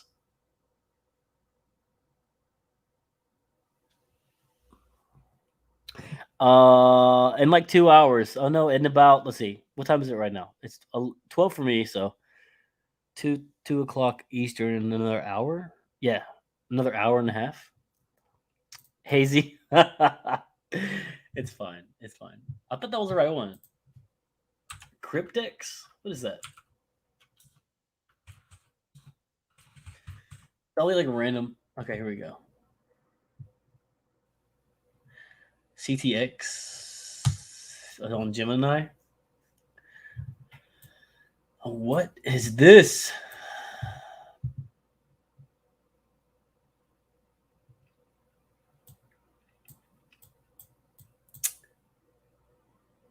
It's a new one, right? It's a new coin, and it'll be released in about July 15th or so. Is that right? Will be if valued at 6 billion. Any news of weed stocks? Negative remedy. Negative, negative, negative. Weed stocks are in the doo doo. Doo doo. I don't have a wrench anymore. I don't know, Fabian. That wasn't me. Hazy, correct. Okay, cool. That's what I wanted to see. Let's pull up the hourly, the daily.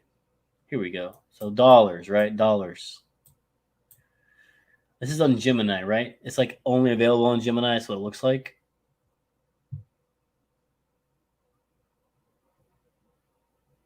From 7 to 45. And now we have a pennant forming here. And you're at 22. So I'm going to mark an entry here for your, online here for your entry. And I'm just going to see.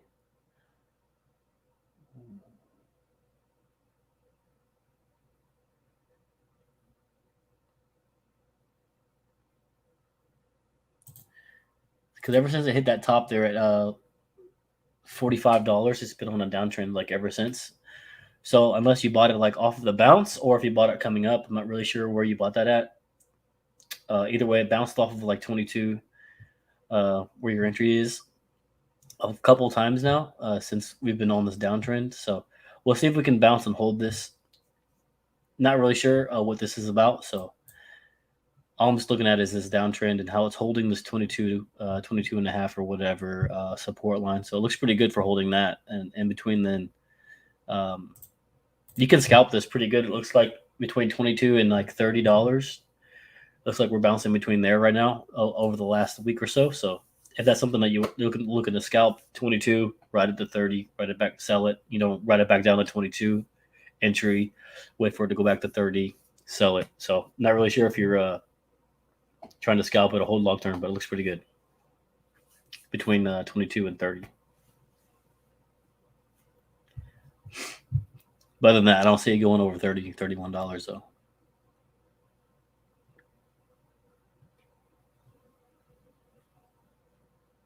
But I don't know any fundamentals about that coin, so unless you know something I don't. Mm, mm, mm, mm, mm.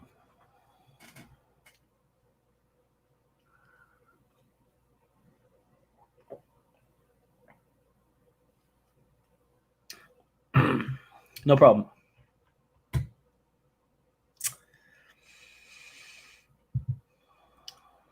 No problem. Let's go, Doge. Look at Doge.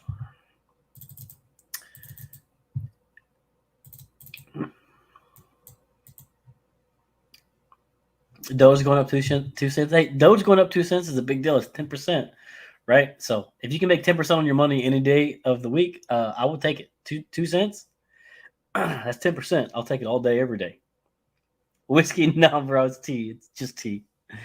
What do you think the share price will be when the proxy drops? Don't know. Don't know. It's anybody's guess, bro. Some people think 15. Some people think 20.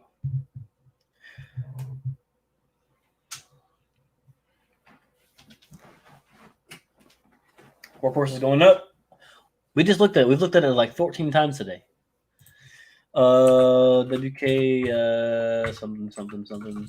How do you spell workhorse? HKS? No, WK. Hang on. It would help if I'm looking at stocks instead of crypto. How about that? 743. Here we go. I mean, you guys, I wouldn't call this like some crazy. We're running on workhorse. I mean, we bounced off of 705 today, and we're at 744. Still down 9%. So, I mean, technically, yeah, we're going up. But if you look at the chart, it's still rubbish. Chilling thoughts on the Dutch Bros. Yeah, I've looked at the chart a couple of times today. In my opinion, it's had a nice run. It looks like it's kind of it looks like it wants to consolidate.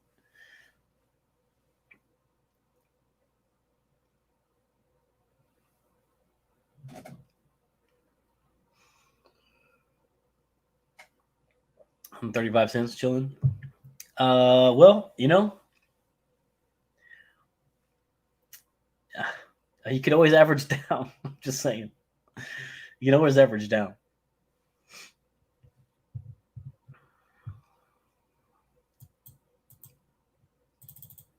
Yeah, you probably did fall asleep. I mean, I shared my screen. I don't know where it went. Neil went poop. Neil went to poop. I'm right here, bro. What do you mean I went to poop? You think it's gonna fill up that gap? Oh, which gap, Hector? What are you looking at?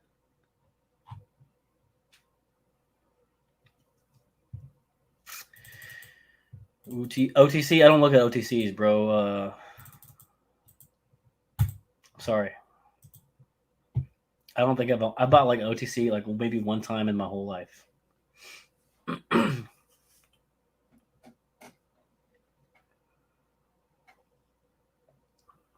I'm not really sure about it, bro. What are we looking at? Okay, what from the left we got BBIG, then we got ATER, and then we got Doge. That's what we're looking at right now. Yeah, I know, Star. I'm right here. Hector on the workhorse, fill the gap. I don't know, bro. I doubt it because we're on this this drop today because of that negative news, right? About their production or whatever it was. I can't remember. And down 10%, bounced off $7. We're at like 743. And resistance I got is at $12. We can scale that down to 10. We could put one at $10 if you want to too. Or so. Bring that down down to about 990. So for now, we got resistance at 993 or so, 990, and then we bounced off of $7, which is also the 52-week low. We've talked about this multiple times, right? I don't know about filling a gap. Maybe, yeah. I mean, cool. It could happen, but yeah, in my opinion, it's pretty rubbish. Workhorse is looking pretty rubbish right now. If I was doing anything, it would just be scaling in.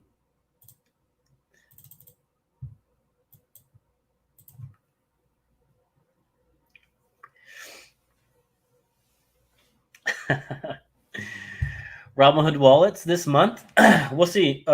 Rick, there's a wait list, so if you want a wallet, go join the wait list. God, what is on my foot? Get off of me.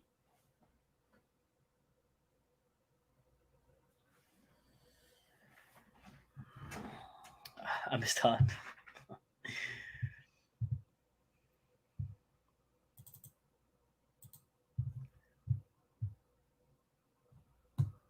No problem, Gary. That's what I'm here for.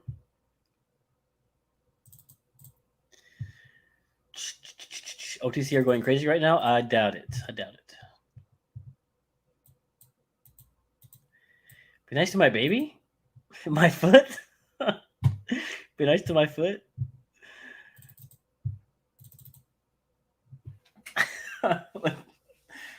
What are you guys even talking about? I'm talking about my toes, you guys. What is going on? They're not my babies.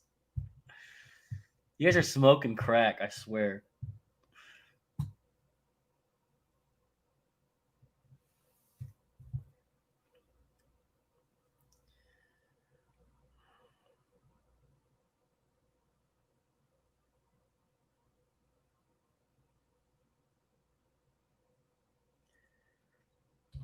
Yep. See? Obviously, they're gonna pick who gets access first. Yeah, probably like the big dogs, right? Everybody with like 1 million or more Doge. If you got 1 million Doge, you get on the list.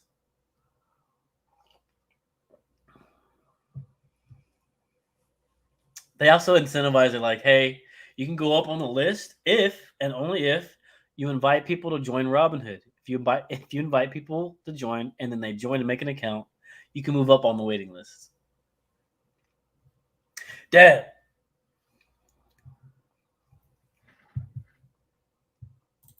Am I stoned or no? I can't. I wish I was, Jesper. I do.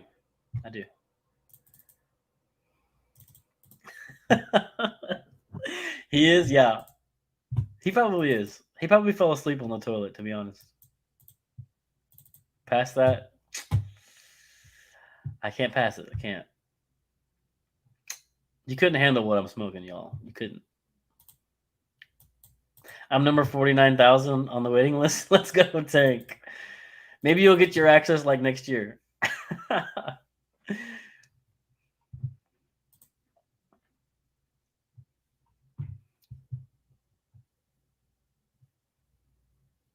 Smoking is bad. Okay.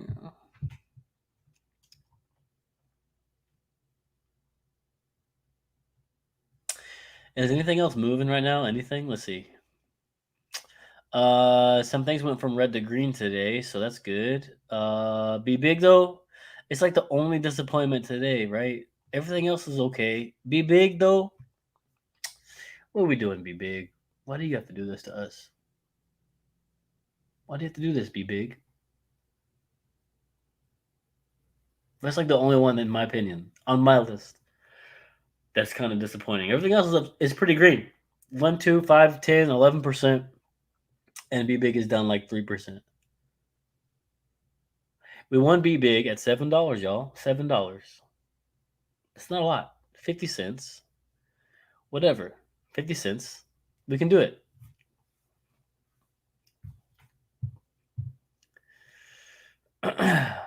Top Shots? What is that? I can handle that, dude. Yeah. You can handle this? Got you. Does it pay you for referrals? Crooks. They give you shares, right? They give you shares? I don't know.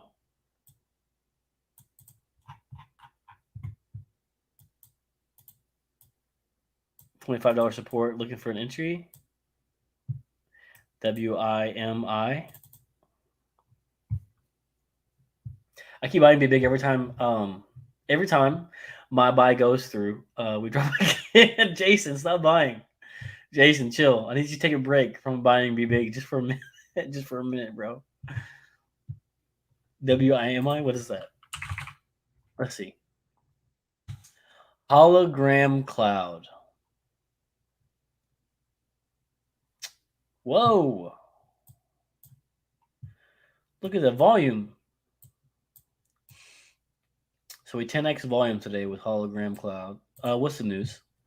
The news is nothing. That's nice. Who's ever asking about the WIMI? WIMI? Who's ever asking about that? You probably know more about it than anybody else here. So if you want to share what you know, what the news is, what's going on, let us know. I'd like to know about what's going on. And we bounced right off of support here at like $3.50, $3.60 or whatever, and it ran up to $5.20 something. So that's good, 25%, right? On the daily chart. Whoa! Hold on. Hold up. Y'all, if you have your charts open, turn to page 5, right? Open up your charts, pull up WIMI on the daily chart. Look at July. That is crazy. Look at this pump and dump. So we ran up to $29 on like July 14th, 13th. So remember, that's $30, right? $30 basically. And then the next day, $15. And ever since then, we've been chilling at like 3 something. So very interesting. Yeah, not really sure, bro. This looks like a pump and dump, to be honest with you. But if you got it in at like 390 or so, 360 or whatever the low of the day was, 390. Good job on WIMI. Never heard of it. You're the first person to like ever mention it.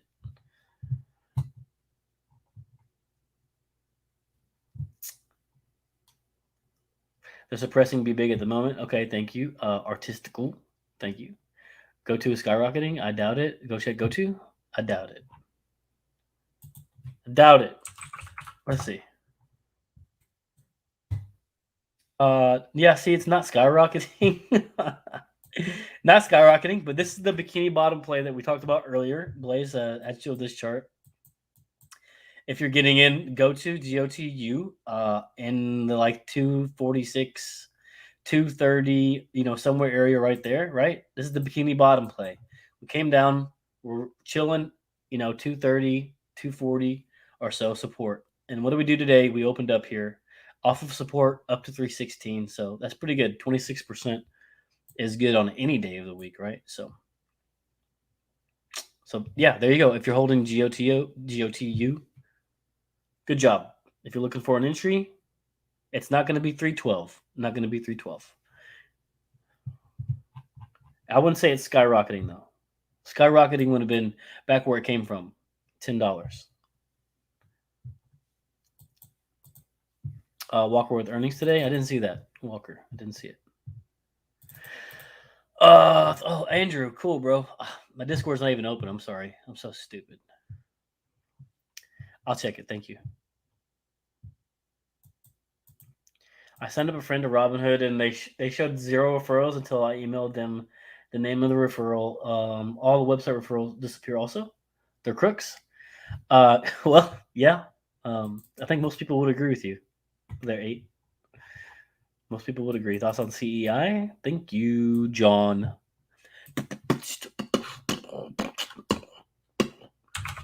CEI.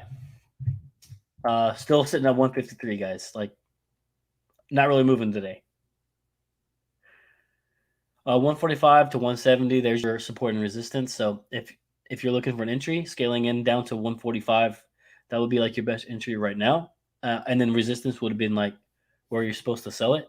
So resistance at 170 is like the strongest that we've seen out of all of it. We've talked about it multiple times. $1.70 as resistance on CEI.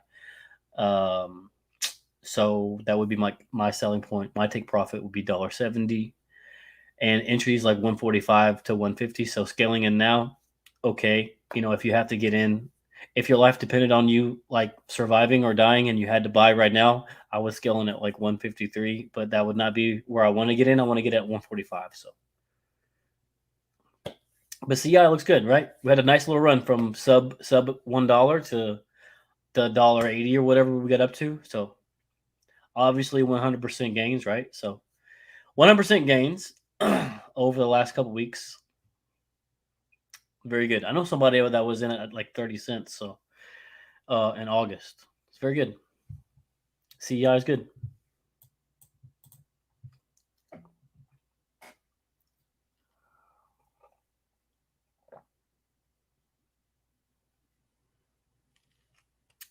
In about an hour, Jay. In about an hour. I'm not sure if Blaze is even coming back. I don't even know what's going on. He fell asleep. We don't know. Can somebody get a hold of Blaze and see if he's okay? We need to make sure Blaze is okay, you guys. He's been gone forever. American Airlines, I have $28 calls for January 1st.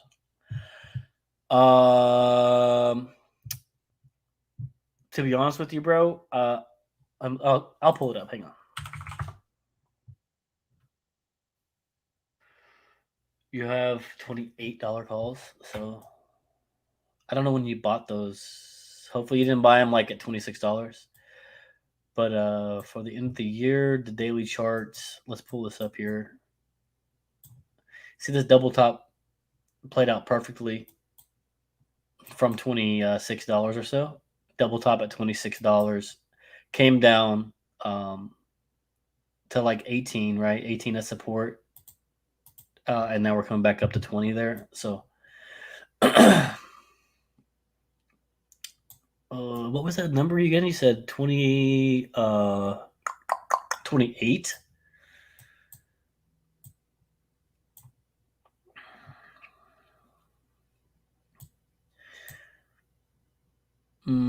I think it just depends on a lot of things throughout these next couple months. As far as policies are concerned with COVID and stuff, I don't think it'll be $28, $30. I don't think that's going to be an in the money call, to be honest with you. You know, $30 was pre-COVID, right? That was pre-COVID. I don't think you're going to see $30 during this pandemic. 26 though, yeah. And if you got those recently and you got them on the way up, then you're going to be green, right? So as long as you're making profit, cool. It doesn't matter like what the call number, the strike price is. So as long as you're making profit, that's cool. So it just depends on whenever you want to take that profit. You want to take it at 15%, 25%. You know, when the price goes to $22, $23, it's likely that we see 26 by the end of the year. There's no guarantees though, right? It just depends on like what happens during the rest of these next couple months. I don't know what made you buy the $28 though.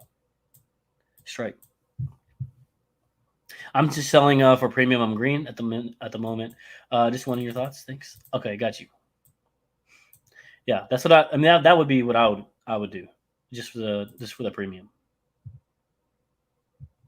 Come over to Clove. It's ready. No, I don't think so.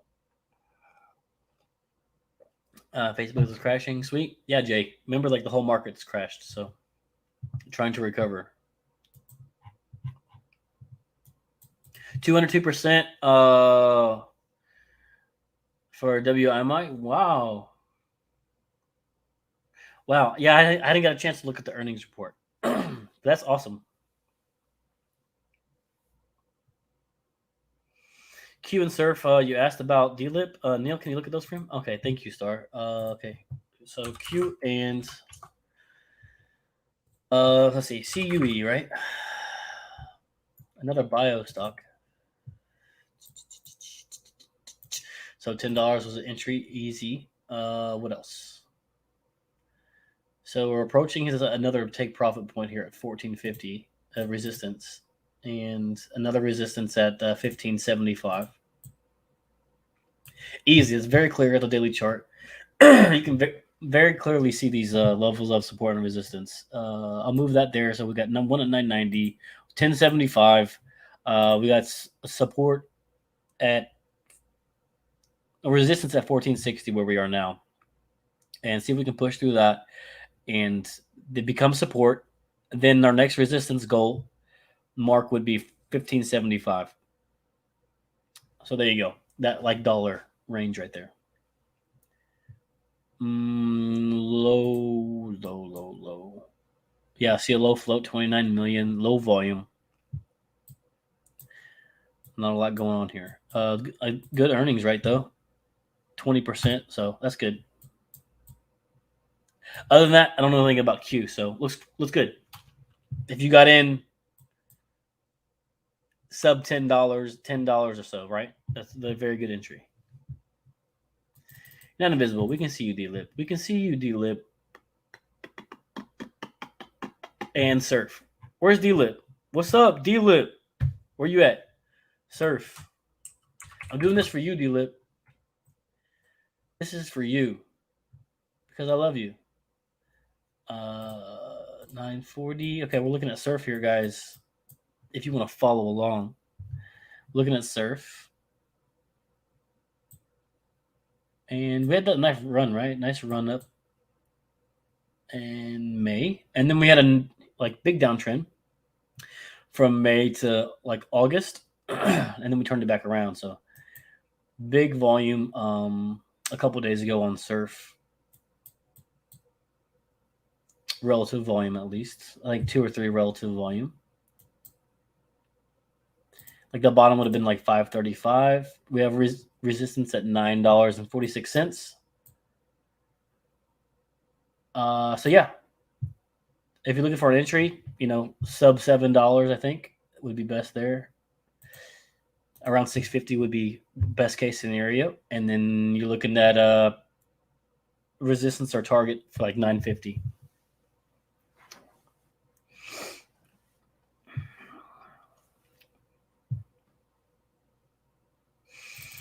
Oh, Randall. Okay, thanks, bro. Thanks. Neil, what's up? The other Neil in the chat, what's up? I see you, bro. Neil Weston. Thank you, guys. Like and subscribe. If you haven't already, smash the like. Please show some love for Neil. That's me.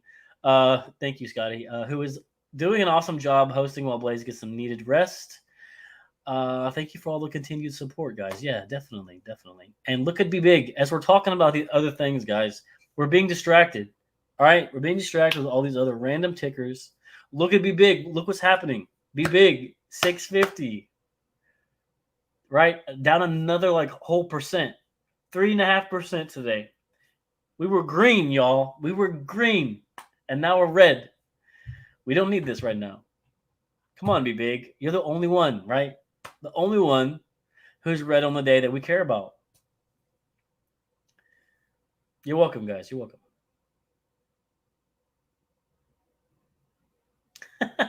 No, it wasn't Amber. It wasn't. It was a finger, not the middle finger. I miss your TA. I haven't been on so much. Yeah, me neither. I've been really busy, Christy. I can understand. It's okay. It's rubbish, Dobbs. I know. Be Big is crushing everyone's souls right now. I know. So disappointing, right? So disappointing. Thank you, Amber. Thank you. I come home from crypto. I come from crypto, but have been dipping into day trading stocks. But I like doing options. Yeah, me too. Me too, D-Lit.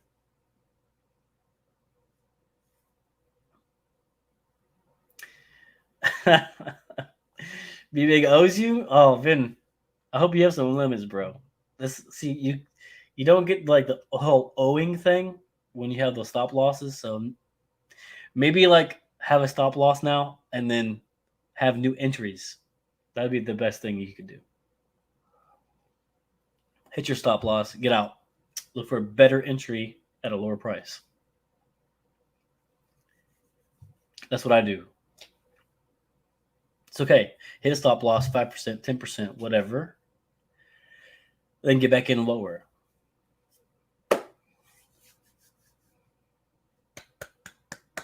Easy. Yo, is this background tripping y'all out? Is it too much? Is it too much for y'all? Look. Is that too much?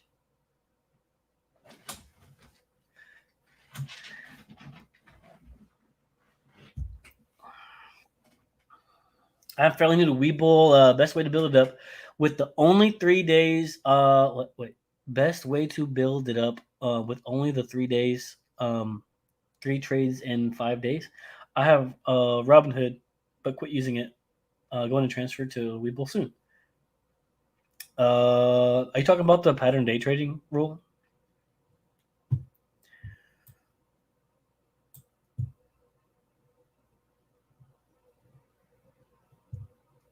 Jason, I think you're talking about PDT, right? I'm not sure where you're getting that. Cool, you have a Webull account. Right on, bro. Right on. Let's see. This might be my worst play on BBIG. Well, you can make it better, bro. You can make it better. BBIG options are juicy right now. I agree. BBIG call strike tomorrow. You mean Friday? Doesn't look like it will hit it. Can you explain if rolling is good or not? No, I would not roll that.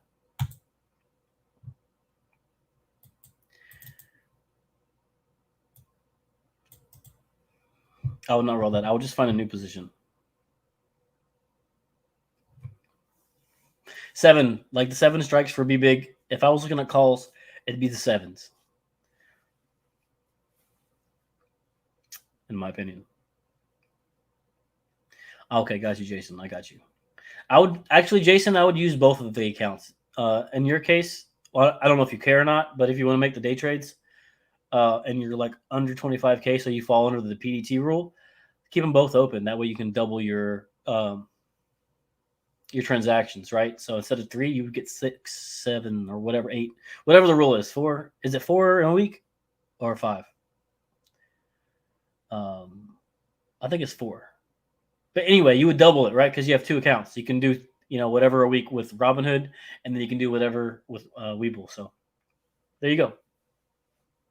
I would keep both accounts open. 3? It's 3? Okay. Okay, like you're allowed 3, and then like the 4th one, you break the rule or whatever. Okay, got you.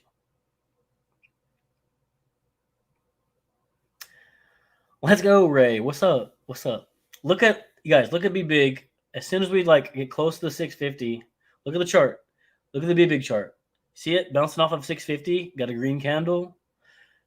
Hello, support. So who's ever scaling in, buying call options, right? That's when you trigger those buy options for the buy those calls on the dip of support. Buying in the dip is always good when you're buying in shares or you're buying in options. So if you're looking to get calls, 650 would have been it for the 7, the 8, the 9, or whatever strikes. And if you're scaling in, 650 would have been it as well. So there you go, guys. Come on.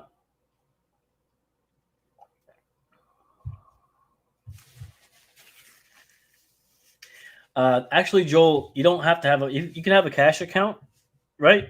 And still fall under the PDT rule, especially with things like Webull and Robinhood. And you have the term is instant access or whatever it is when you deposit money and you get it same day or instantly, instant deposits or whatever, and you don't let that cash settle, you still fall under the rule. So you can still have I have a cash account with the. I don't even have a margin account. Yeah, all my accounts are cash.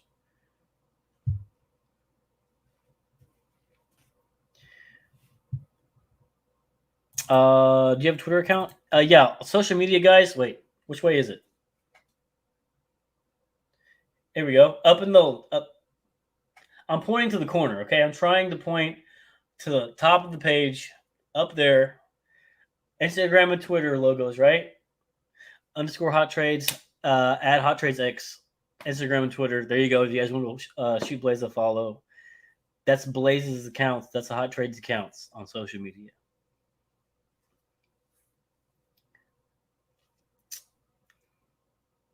That's correct, Dustin. That is correct. But you have to. It's an extra step that you have to take, and a lot of people don't know that.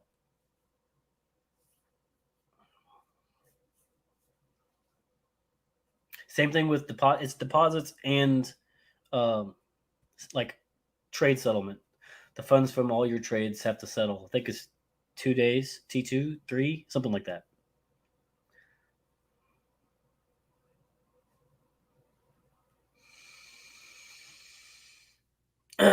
Can you show me options contracts that you bought this morning? I mean, you can tell me about them. Yeah, what's up, Squeeze?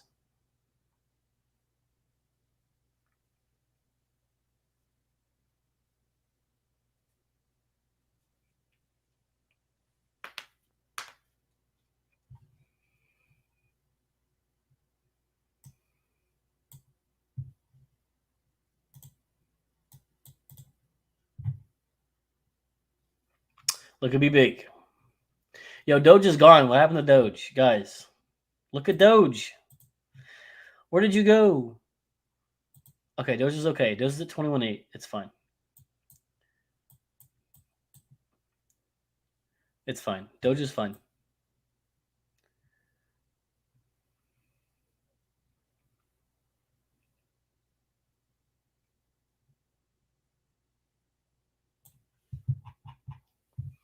BBIG will hit $12 to $15 soon.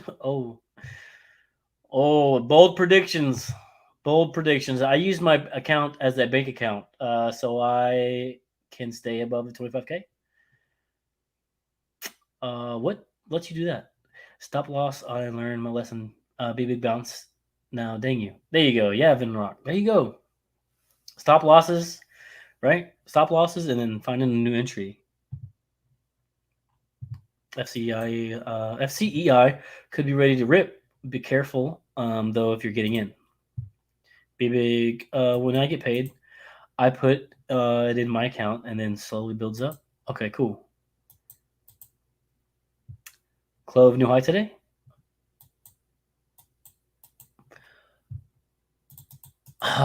Is it $9?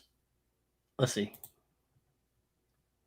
Clove 809. Rubbish. Clove at 809. Rubbish. Guys.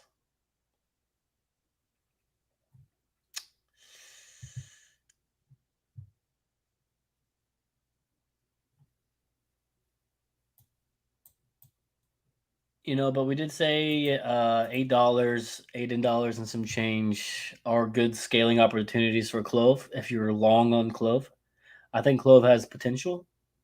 Is it going to be flat $50 tomorrow? No, definitely not. But long term, I think Clove is good. I like it for $15 and $20 over the next year. But right now, rubbish. Because Clove has definitely been a letdown after letdown as far as the chart is concerned. But I like the company. Yeah, and Clove's highs of the day is 812. Yeah, pushing 812. There you go.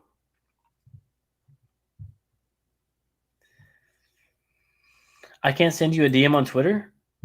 Yes. I don't know. That's Blaze's account. I'm not sure. I'm not sure. I think you can. Maybe Instagram. I'm not sure. If you get marked as a pattern day trader for the first time or output, you can email them. Yeah, you can, Mo. That's right. And have it removed. Yeah. You can just say, hey, sorry, it was an accident. I didn't know. My bad. And they'll be like, all right, you've been granted one wish, right? And one wish only. More good news for MMAT. The short interest is going north again, and there are 0 shares available to borrow. Thank you, Josh. Yeah, MMAT is another one I like, guys. End of the year, I like MMAT a lot.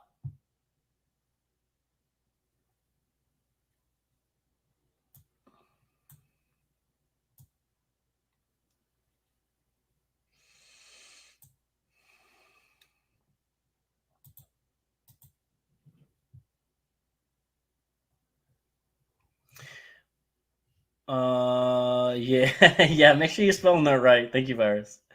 I was trying to show you a picture. I just bought 700 options of BBIG of $10 strikes. Why are you buying the tens, bro?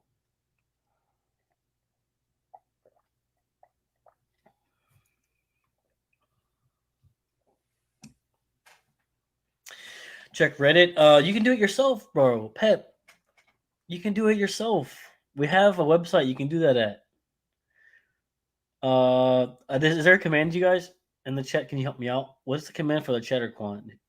Does anybody know? But go to the chatter quant website and then / hot trades or whatever, and you can see all the trending stuff from Reddit. To the moon, to the moon. I would squeeze. I wouldn't get the 10s, bro. I'd get the 7s or the 8s.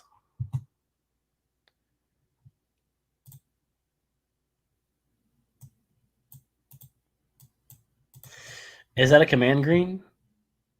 You pretty chill like Blaze. Thanks, Finn. I try, bro. I try. I'm just a little louder than he is for sure.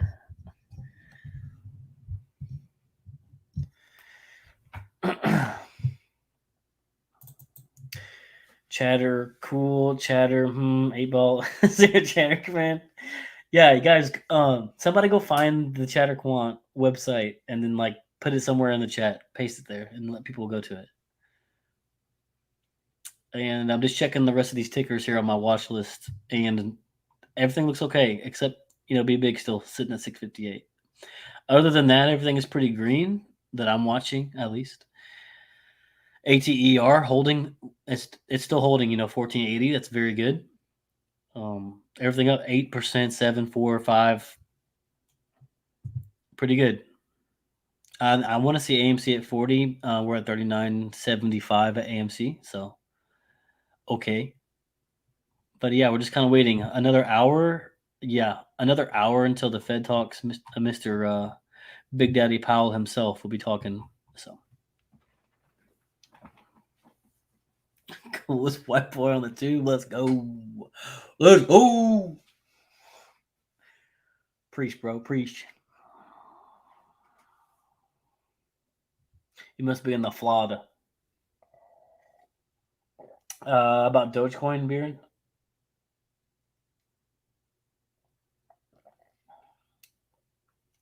There you go, Scotty. Nice, dude. Nice. It's in the description as well. There you go. Thank you.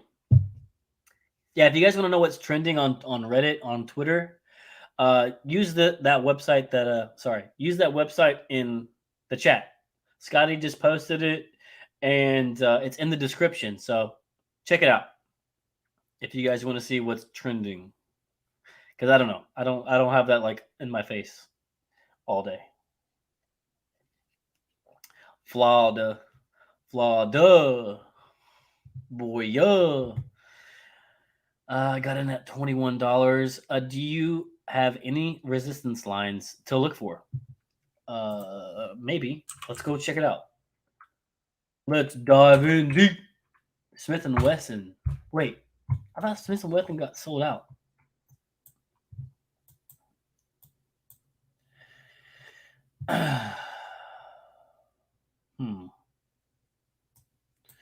Yeah, I got the daily chart up here. Let me see. I mean, right here we're bouncing off of support, so 21 and some change. We're bouncing off of a clear line of support here. Let's see if we can hold that. I mean, since June, late June, we've held above. But this month of September, it's been falling back down to $21. And after that, it would be 25, 50 or so, $24. There you go. So for support and resistance for Smith & Wesson, I got where we're at right now would be a level of support. It needs to go like to 22. And then the next resistance level would be 24 and some change, 78 or so.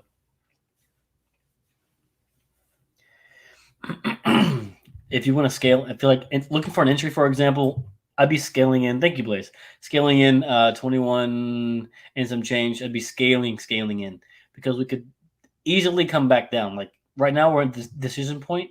Decision, 2021 decision. We don't know whether it's going to go back up to that 37, 38 that we were just at, or it can come back down to $14, $15, right? That's like where we're living right now. So on a teeter-totter. Thank you, Blaze. Appreciate it. Thanks for adjusting the charts. Love you. Copy paste. That should work, Neil. Thank you. Thank you. I hope that helped. Who, whatever that was, Smith and Wesson.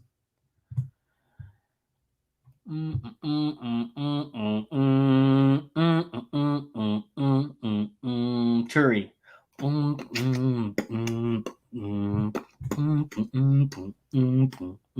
Why do you like MMAT? And what's a good price to get it? Dina? I'm bullish on MMAT because of the dividends at the end of the year that they announced, like way back when the merger happened with Torch. They said they'd be coming out end of the year with some news about dividends and things like that. And in the meantime, Josh has been providing us with some information and other news snippets from MMAT about what they're developing and things like that. So, in my opinion, MMAT is a $10 stock at the end of the year. Could be less, could be more. I'm not a prediction machine. I just like it, right? It's one of those that I like long term. And a good price to get in is like $5 or less. So what we are today is like 505. Scaling in, right? That's previous level support is $5. So scaling in right now would be what I would be doing if I wanted to get more MMAT.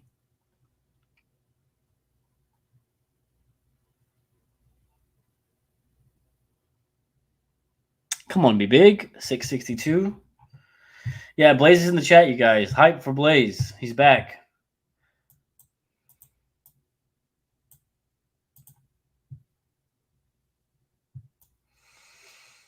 Yeah, there you go, Green. I think you'll be really happy with that choice. Bye, bye, Blaze. Bye, Blaze. There you go, be big. Come on, be big. You know we love you. We do. We do love you.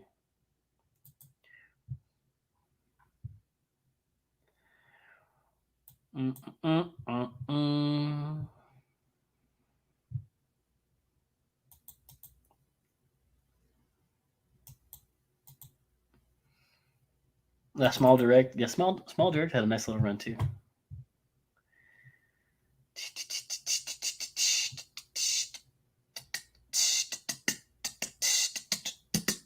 Don't you have to have Torch preferred for the MMAT dividends? Yeah, sure. I think so.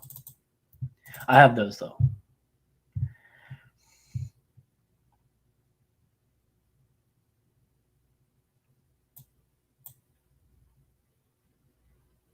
And there's restrictions on banking for restrictions on banking.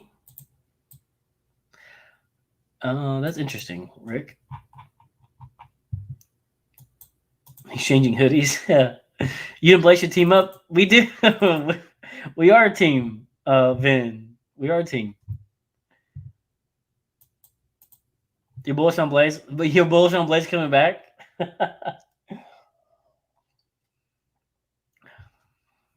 What's up, Neil? What's up?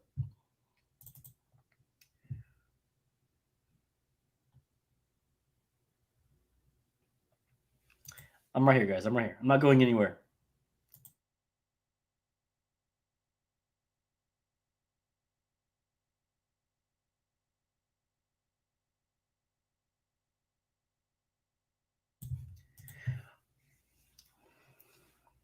Sheep Doge 2.0? What is that?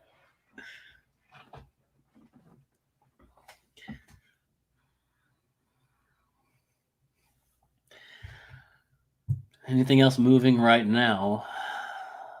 ATER is above $15, as you can see. Looks good. Looks good. BTBT is trying 930.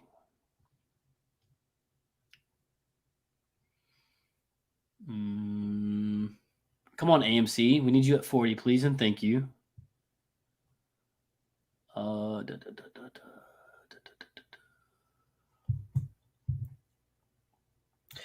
Yeah, agreed. Agreed, Francisco. I've been shorted naked my whole life. Yeah, for sure. Me too.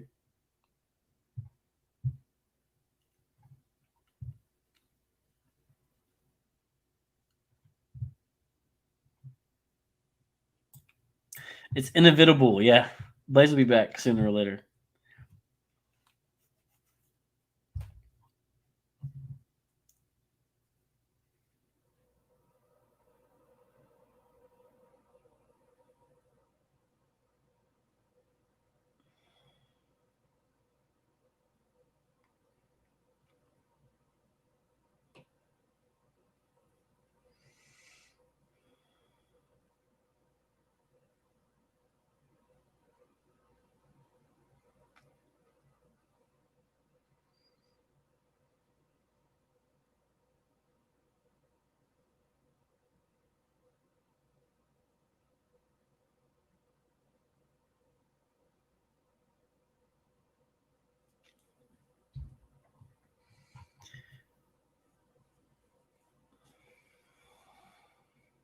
Be big as poop. I don't think so. I think Be Big still got some juice.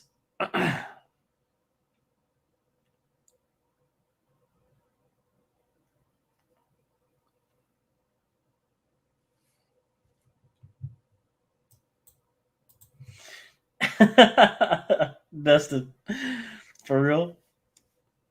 Forget it. Let's go. Hey, Be Big, what's up? What's up? Be Big, $7. Come on.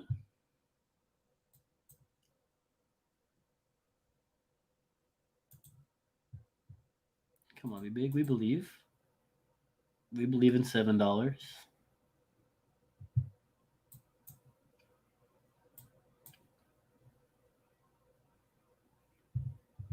Fat turd. Can Be Big actually squeeze? So, sure. Then sure. But in reality, like, how many squeezes have you witnessed? And honestly, everything is a squeeze today. For some, I don't know like what it is with people in squeezes, but in my opinion, people shouldn't be chasing the squeeze because 9 times out of 10, they either missed it or it's not gonna happen. Anytime tomorrow, the next day, a week from now, a month from now, a year from now, whatever. I mean, look at AMC for example. People get in with hopes and dreams, thinking that something is going to squeeze, and it never does. And then they ended up holding bags, losing half of their money or more, throwing everything they got at something that's supposed to squeeze, right? So, and when it comes to stuff like that, in my opinion, don't get in or get out of something because of it's supposed to squeeze or it's got high short interest or whatever. That shouldn't be like your decision making factor to get in or get out of something.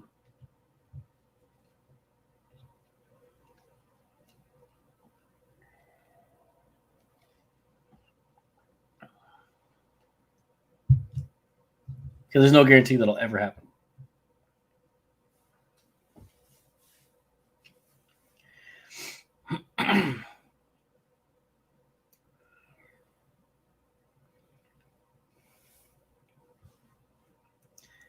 I'm just burned up. Never selling. GME and squeeze. Hasn't happened. GME to 10K. Hey, it's real, guys. It's real. People like get in because of that. See, Be Big. BB. Oh, BlackBerry got in at 18 and still holding the bag on BB. Wow, dude. Man, that's a long time, dude. That's a long time.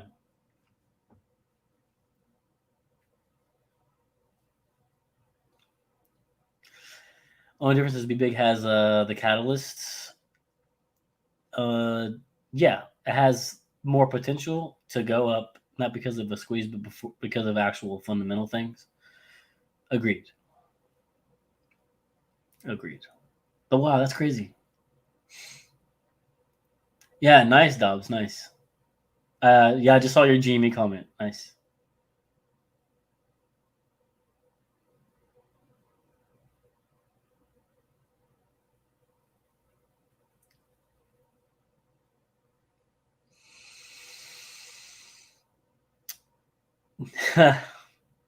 I may be a little different from everybody else, Flawed, but I think as a company standpoint, it's way overextended, way overpriced. I don't even think GameStop is a $100 stock, to be honest. That's just my opinion.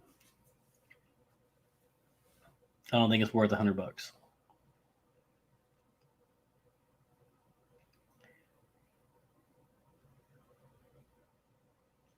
Yeah, man, I can't cut my losses at this point. Balances with the AMC. Yeah, AMC. GameStop profits. Yeah, I got you. Do you have any big calls? I think I have one left that I'm holding on to.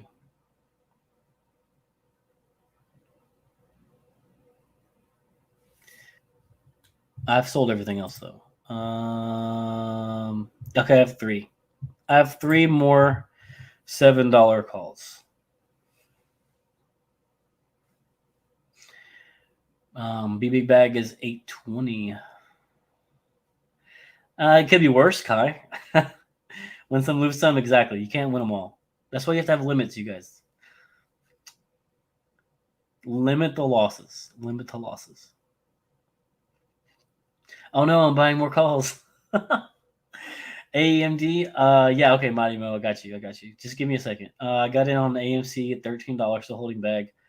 Wish cash out at. You wish you would have cashed out at 52. Yeah, I feel you. A lot of people do, but there's also a lot of people that believe in it still.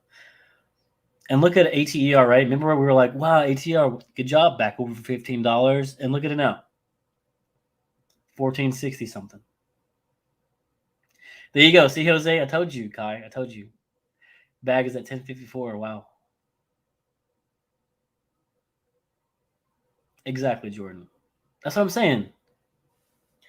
There's like millions of people, all the like mainly new investors that like gamble their money on squeezes that just don't happen, or they missed it. Like the $2 to $50 AMC run that we had, and then they bought it in the 50s, they bought it in the 20s, they bought it in the 30s, and they're holding, and like, yeah, it's gonna squeeze, and then it goes to 40, back down to 30, to 27, and things like that, and everybody's just holding bags, unless they get an early. But that's just, apply the same concept to like everything, right? All the squeezes, MMAT squeeze, GME squeeze, name it, right? There's like 4 dozen of them out there that are supposed to squeeze. I wouldn't. I'm not buying anything because it's supposed to squeeze though. Because like I said, you either missed it or it's not going to happen.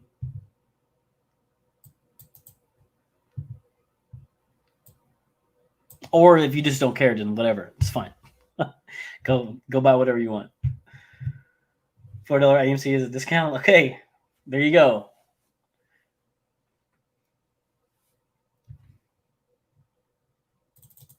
AMC has blessed a lot of people, Vin. Yeah, myself included. Yeah. I'm not a shorter. I'm not. I haven't bought any or sold any shorts. I'm basically just buy calls and puts, but mainly calls, right? That's where I made my money on AMC, BBIG, BTBT, SDC.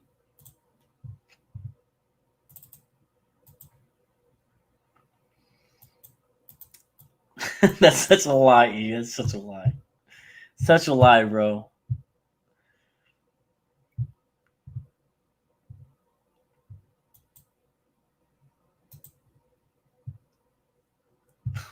Francisco.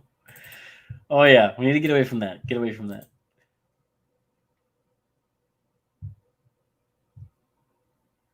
I hope it does, guys. I really do.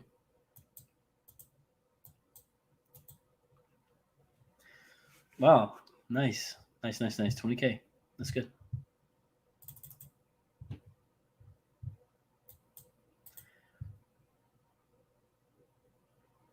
AMD's, thank you, Mo. I'm sorry, bro. I'm sorry. You know I love you, Mo.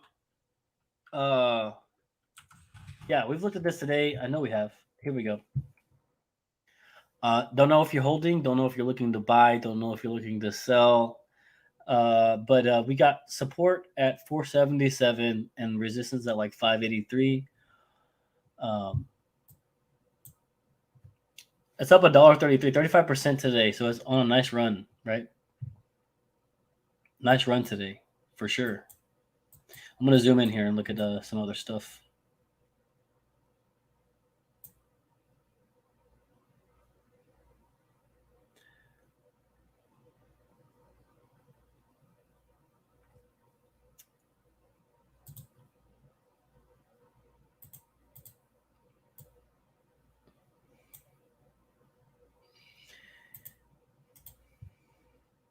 If you're looking to get what is love you love you too, bro. Love you too. I'm not sure what your what the plan is here with AEMD. If you just want to talk about the 35% run today, or if you're looking at getting an in or getting out or whatever it is, right? But we've had whoa, what is this? In June, over $12, right? Wow, I didn't even notice that.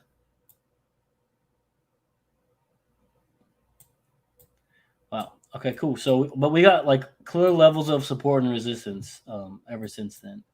Resistance, like I said, 583 or so, and then support at 477. So, remember, guys, scaling in and out. 477 would be support, 583 is resistance, and then after that, it's like 340 would be the bottom, and then 379. But we opened. Remember, today we opened at like 468.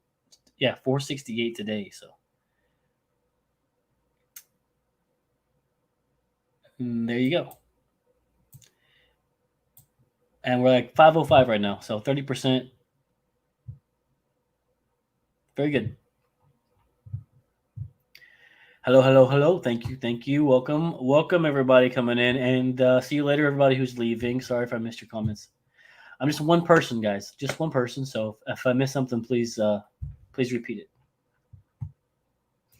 I keep getting 2 calls, selling one to get back my premium and writing free calls. Puts on a large. Also puts on large banks. Okay, cool. Looking to see if it can have a run. Oh yeah, it can definitely have a run. We've seen the run like to $12, right?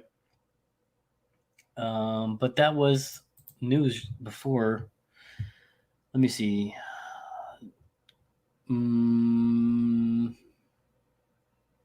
Okay, yes, June 20, June 9th.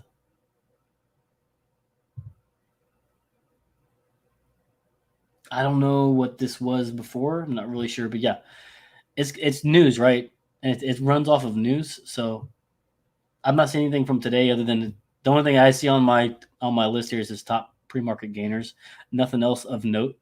And before that, it was announces the first quarter fiscal results. So I'm not really sure what it's running today.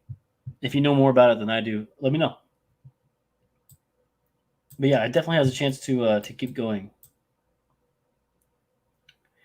But this $5, $6 area level of resistance is pretty strong, just based off previous levels of resistance. Doge to the moon. Yeah, we hope so. Wow, look at ATER, guys, giving away some of the gains.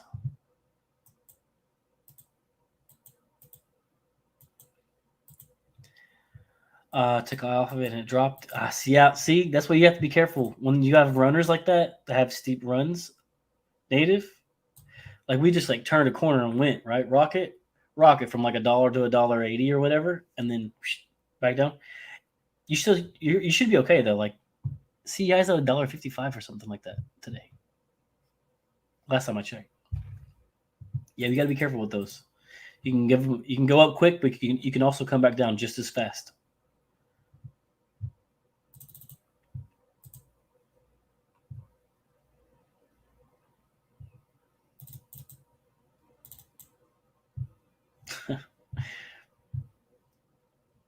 Oh, be big, God, you're killing me.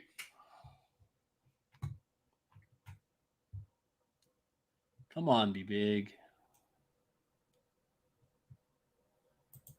You're like the only one.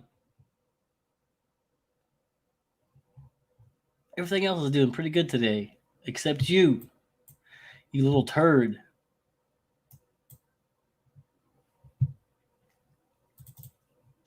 AMC inverse cup and handle. Inverse cup and handle. Does that sometimes mean a dip?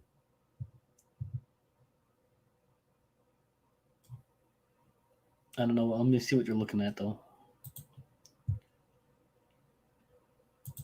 All right, let me clean this chart up. Daily chart. Inverse cup and handle.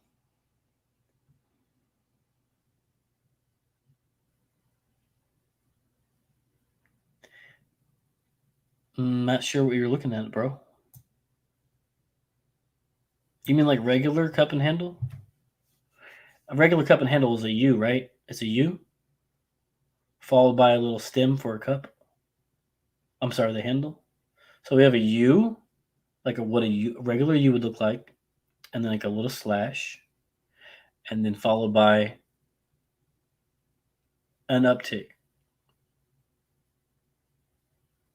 So inverse means it's upside down. So it'd be like a lowercase n, whatever. Lowercase n, right? Upside down U, yeah. N. I don't see that. I see the cup and handle, actually. A regular cup and handle on the AMC daily chart. I don't know where you see that at.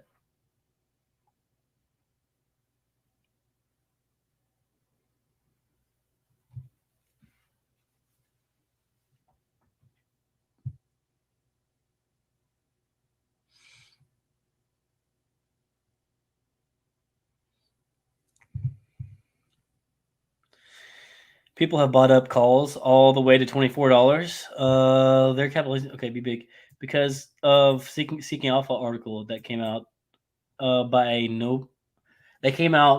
a nobody, no one's seen or heard of before. People have bought up calls all the way up to $24. Nice. Well, I got the $7 calls, so near the money calls, guys. Near the money.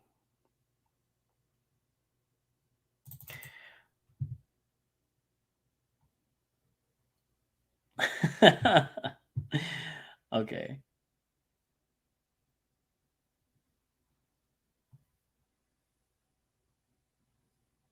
I can kind of see what you're trying to say, but I don't see it. I don't think that's what it is. That's just my opinion, Jason.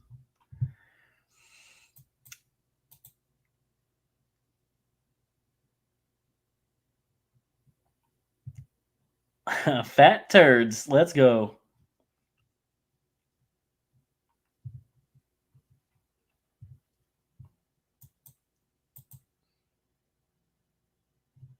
Look left. Yeah, Joe. Yeah, I don't know, man. I don't know. It's tough to say. I'll let you predict the future on that one. But I like it for $1.50. Where is that now?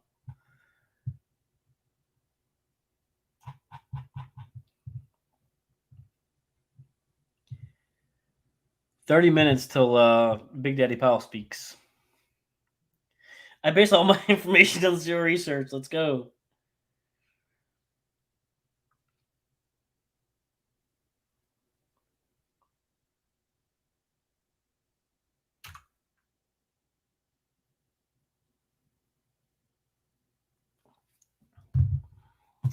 Zero research, FOMO on it all, guys. FOMO. We're FOMO on clov, AMC, MRIN, MMAT, AMC, BBIG, BTBT. We're FOMO on everything. Remember, you FOMO on enough, eventually you're going to get some profits. Even though those profits will just break you even. There's 30 to 40,000 contracts expiring out of the money on the 10s and above. Yeah, but that should be October though, right? We're talking about October monthly. So what is that? The 14th? No, the 15th. I have to pull it up. World. I'd have to pull that up and look at the data. For real, dude. For real.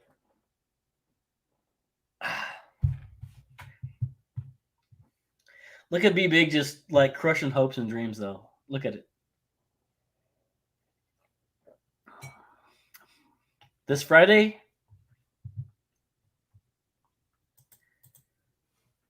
Hmm.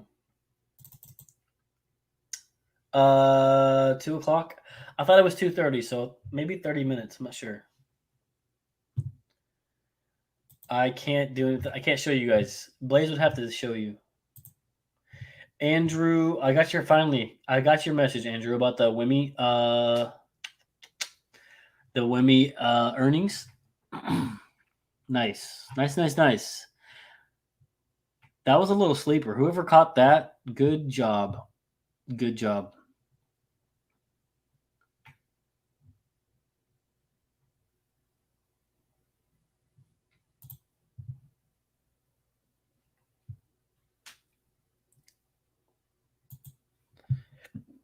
$2:30. Okay, 30 minutes. There you go, guys.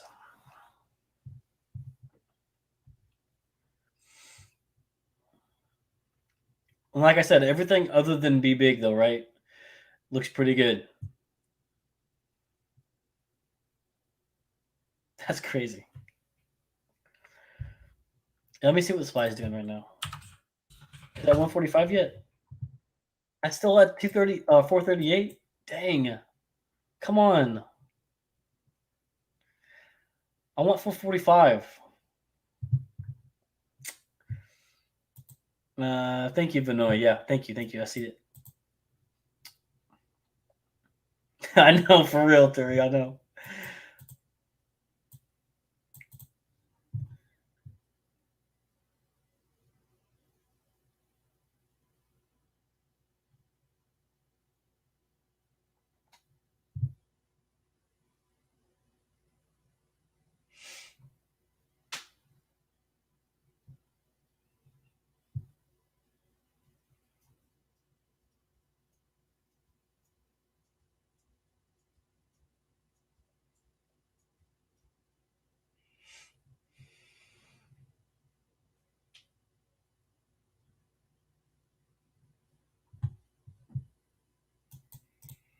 Taking ass and taking gains. It's fine. It's not really doing anything, honestly. That's what's disappointing. Yeah, 30 minutes. 30 minutes. Can you please suggest DraftKings? Why would I suggest it, Patel? Why would I suggest it?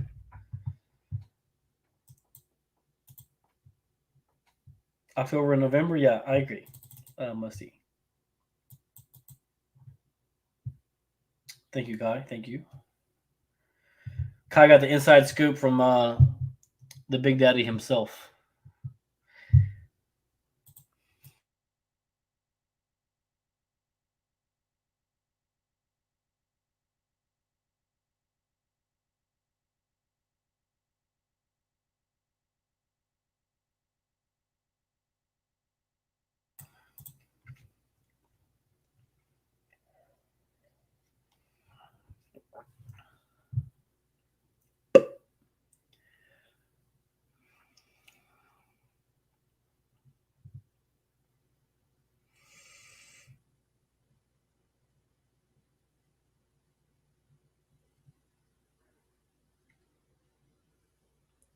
Whew. Silver is going up, so bad news for stocks. No.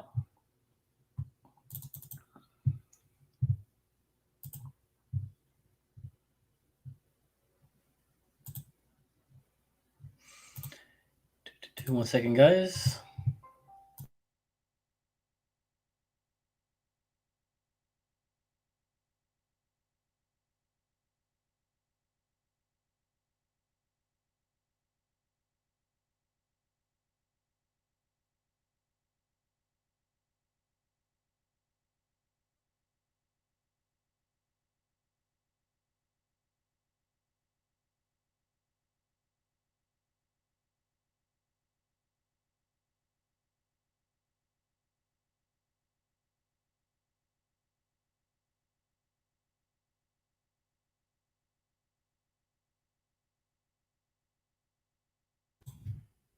I think Blaze fell asleep. Why is metals going up? I'm not sure. I don't follow precious metals. I'm not sure.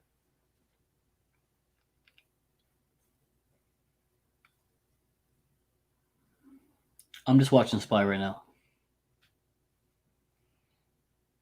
Looks okay. Red option for the day. Of course, it's my heaviest stocks. Yep. It's like the most disappointing one of the day. It's the only one that's letting us down, guys. Be big. Bitcoin? Bro, wow. Bitcoin? What's going on? Is it at 45? No, it's not. It's not at 45. It's where we already see it at 43, whatever. Yeah, we know it's there. We know all crypto is pumping right now. Looks good. Crypto looks good.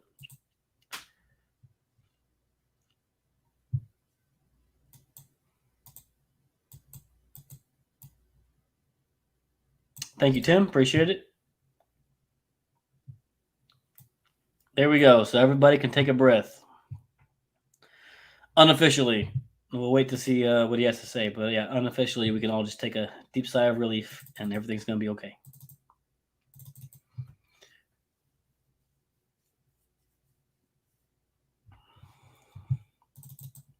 ETH is up 10%. Exactly. Yeah. ETH is up 10%. BTT is up 10%. Algo is up 18%. ADA is up 12%. Even Ethereum Classic is up 10%. Matic is up 16%. Nice. Doge 11%, right? 11%, over 22 cents. Nice. Nice. Very good. That's very good.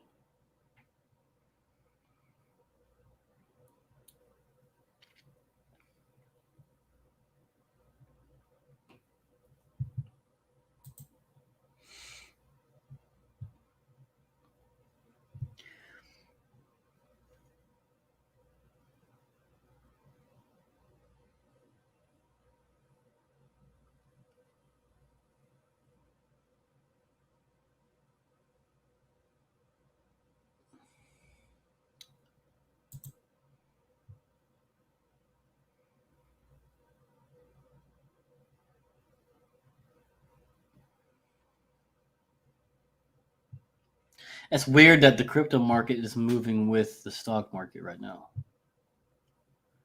It's very weird. I thought they would move opposite. I feel like any day or two, any will pop. Yeah, I know Mindy's really long on any. Did I say any's long on any? Mindy, guys, Mindy. Aqua Goat dropped so low I couldn't sell it. Trade minimum. Wow. But now it's up 101%. Dang, Scotty, get out. Panic. Where's the sell button at, dude? Press it. Hurry.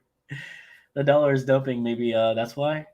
Okay. If anyone wants to watch live, oh, okay. Thanks, Trader's going to put the link here in the chat, I think.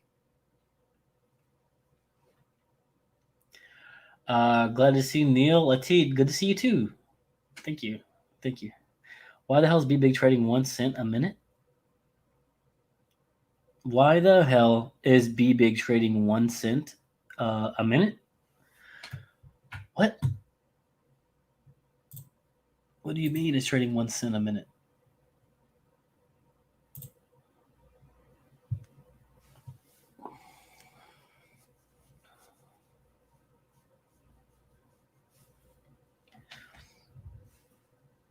I'm not sure what you mean, homie.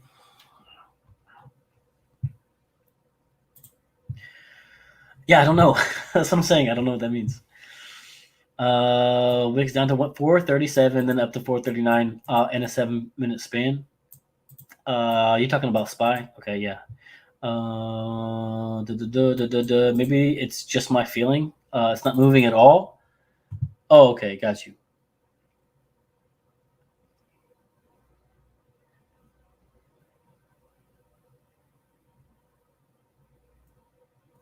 That's because the volume is like completely dead on BBIG.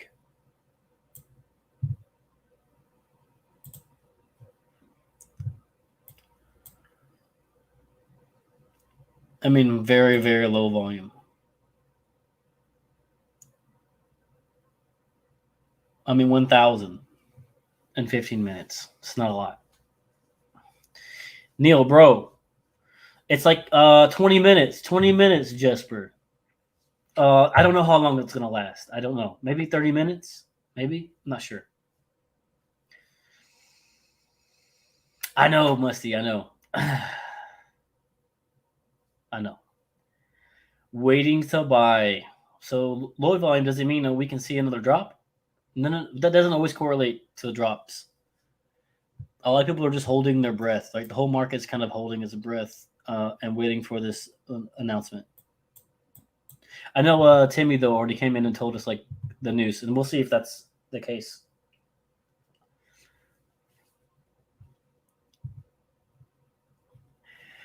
Everybody's just like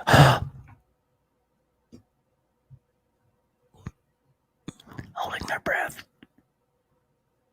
We gotta hold our breath to make any decisions. We don't know what to do. But anything can happen. I told everyone be big. We'll go back to $6. Sub $6.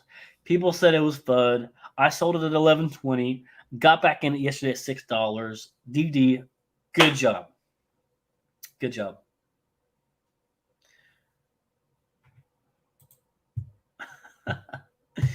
Oh man, they're just gonna push it back until November. It'll be next year, right? Next year, 2022.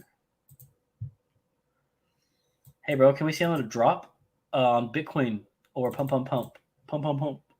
Both. I think we'll see both before the year ends.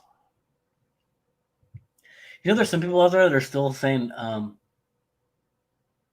Bitcoin's going to go to like 200,000 by the end of the year.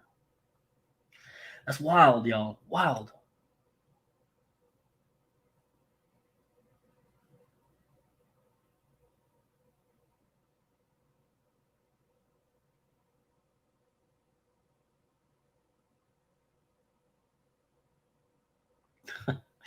Just have a limit, bro. Just have a limit, Trey. We're running. Crypto is running, so I'd be careful like running into the crypto market and having like buy everything right now. If things up like 10, 15, 20%, some of them are up 20%. So I'd be careful of putting, a lot in at this very second. BTBT has a little movement. Okay, good. Is it above $10? Let's see. BTBT 950. 950. That's 10% for the day though, so that's still pretty good. Pretty good. People can say all they want. Nobody knows. Exactly. If people see one candle, they sell. Also true, Musty. That's very true. Very true.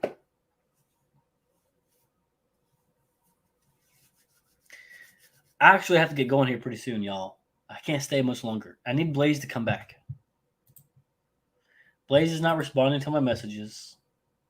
I think Blaze fell asleep.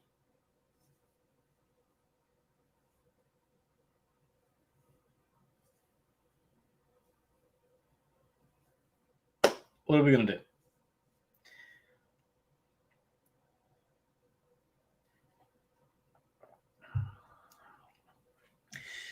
I know, Trey. I know.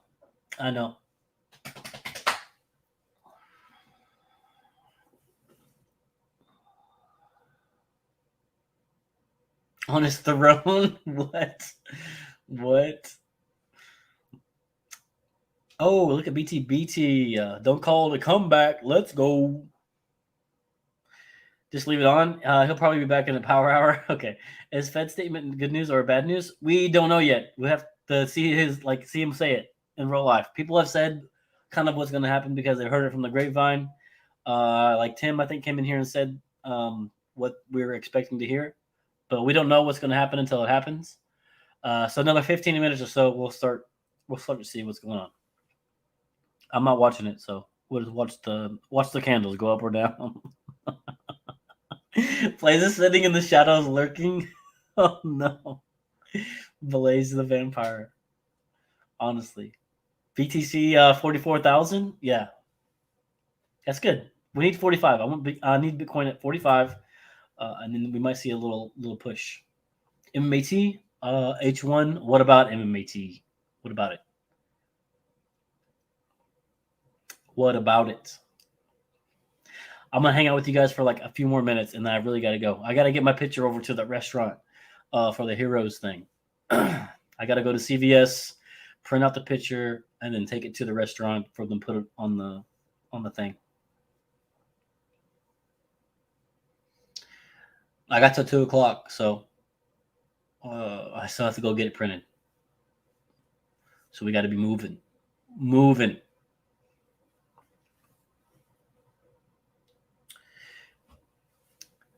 You're my hero. I can be your hero, baby. I can kiss away the pain.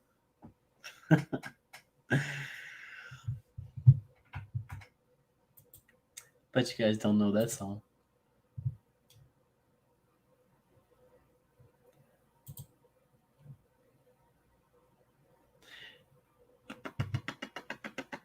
Any word on torch dividends? Nope. No word, bro. No word. Not all heroes wear Notre Dame jerseys. Actually, where is my thing at? Oh, it's in. I have a Rudy jersey that's signed by him. I don't even know where it is right now. I looked at my wall. I'm like, where did my jerseys go? I have a T.Y. Hilton jersey and I have a Rudy jersey that's signed, and I don't know where they are. That's weird. I got a bad memory problem. I think I took them down to move rooms.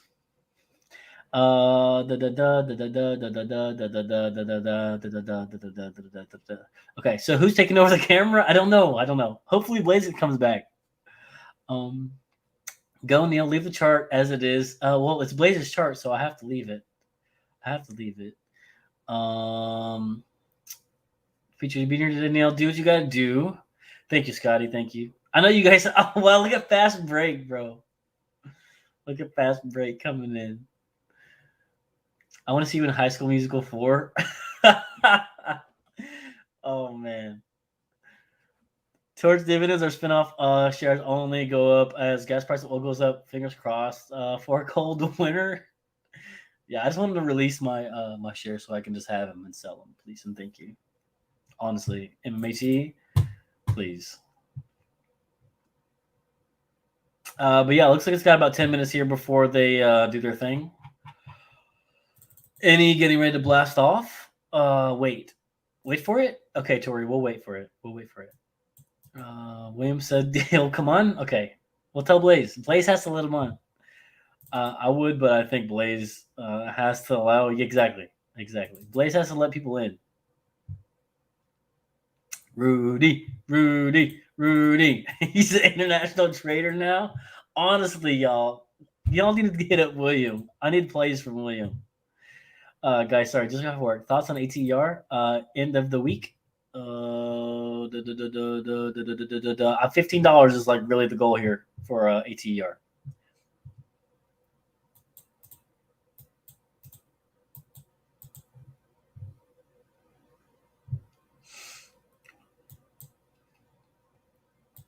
In my opinion, ATER $15.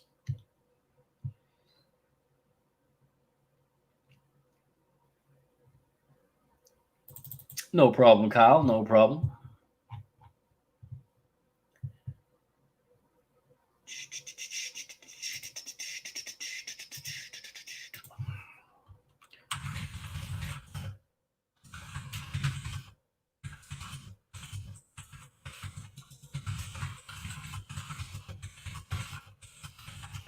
Sorry.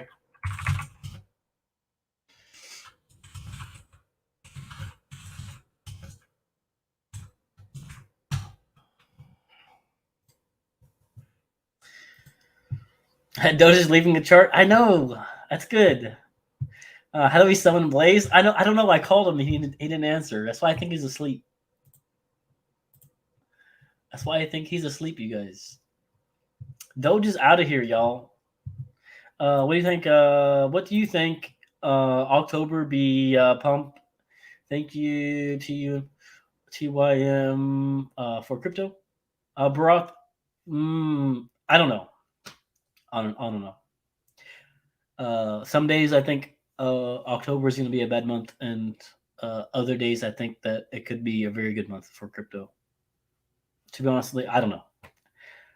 It's too hard to predict. You just got to watch the charts and have your limits. I can't predict the future.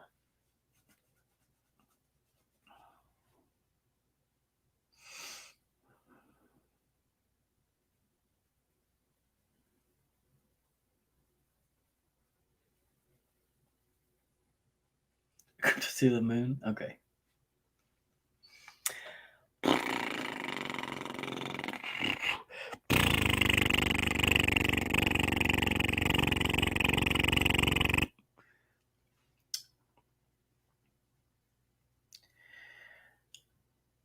September a dump. All the as per your trading analysis was September a dump. September dump. No, I think it's just been flat. OCGN just got the WHO approval. Let's go OCGN. Let's go. That was a word from the sponsor. Let's go. Let's go. OCGN. Let's go. Good job. Motorboarding? No, we're not motorboarding, guys. We're not. We're not. I gotta go, you guys. I'm sorry. I gotta go. One quick check on Spy. What is it doing? Are we 440? Come on, Spy. 440.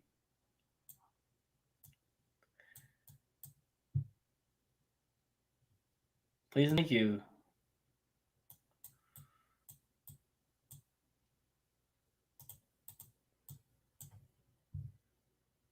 .440, please.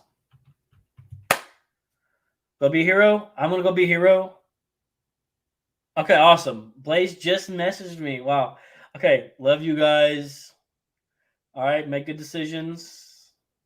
Make good decisions. Blaze is gonna put up the Fed thing in like 5 minutes or whatever. He said he's gonna share it, and it'll be on here. We'll see we'll see Big Daddy Powell talk, and then go from there. And anyway, yeah, make good decisions. All right, don't do anything I wouldn't do. Don't FOMO and YOLO into everything. And well, hopefully we'll see you tomorrow. Okay. All right. Peace out.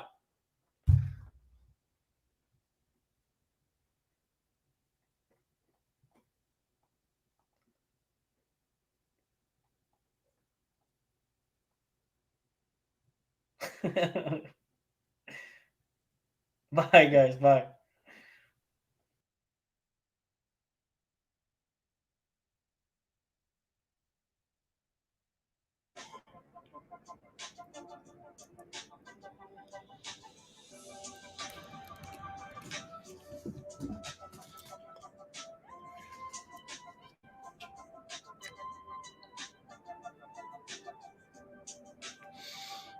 Crickets.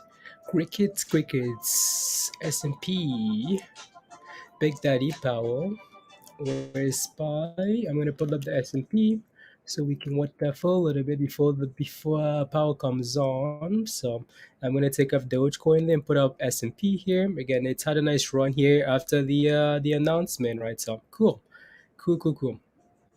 And then yeah, so that's Spy there, guys, on the right, and then this is BBIG now on. Let's go greens. Let's go star. Let's go. Just chilling in the background. Somebody was Josh. No, like I'm really not feeling up to it, Josh. You know, so if Neil says he can give me a Wednesday and a Thursday, and then I'm gonna push him and get as much time as I can. You know, you know. There you go. Mm-mm. She's chilling. Show me the money. Yeah, the meeting starts in about another 4 minutes here, so I'm just yeah. Let me see what's going on there. So still loading. Yeah, still loading. Nothing's happening there yet. It says yeah 2:30. So yeah, 6 minutes left. 6 minutes. 6 minutes left. So yeah, here you go. So waiting and waiting. Come on, Powell. Big Daddy Powell. Come on. On and on. Gets rest. Yeah. Yeah.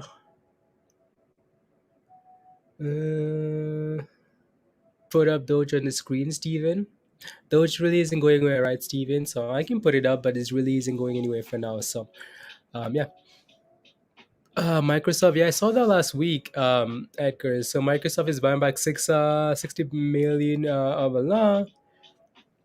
That should be a good thing for the stock, right? Yeah, buybacks are usually good, right? So when a company is doing a buyback, it usually tells you that, oh, these guys obviously see a lot of value in their stock and they're willing to buy it back from you, right? So they're like, you know what? You can suck it. Give us our shares back. We're gonna give you 60 million. Give our shares back, please and thank you, right? So yeah, that's usually a good thing. Wallets and real estate, Peter. You mean like wallets in terms for Robinhood, Peter? And real estate? What real estate? We just had Doge up. We're watching us. Yeah, yeah, exactly right, Star. Exactly. So yeah. Uh, CVS glasses. CVS glasses. 2 minutes, guys. 2 minutes. Come on, Powell. Pump the markets. Back and the first thing I hear is you can suck it, Jose. It's funny though, because there's always someone that hops on at the same time that I say some rubbish. And yeah, they're just BG is still going up. Okay, nice. No. I'm just quickly refreshing this page here. Yeah, nothing there yet. Nothing from Powell. Mm, mm, mm, mm, mm.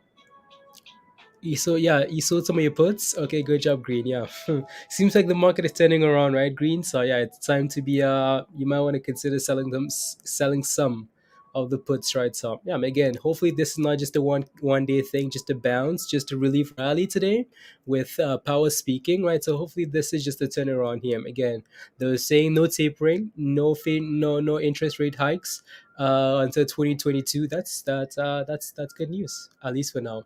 The market seems to like it, right? So yeah, let's get back above 440. Let's get back above 445, all-time highs again. Let's see if we can get them again.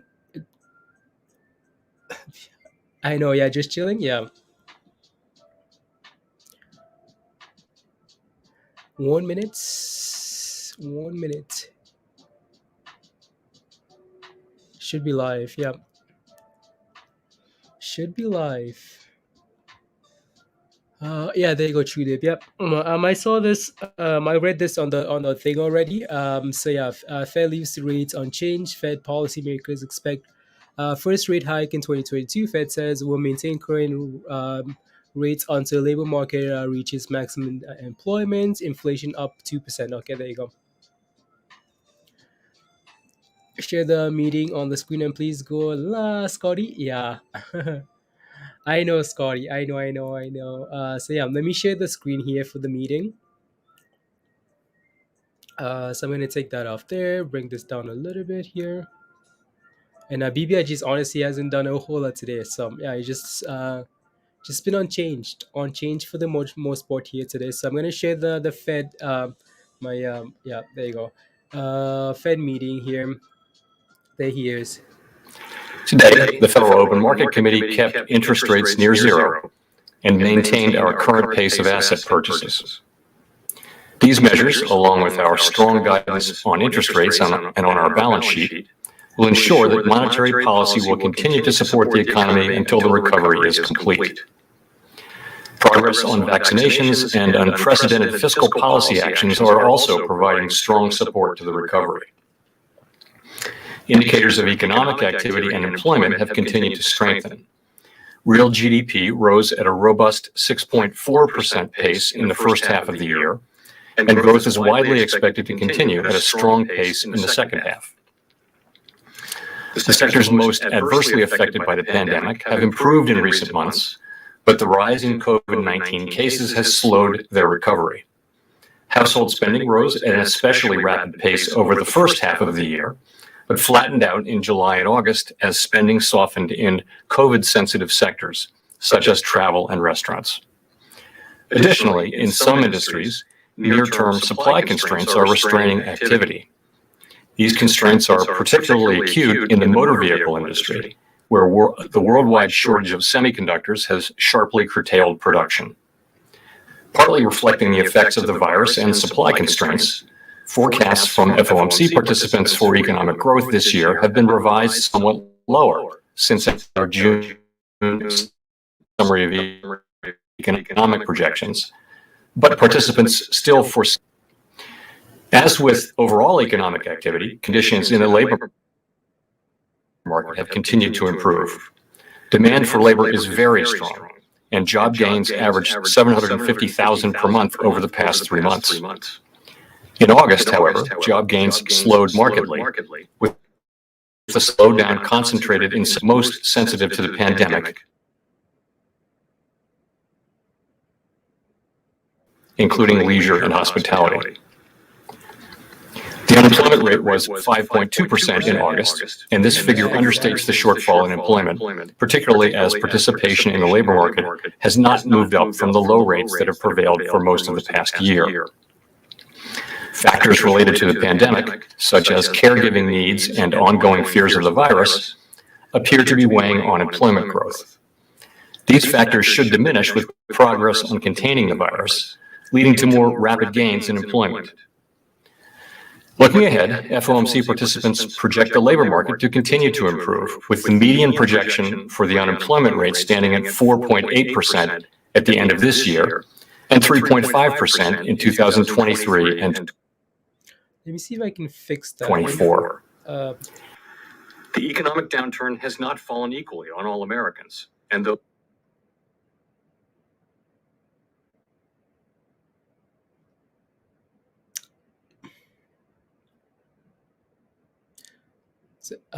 yeah, I'm gonna mute myself. Let me know. Let me know if you can still hear. Shut your mic. Yeah, I'm gonna mute myself. Let me know if you can still hear and everything's still fine. It's just not quite sure what's going on there. That's yeah. It's good now that he's muted. Yeah, he's just loading. I don't know if it's like those stuff or like it's just the entire stream. It's yeah, dance party. A voice of yeah. I don't know why they're loading. Like the site is loading. I don't know what's going on there. I'm gonna try and just like see if I can fix some stuff here.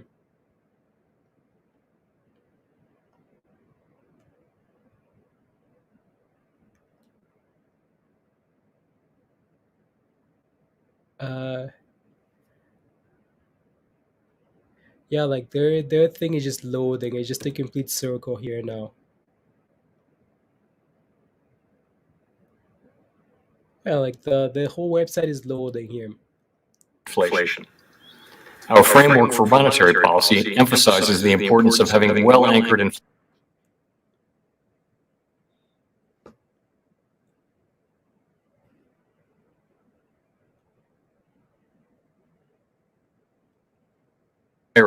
were to become a serious concern, we would certainly respond and use our tools to assure that inflation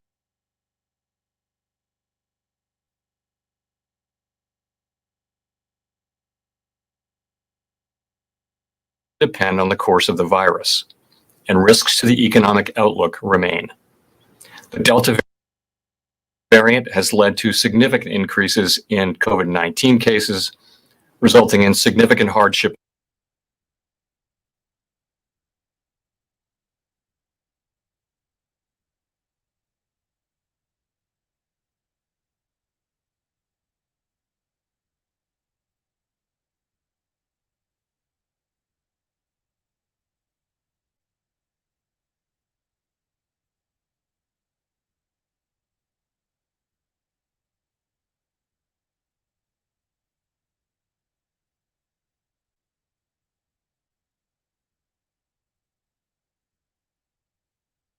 Yeah, I don't know. Like it's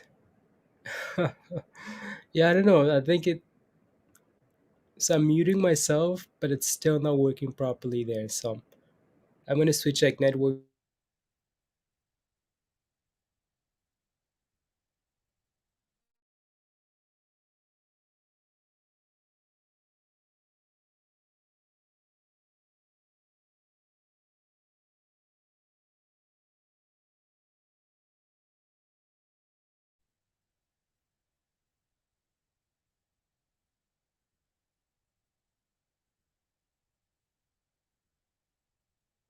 The stream is you should move to Chicago. No.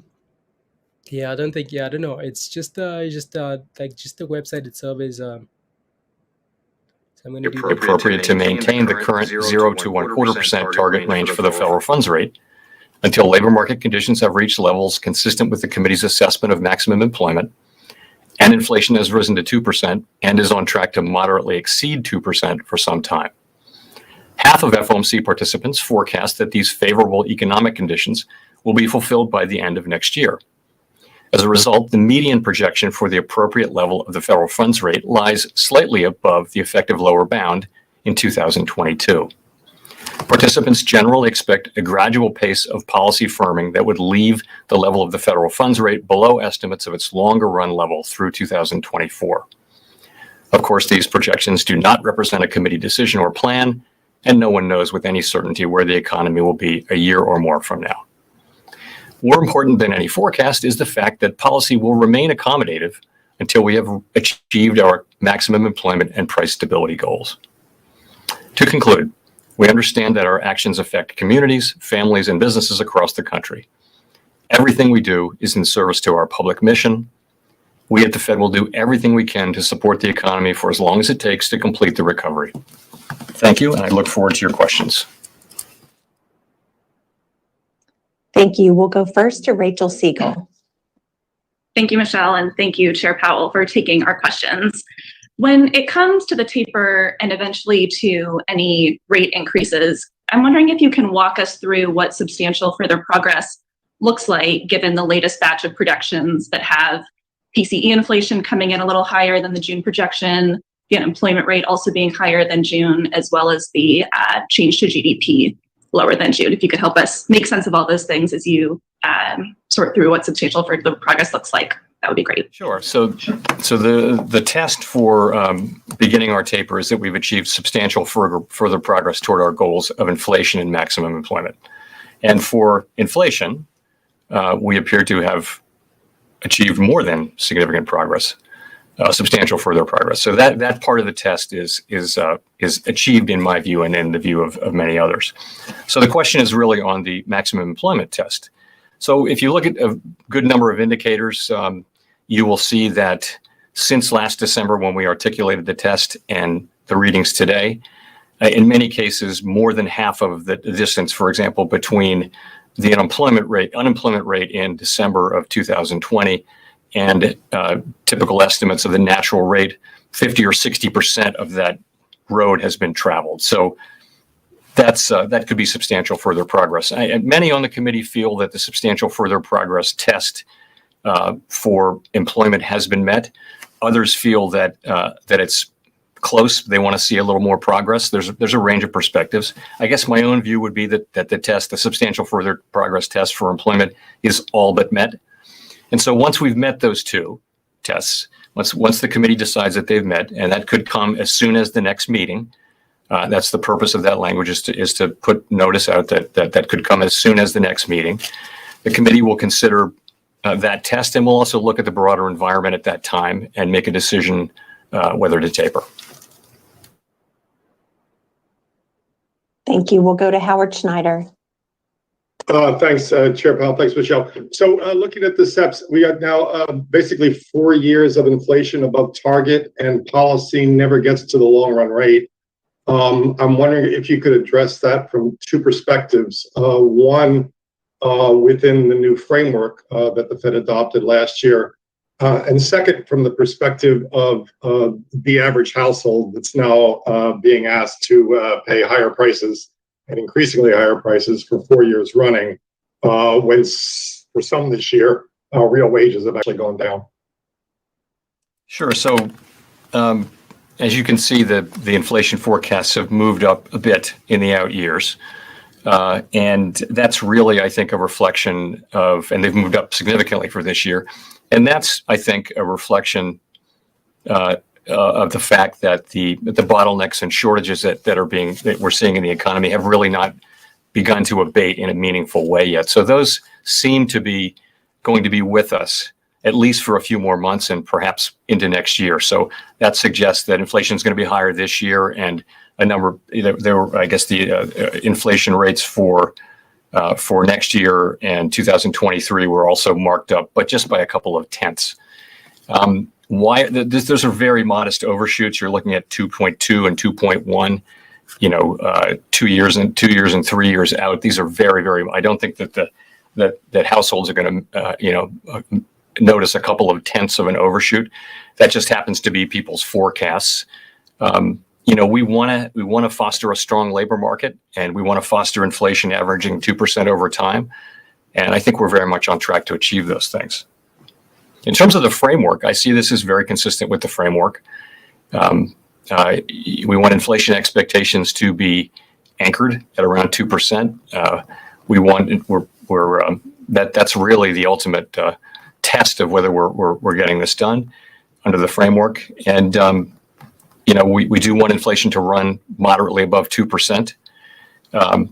I wouldn't put too much on a couple of tenths over 2% in 2023 and 24, one tenth in 24. But you're right; those are the numbers. Thank you. Let's go to Colby Smith.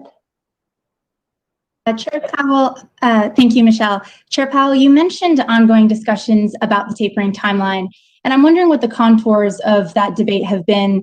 For those that want to move a bit more quickly, is it about maintaining optionality for a 2022 interest rate increase, or is it about financial stability risks or concerns about the efficacy of asset purchases at a time when we have supply constraints? Thank you. So let me say that there's very broad support on the committee for this plan, both as to the timing and as to the pace of the taper. So this was a unanimous vote today, and I'd say quite broad support for this approach. You're correct that there are some who would prefer to have gone sooner, and they've made their arguments publicly. For some of them, it's a financial stability concern, and for others, it's other concerns. They can make their own arguments. This is an approach that the committee will broadly support, and it will put us, having completed our taper sometime around the middle of next year, which seems appropriate. The asset purchases, as I mentioned, were very, very important in the early stages of the crisis. They were essential in restoring market function in the Treasury and other markets. Then, as the recovery got going, they supported aggregate demand, as they will do. And now we're in a situation where they still have a use, but it's time for us to begin to taper them. Their usefulness is much less as a tool than it was at the very beginning. And of course, this leaves the whole question of rate increases ahead, which is really where the framework is all about how we deal with rate increases and that sort of thing. So we think this is the appropriate way to go. And again, broad support on the committee. Thank you. We'll go to Nick Timrose.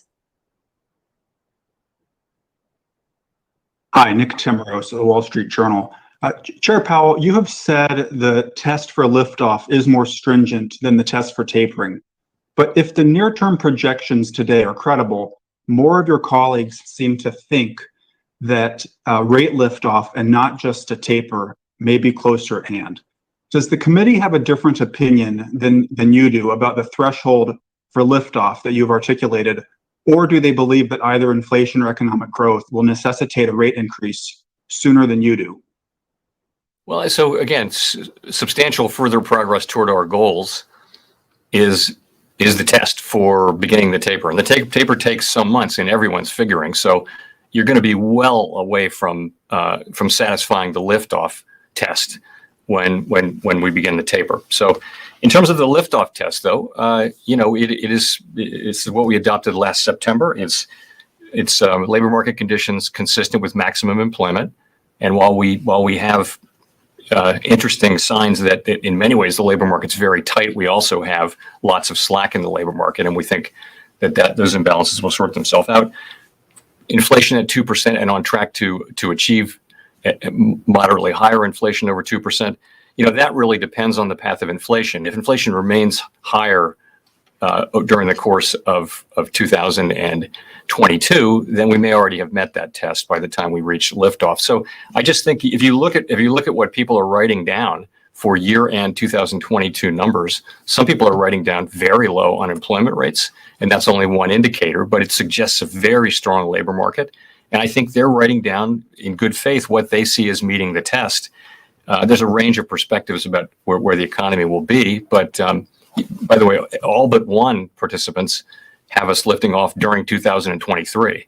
So it's not really an unusually wide array of views about this. Thank you.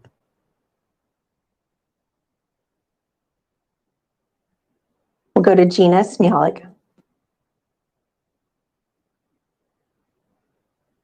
Hey, Chair Powell, thank you for taking our questions.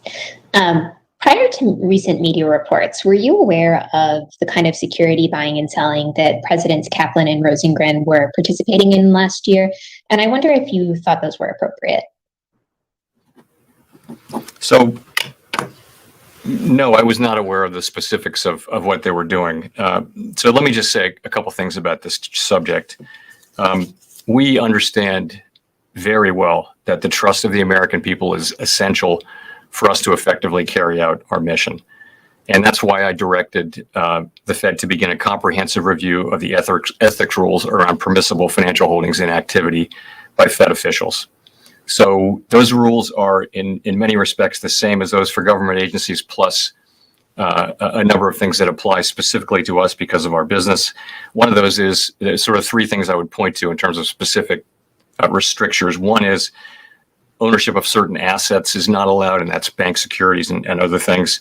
Secondly, there are times when we're not allowed to trade at all or to buy and sell financial assets, and that's the period immediately before or during an FOMC meeting. And third, there's regular disclosure. So all of these, everyone's ownership and activities are all disclosed on an annual basis. So I would have had to go back and read people's financial disclosures to know what their activities have been. This has been our framework for a long time. And I guess you'd say it's served us well. The other thing you would say, that it is now clearly seen as not adequate to the task of really sustaining the public's trust in us. We need to make changes, and we're going to do that as a consequence of this. This will be a thoroughgoing and comprehensive review. We're going to gather all the facts and look at ways to further tighten our rules and standards.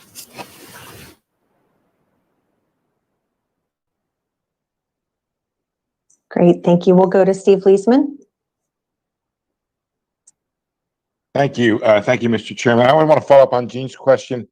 The issue of ownership of these stocks and trades, do you think it's appropriate for Federal Reserve officials to be owning the same assets that the Federal Reserve is buying? Is that one of the modifications that you're looking at? And in that, you said yourself they don't clearly not seen as appropriate.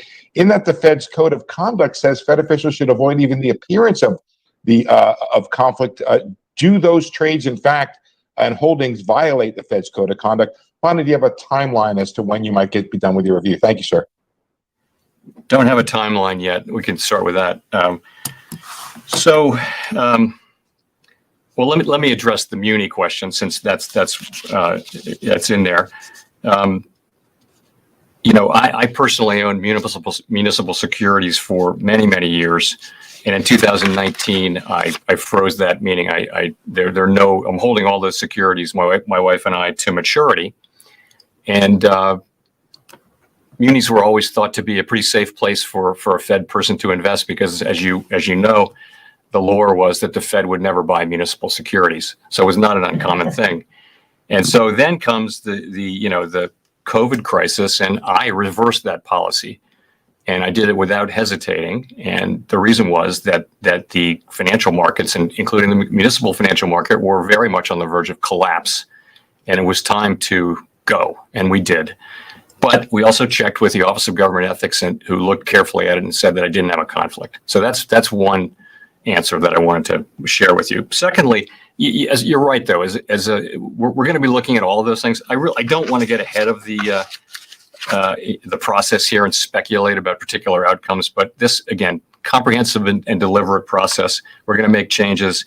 I want to be able to look back on this years from now and know that we rose to meet this challenge and handled the situation well, and that what we did made a lot of sense and protected the public's interest and the institution that we're all a part of.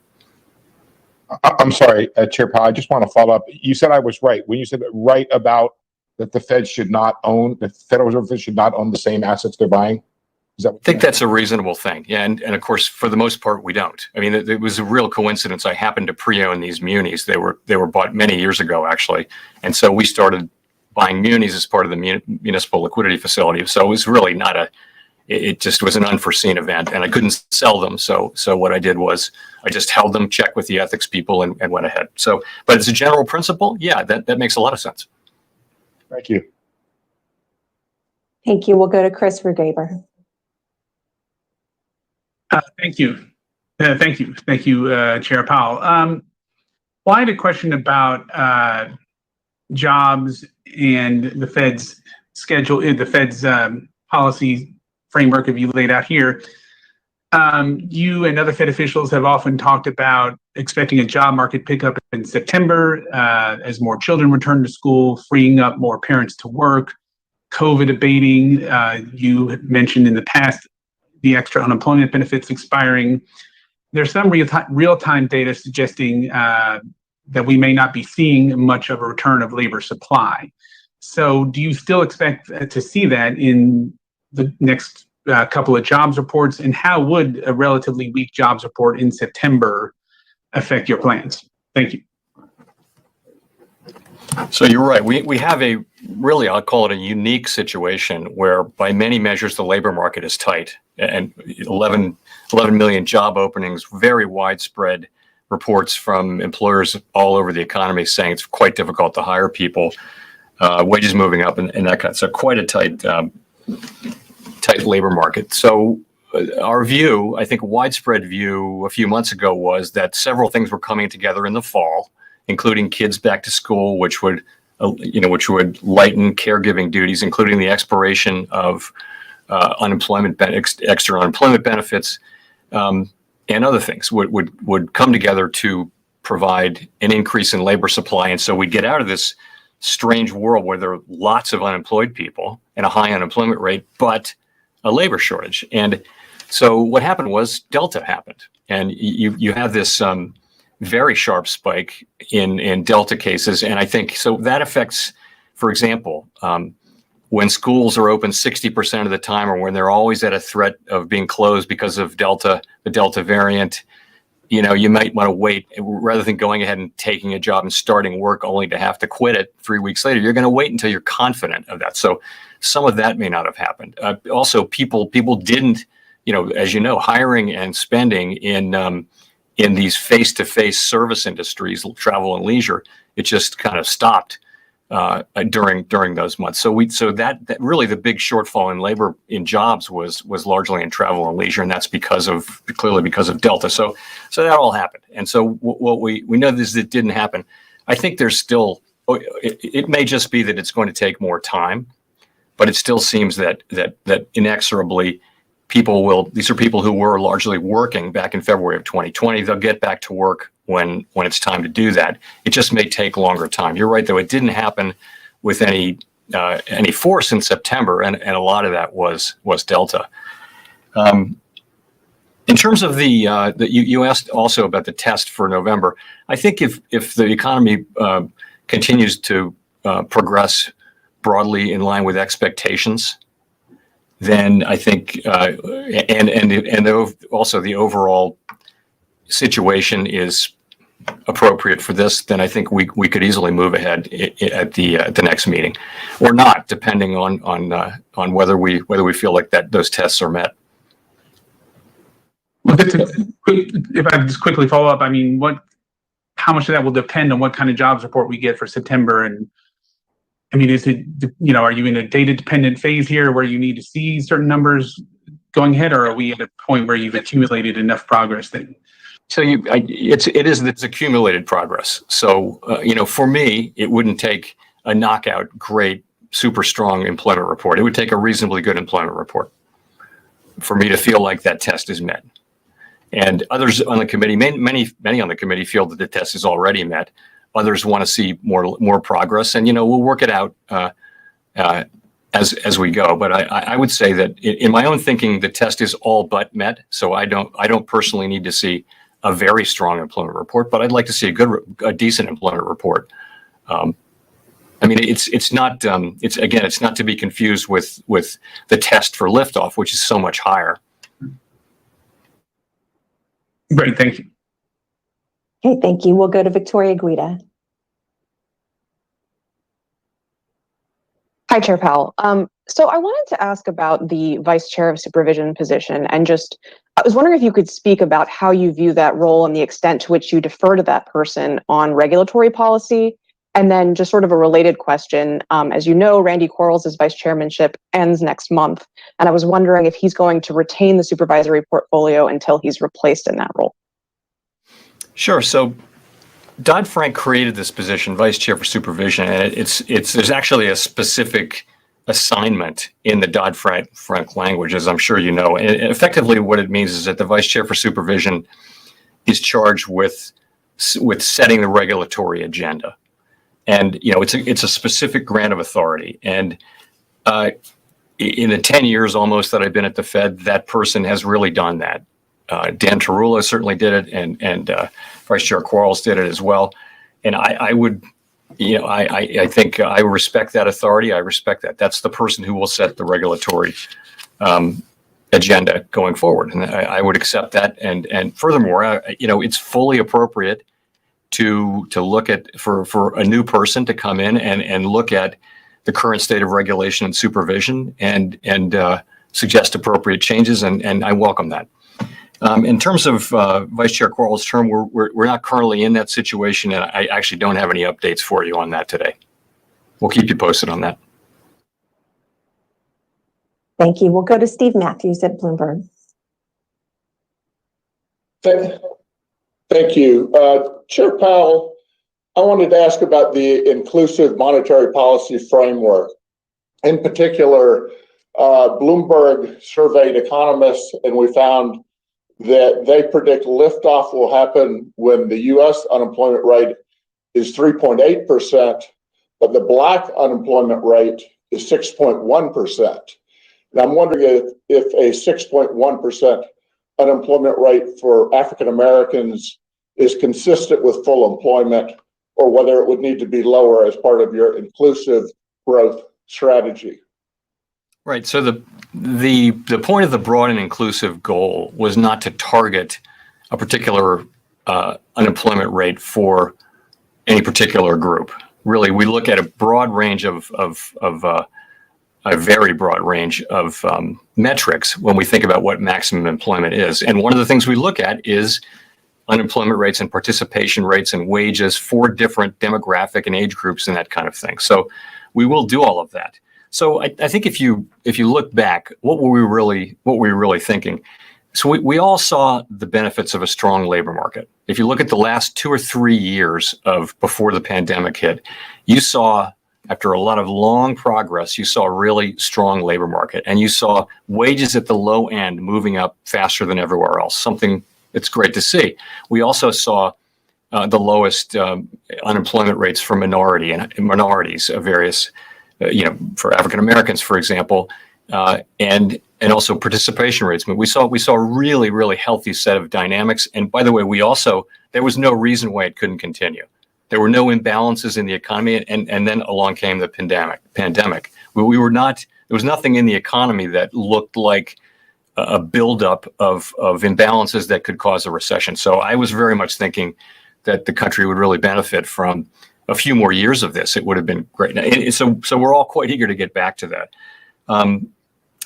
We also said we wouldn't raise rates just in response to very low unemployment in the absence of inflation. So that was another aspect of it, because we saw that really benefited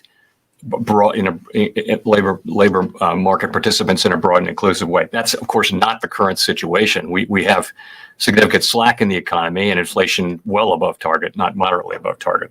So that's really how we think about it.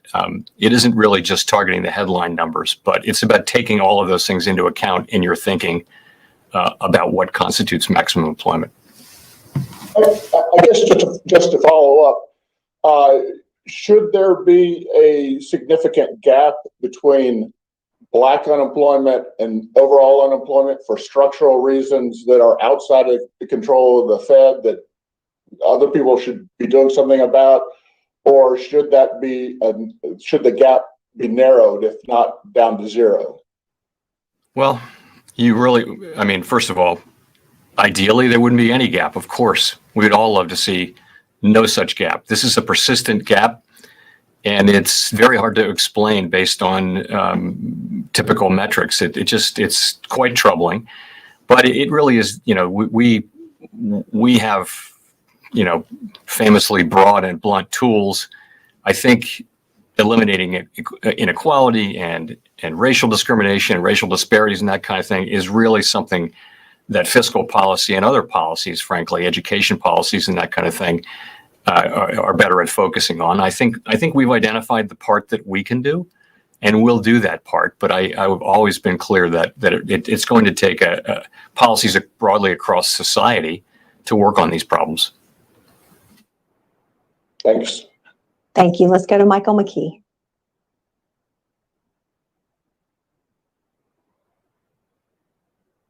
A plan for dealing with a debt default that included prioritization, that included changes in bank regulations, and possibly selling defaulted or non-defaulted treasuries and buying those who are that are.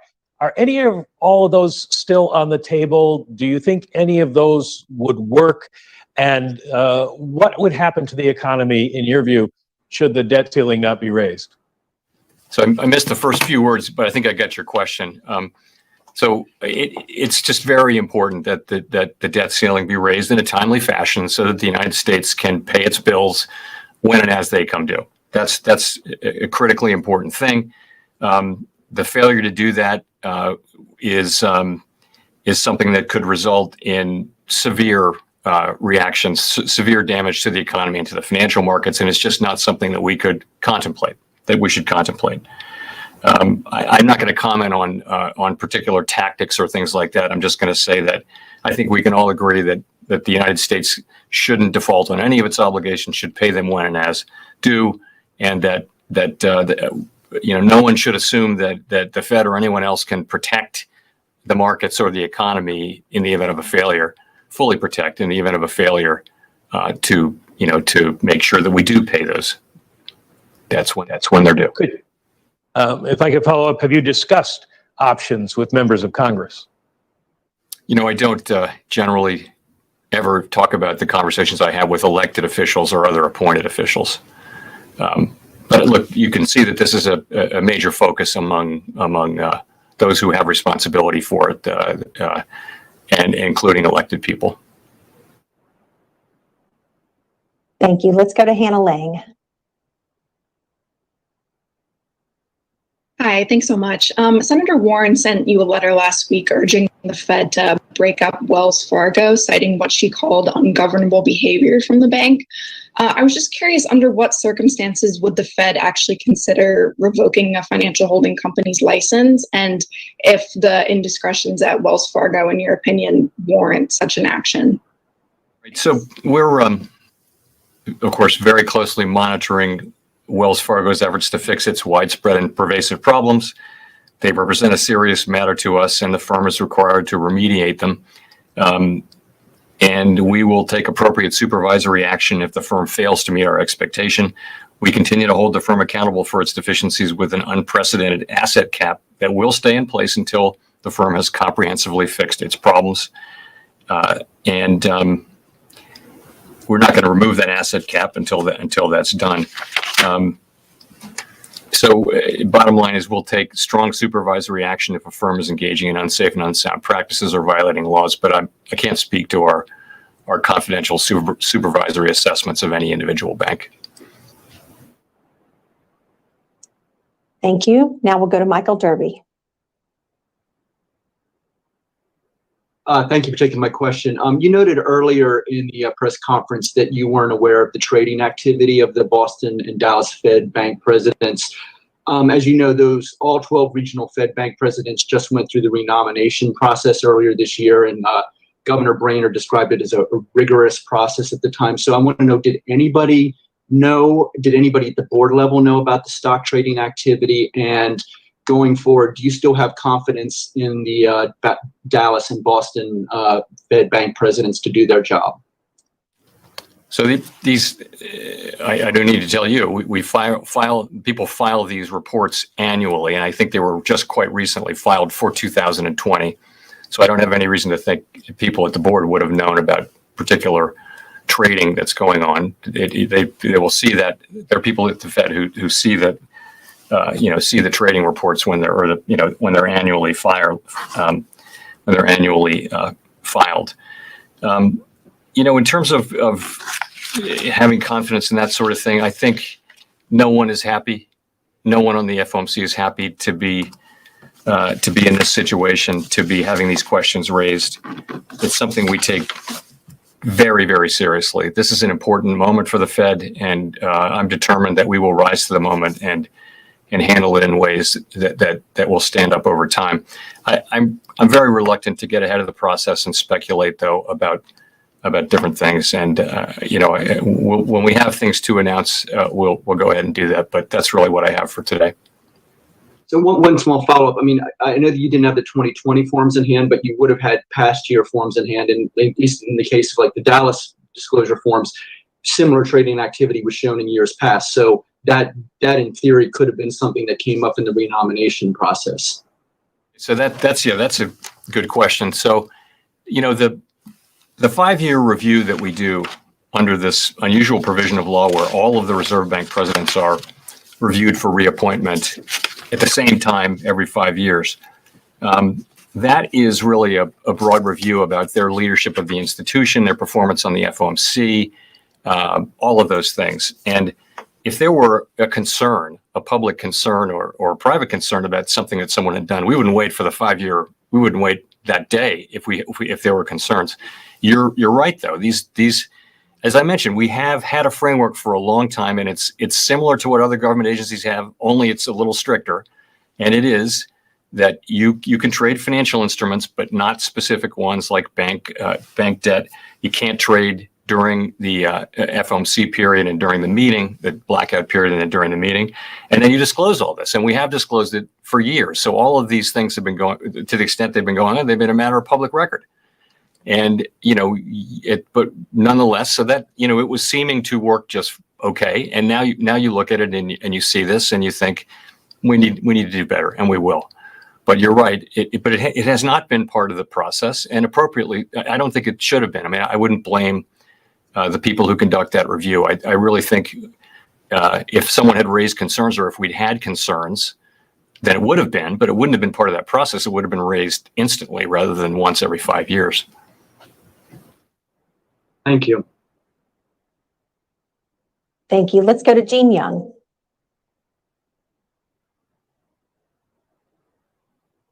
Thank you, Michelle. Chair Powell, I wanted to ask about how the Fed would balance the two parts of its dual mandate.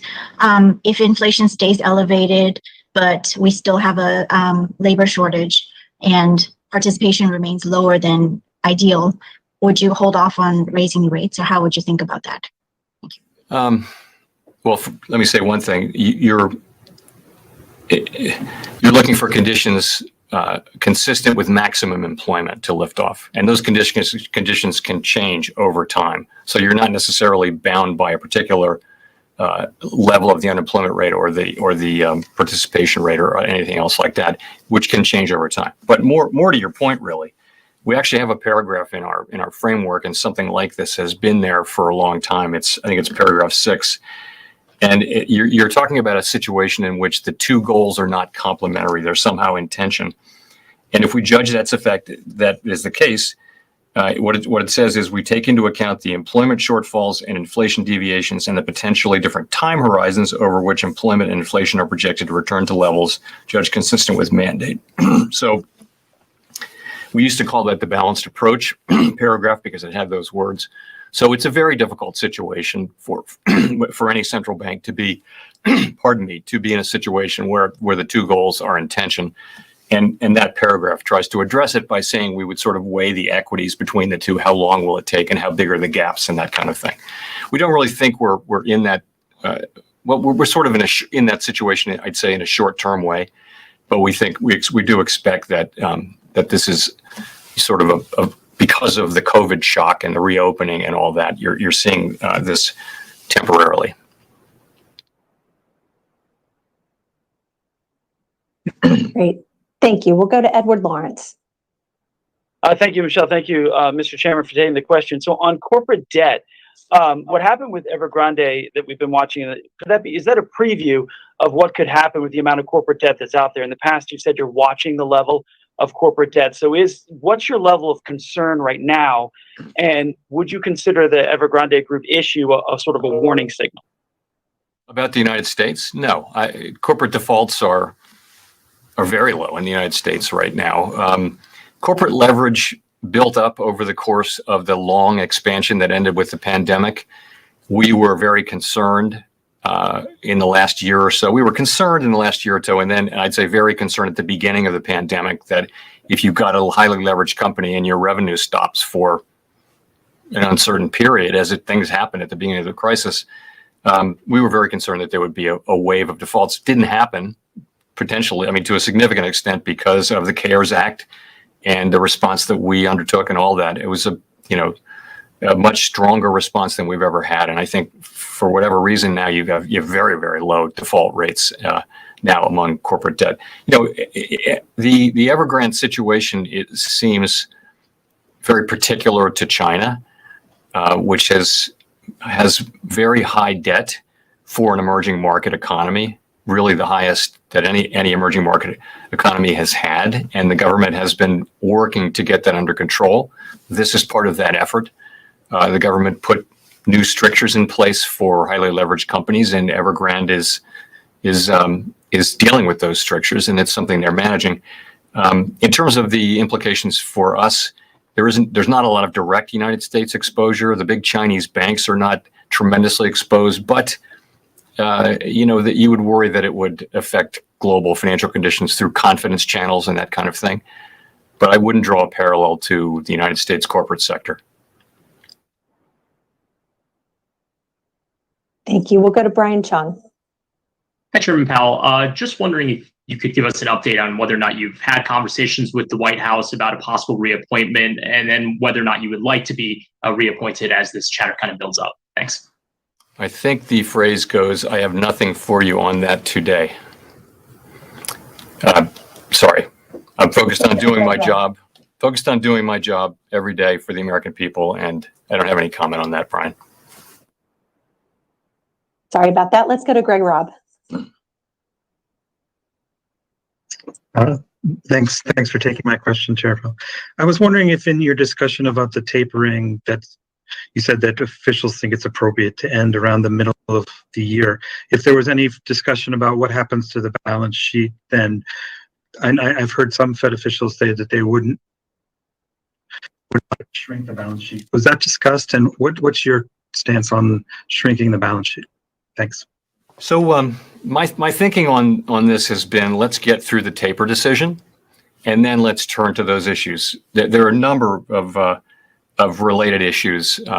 You mentioned one, Greg, but and which you need to start to think about, and we'll do that. But we want to get through this taper decision and then turn to those issues, rather than start thinking about them now and having the minutes discuss them and get people thinking that we are focused on those issues, because we're really not. And we do have the experience of what we did last time. We've watched other countries and what they've done. So I think we'll be able to get to sensible decisions fairly expeditiously when it's time, but it's just not time yet in my thinking. Thank you. Thank you. Let's go to Scott Horsley.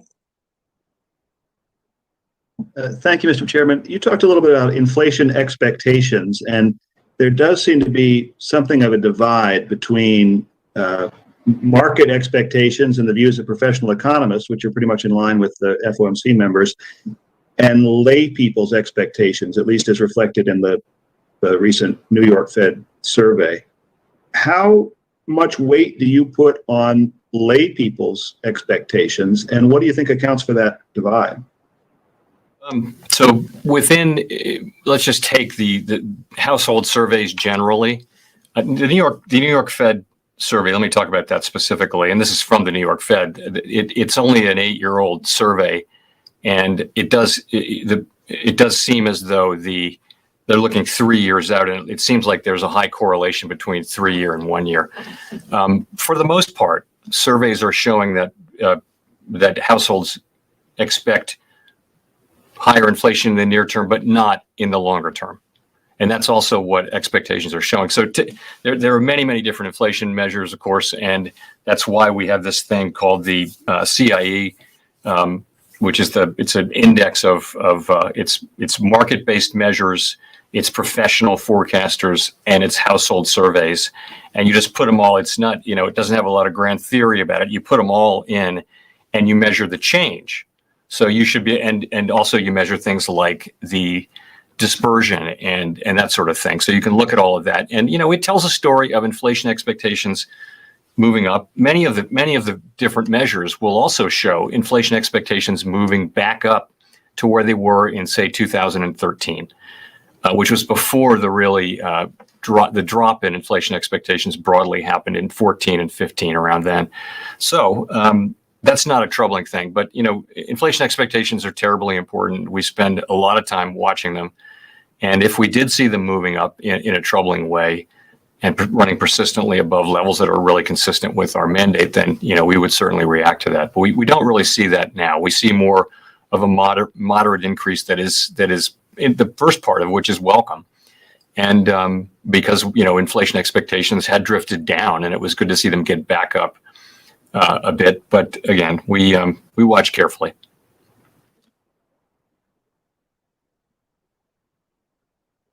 Thank you. Let's go to Heather Scott.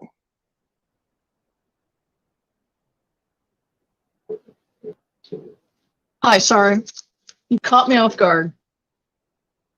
Thank you, Chair Powell, for taking my question. I really appreciate it. Again, on the taper timing, you say it's going to last till the middle of next year, but with your concerns about the potential for upside risks to inflation, would you think you might need to have liftoff happen before you finish the tapering? That's not my expectation. Of course, we can always. We haven't decided to taper yet, and we haven't decided the pace yet. So it's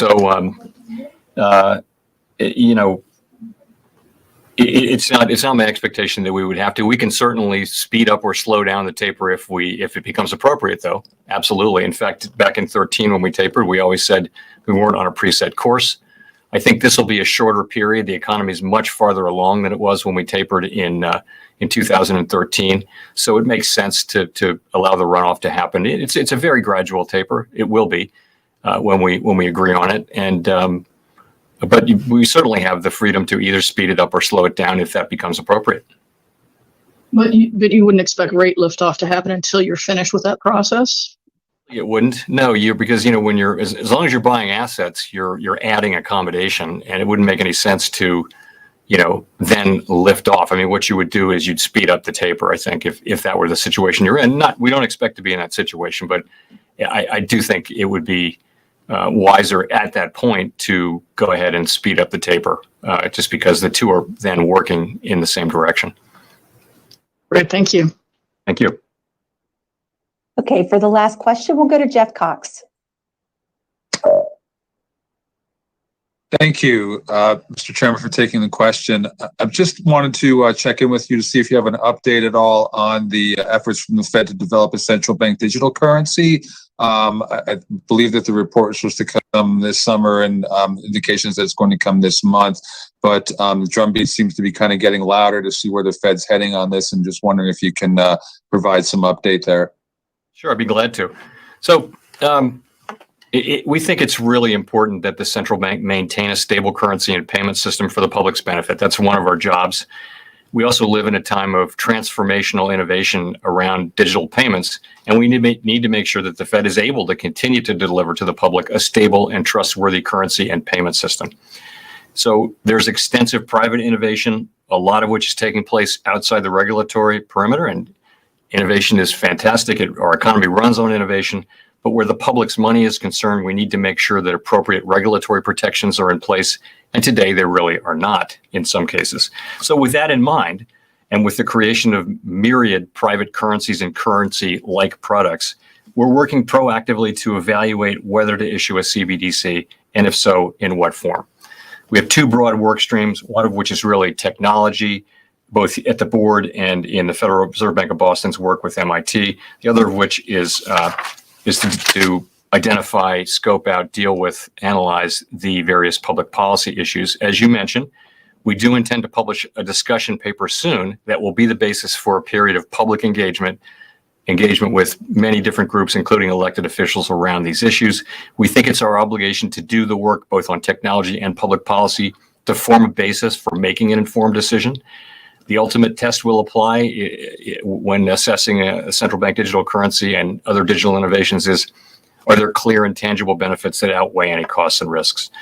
We're also, as you know, investing heavily right now in building a new settlement system for instant payments in the U.S. It'll be the first such major expansion of our core payment system since the 1970s.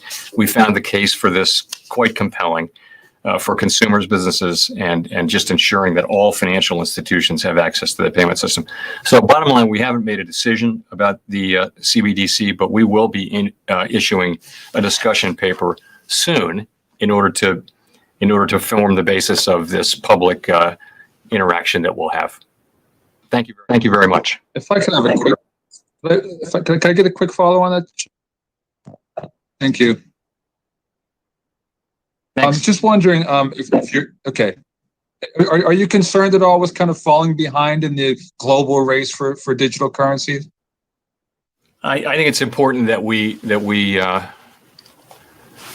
get to a place where we can make an informed decision about this and do so expeditiously. I don't think we're behind. I think it's more important to do this right than to do it fast. We are the world's reserve currency, and I think we're in a good place to make that analysis and make that decision. By the way, which will be a government-wide decision. We would do this. We would have to have a meeting of the minds with the administration, and also probably with Congress. We would really like to have broad support for this. It's a very important innovation, and I think we would need that to go ahead, and that's the process we're engaged in. Thanks very much. Thank you.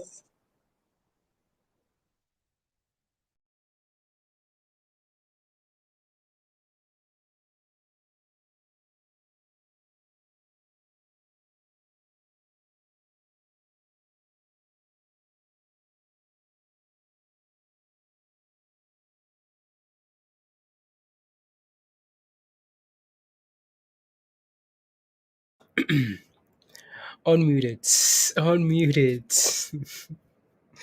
unmuted, guys. Unmuted. There we go. Good to go. Do you guys think those answers, like those questions, are scripted? Like the scripted questions? What do you guys think? There you go. Lost the voice is gone. Yeah. No, we're good now, guys. We're good now. Good. No more muting. No more muting. I can't hear you, Patty. Should be good now. That 10-second delay. Guys, should be good now. I'm just giving you guys like a second to make sure I'm still good. It should be. The conference, I think, before the conference. Yeah, there you go. So yeah, there you go. You weren't even listening. Yeah, scripted before for sure. Yeah, there you go. I just didn't even say goodbye and thank you, right, Gaston? I just said yeah, it's time to go. It's time to go, guys. My questions on the list are gone, so it's time to okay, good, Patty. Thank you. That's okay. It is what it is. Yeah, the market had a nice little, again, initially the market sold off, right? The market initially sold off and then a nice little recovery here. Everything recovered ATR had a nice run up here, right? A very nice run here.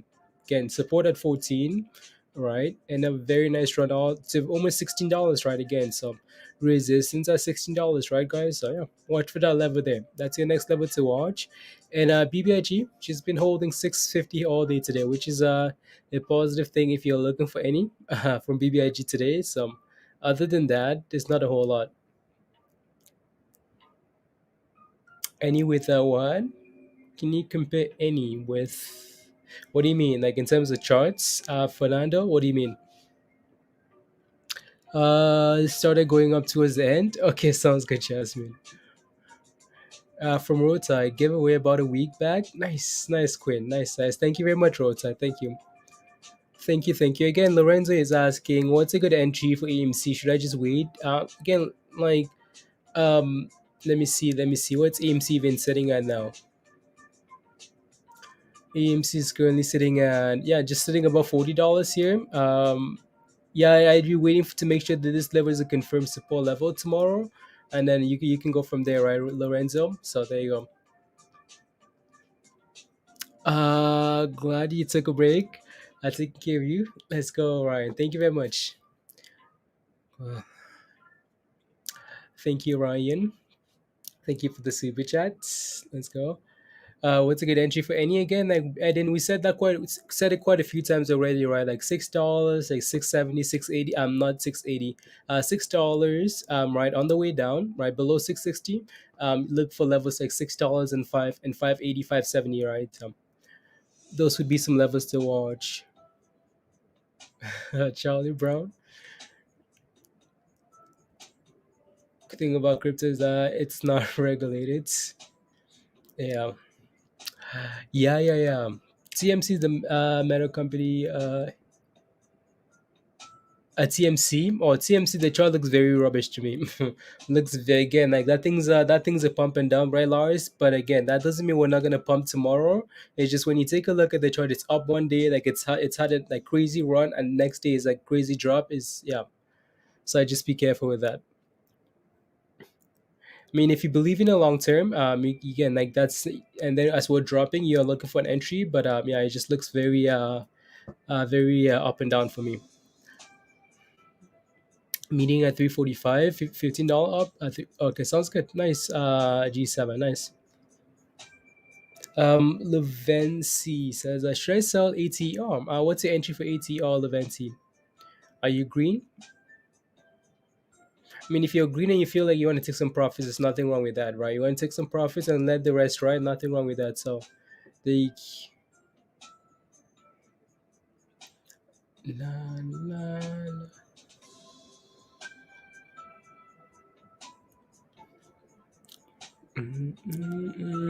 Yeah, it's like it's there. 30 minutes left here till the market closes. Okay, 30 minutes.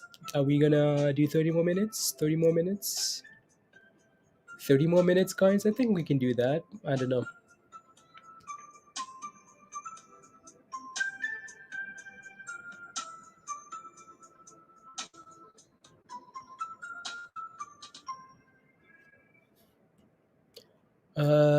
Anything important, Nas?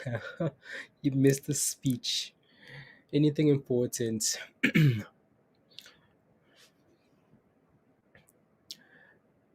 Looking to swing either AMC or ATR or neither. What do you think? Neither.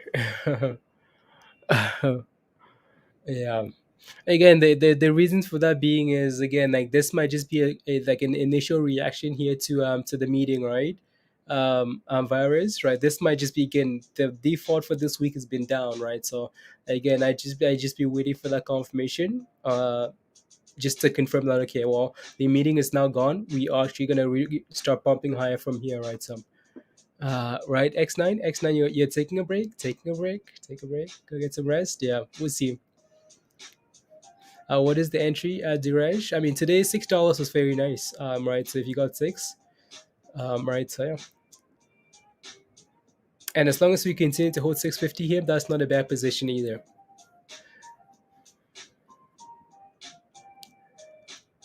I don't know if I should jump into ATR. What? Okay, you're not sure if you want to be jumping into ATR. Again, it's never really the best when it comes to like jumping into anything as we approach resistance, right? We know like 16 is resistance. Again, this is not the first time we're failing at this level here, right? So $16 there, right? So yeah, I mean it looks good. It's been holding. ATR has been doing very well today. If you're in it already, like this thing is not really giving a whole lot of warning signs. But if you're looking for a brand new position as we approach resistance, then that becomes a little bit more, a little bit more dangerous, right? So yeah.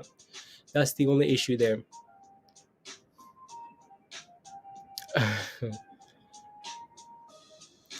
See, tonight Eva gets on. Oh yeah, tonight maybe. Yeah. Like Edgar, I know I need to do a crypto stream, but it's just like just not enough. Like, just not enough in the tank yet to do a crypto stream. Yeah, we'll see. In the red, you're tired of looking at BBIG in the red. Yeah, I know. Again, like I know you guys are new, and I know you guys are new, and you guys like most of you guys are like just coming onto BBIG now, while like again when this thing was running, but BBIG was not exactly BBIG sat at the same level for a long time before the run came, right? So yeah, we just have to be patient with it.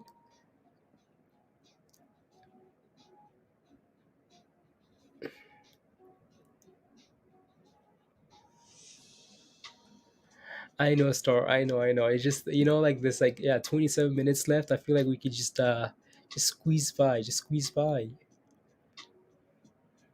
Finish my move to a different country, Philip, with a broker that can trade pre and post market.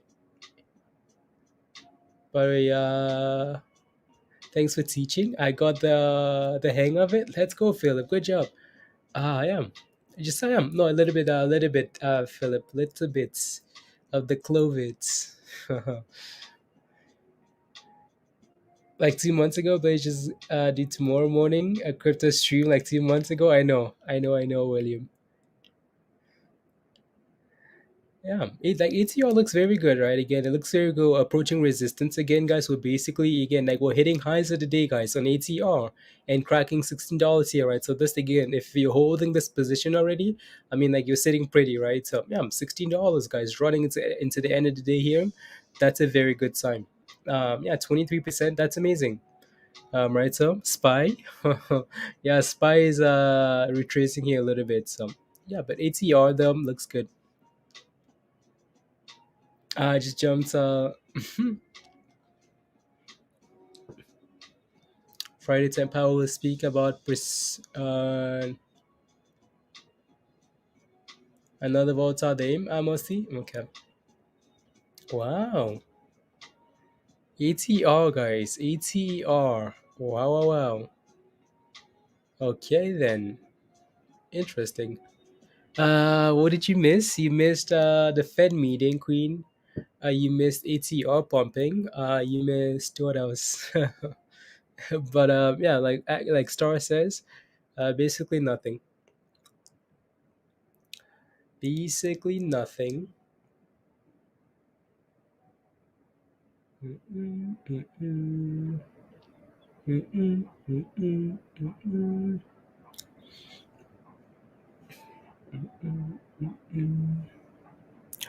What else? Philip? Okay, sounds good. Sounds good. Wow, like ATR here is actually looking very what's the again, I can't remember. Okay, 23, 24 million. Okay, sounds good. Yeah. That's quite interesting then.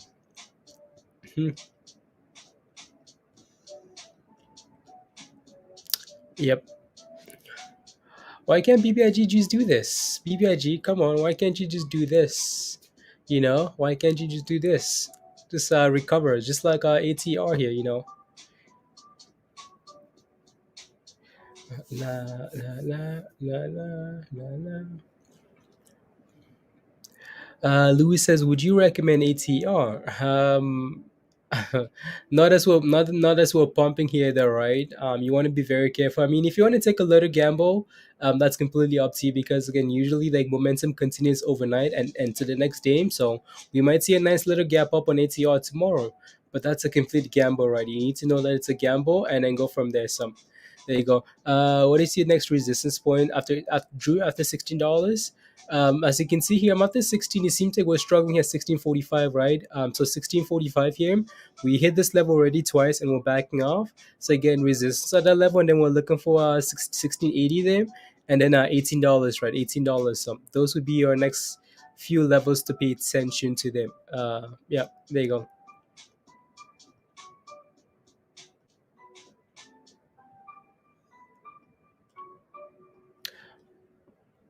Glad I got AMC at $6, tank. AMC at $6. Yeah, like if you have AMC at $6, you have nothing to worry about. You just have a nice stop loss at a like yeah, I don't know. It's up 80% this week. You think? Yeah, Musti. Yeah. Yeah, I mean, it's a good question, right? Very good question. So, if you're willing to take the gamble on ATR, that's completely okay. So, there you go. Honestly, for me, the easier entry was a breakup of $11, come back and test 11 and hold, confirm that the level is holding a support. Your entry was $11 for ATR there. So again, just because again at $10 is questionable, at $9, okay, it's questionable as well. You're not quite sure what it wants to do, but then as soon as we clear that again, 11 was some very strong resistance. We clear $11, we push above, we come back and test and confirm hold, and then we break above 14. It's looking very good, right? So now we're $16. Yeah. She unique. Hi, she unique. Hello. AMC at 9 for you. Wow, just chilling. $9. Yeah, you guys have some very good entries for AMC. Called it when it was at 10. Next, yeah, Dinesh. There you go. There you go. Yeah, it looks good. Looks very good. Dinesh, are you holding ATR? Yeah, this thing might get exciting. Into the evening here. So that's yeah, it's gonna be an interesting watch. Here we go again. Here, are we gonna break 1645 now? Come on, is it gonna clear 1645? It wants to do it. You can see that we're struggling there, but it wants to do it. And yep, gone. Right. So there you go. And yeah, if we can close above this level here, next level to watch is 1680. So that's your yeah. So just playing around this for now. 12, 18, Jason. Okay, nice. Look for a squeeze after.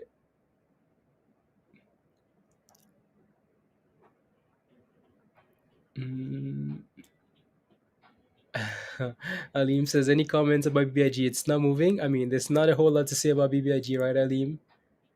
Not a whole lot to say there for now. Not a whole lot to say. Elaine says, thoughts on Marin? You're in at 9:50. What's Marin currently sitting at? I know we looked at Marin quite a bit earlier this morning. And Marin has just been yeah, it's still just chilling at $9 there, right? So when did you buy them? Like you bought it this morning at 9:50, or when did you buy them, Elaine? And like, what's your plan with that position? Do you have a stop loss? Like, what do you want to do with that position? Like, why is it a long term position for you? Yeah, so.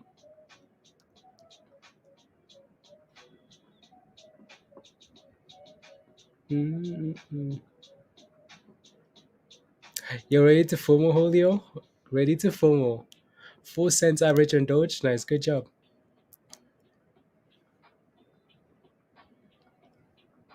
There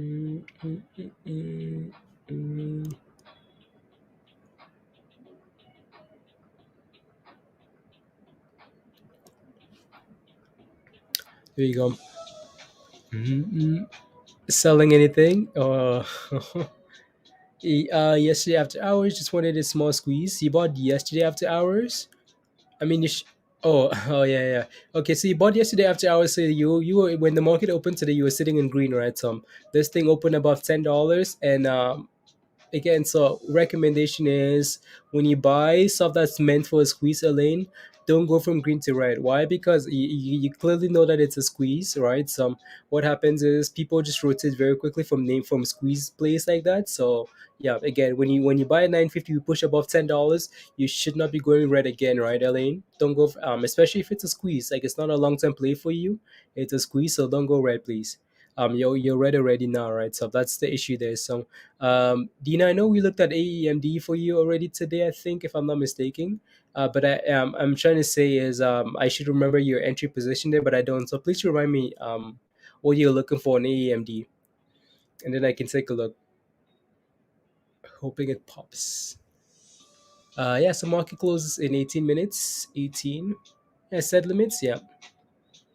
Yeah, if it's a squeeze, guys, if it's a squeeze, again, you're green on that position. Don't go red, please. Short term gamma squeeze target is 35 this week. ETR, yeah, ETR looks good.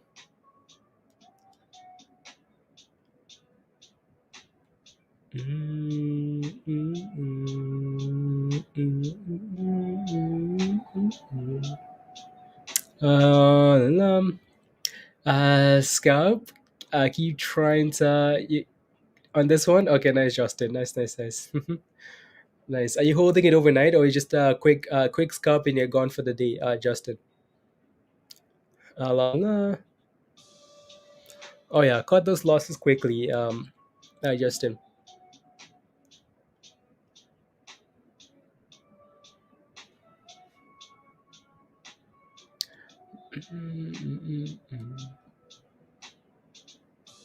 Okay, sounds good. Sounds good.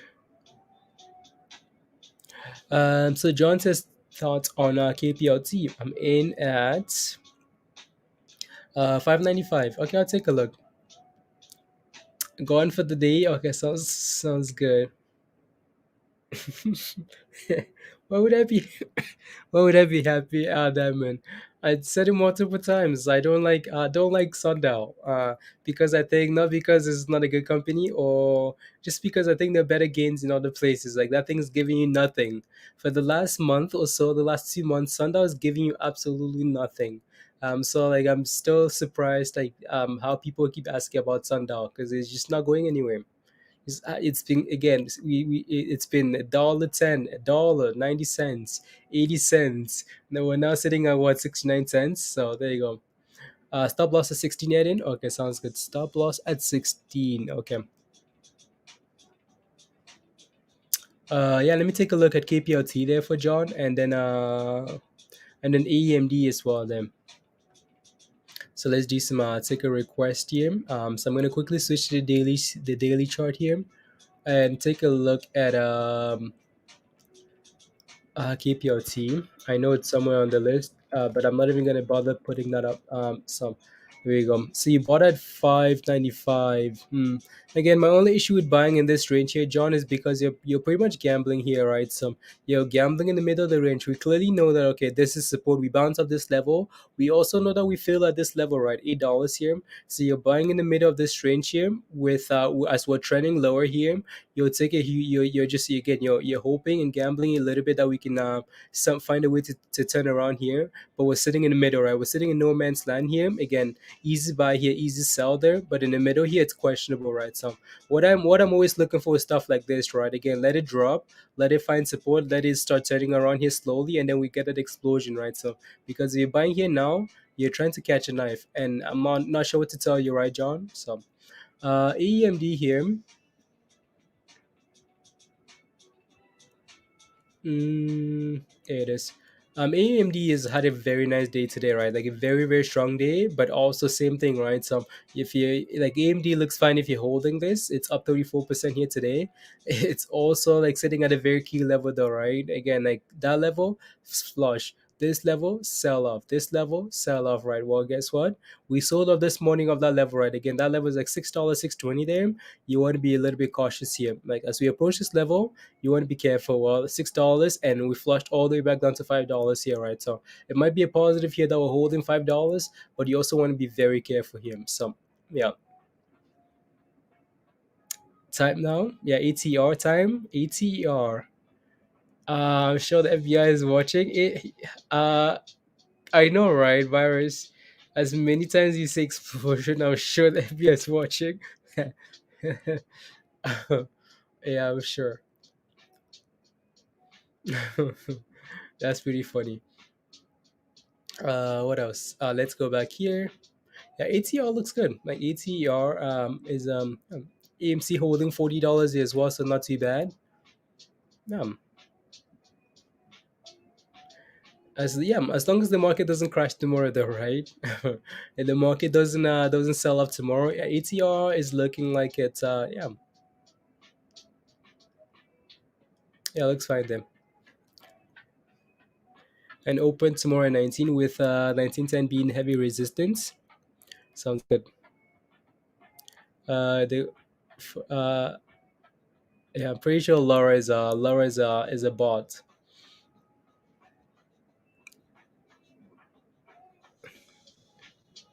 Yeah, tank. Okay, VGX tokens. Interesting. Interesting. 13 minutes. 13 minutes, guys. Keeping it real says MAT is looking spicy. Spicy. Yeah, MAT again support at 490, support at $5 is. So if we can sit above those levels, then that's a good sign. That's a good sign for MAT. Let me quickly again. I've looked at MAT so many times that I don't even need to look at the chart here to know what the levels are. But I'm just gonna take a look at the numbers here. Yeah, like it's sitting. Yeah, again, as long as I think sits above 5 there, it's good for today, right? It's had a, I don't know if I call this spicy, but it's a 5% move. It's not bad, right? So yeah, can sell about the market and can sort of, yeah, exactly, boss team, exactly. Some can sell off after market and it's here start to run sort of, yeah, exactly. Yeah, so no no no no no. I think any looks fine. Any looks fine. Yeah.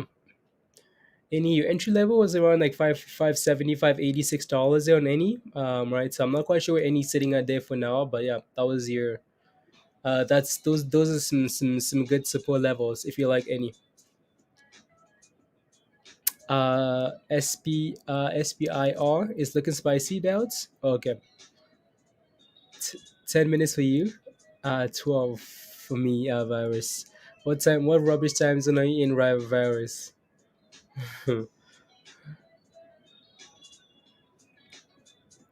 Yeah, thank you, Green. Thank you.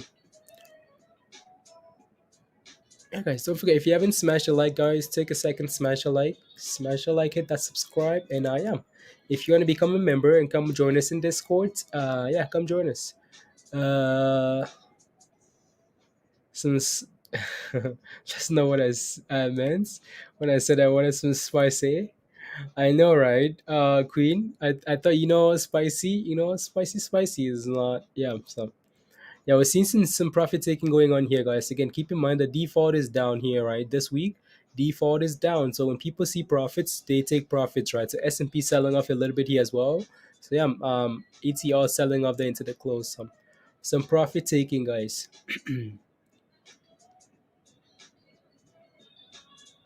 Uh oh. Market selling off, guys, into the close here. 10 minutes left, and we're seeing a sell off here. I sold ATR and you lost $20. What? Okay.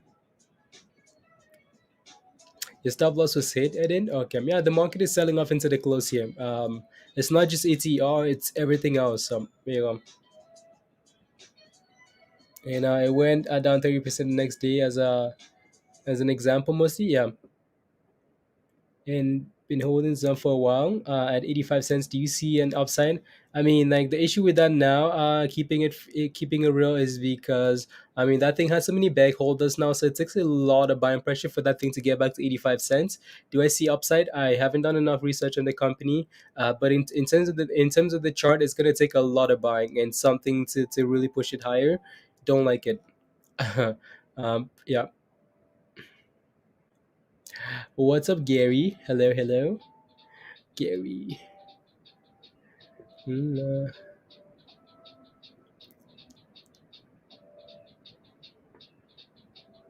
sell 2.1 billion to sell into the close. That is Not concerned. Okay, sounds good. There you go. Yeah, again, that's the importance of like keeping it. That's the importance of your stop losses, right? Again, when you get into a position, have a plan, right? Not just for the upside, but also for the downside. So again, stop loss again on the downside, just in case stuff like that happens, right? So, well, at least now you know it's a learning experience, right? So, with the crypto wallet news, John. I think it's going to keep going again, depending on the market. Depending on the market here, today was just a single day bounce here for the market. Tomorrow is going to be very important. As you can see, things are clearly selling off into the close here, right? Uh, BBIG is selling off into the close as well, right? So yeah, just be cautious then.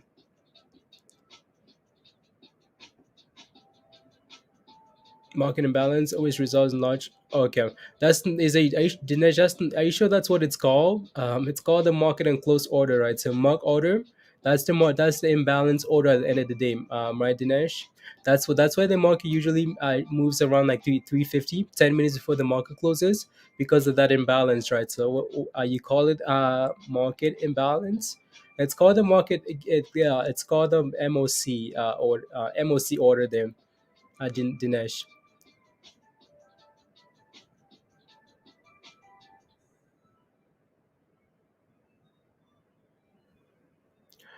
Kyle says, don't reply to regular comments. That's wild. What regular comments am I ignoring, Kyle? What regular comments are these? There you go. Wow. Like, ATR, impressive. Like some people who earn green, or I don't know. Some questions like yeah. No, what's your question? What's the question? What's the question, Kyle? What's the question here? You also need to, you can't just say skipping some people that aren't green. Read the questions, please, and thank you, right? So, when we stream for 7 hours, that means we cover a lot of questions as well. So, as a gift, no, here you go. Hi, Gary. Hi. I was like, excuse me. Oh, I see, Queen. I have no patience for that rubbish today. So, let me know. Let me know what your question is, Kyle, please, and thank you.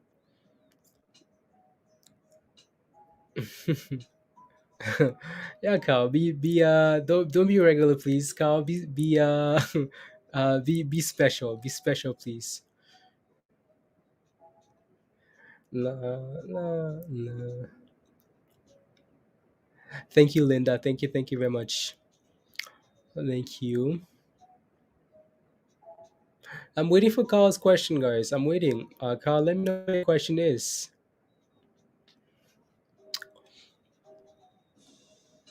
ASAP INDP. ASAP, you know, right? Again, I need some details. Like, why am I looking at that ticker? Is it because you're in it, entry? What are you looking for? But that's the meter, though, right, Dinesh? Like, that's not what the 2.1 billion order is called. Right. So MIM, market imbalance meter. That's just a meter, though, right? Is it, Dinesh? Right. It's not the actual what the actual order is called. It's called a market on close order. Like those orders need to be executed at the end of the day. There, every day at 350, right? So yeah. Like, is the meter different? This is my first time hearing about the meter, Dinesh. Maybe that's me again. Yeah, maybe that's something else that's similar, but that I'm not aware of. I don't know. Yeah, I guess we're all waiting for Carl, and Carl is gone, guys. Carl is gone. That's okay, Carl. That's okay. Ebrick says we are all waiting. Yeah, we've been waiting, guys. We've been waiting. Carl is it's the same thing. Oh, Dinesh. Okay, sounds good. Sounds good. Okay, sounds good. Here we go, guys. Wow, like ATR is actually having a very nice close here. Very solid close. Oh wow. Wow, wow, wow. Again, I like Dinesh. I like the strength. I like it. I like into the close. So, Dinesh, what are you holding? What calls? What calls are you holding for ATR? Mm, back to six. Into the close. Yeah, looks like we might be pushing to $17 actually. For ATR here. Right. So yeah, man, looks good then.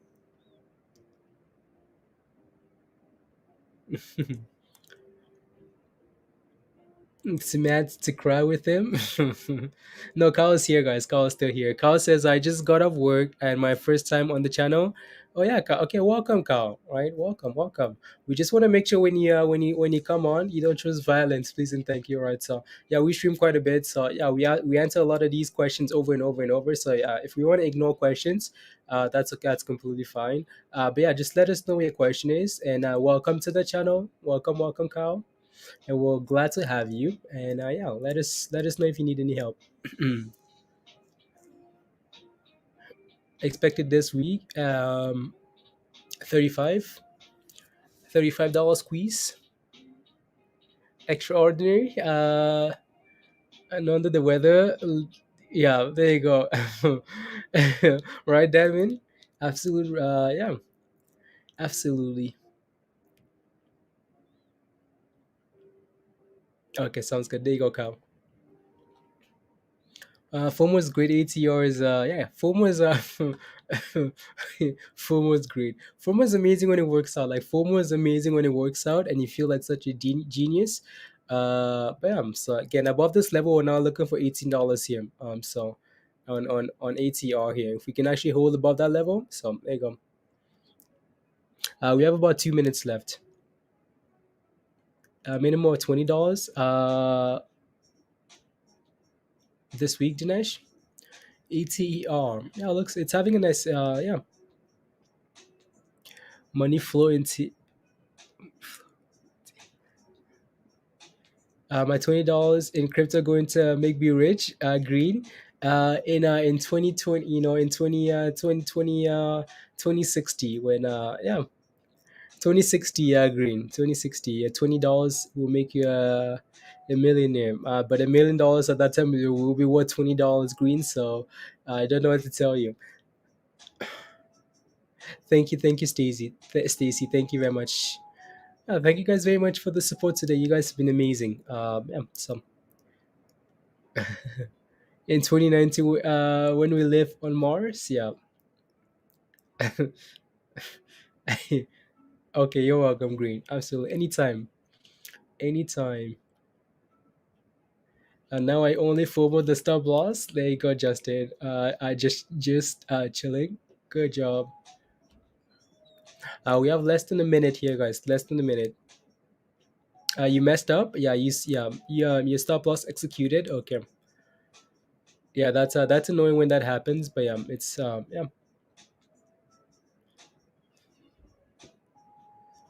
Mm, mm, mm, mm. And that's in 30 seconds. 30 seconds. You guys ready? Ready for the market to close? Let me see here. I'm just making. There you go. I'm good. Good to go. And market is closed, guys. Ding, ding, ding, ding, ding. Market is closed. Uh, uh, you can sell it back. I don't. Oh no.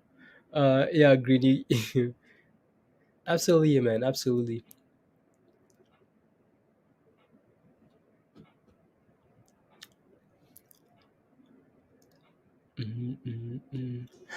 Yeah, let's chill here for like a minute and see what ATR is gonna do here after the market closes. So yeah, we might let's see if we keep running here for ATR. Yeah, Gary with CIDM, absolutely. How about that CIDM? Pat self on the back, of course, Gary. Good job, Gary. Good job, good job. Again, like Gary shows you guys again like research, and patience, and like you don't have to form one into place, and you can be rewarded, right? So there you go. It's yeah, absolutely.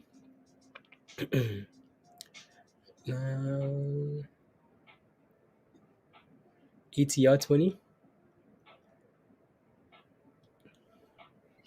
It's a breakout again. Joseph, yeah. Yeah, let's break above 170, right, Joseph? And then we can talk about $2 and then 220, and then you like the after hours better? Late Man Parrot, why? Why? Is it less stressful for you for some reason, or like what's going on?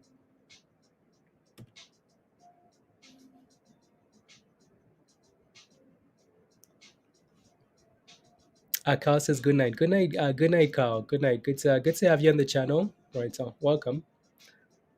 Good night. Good night.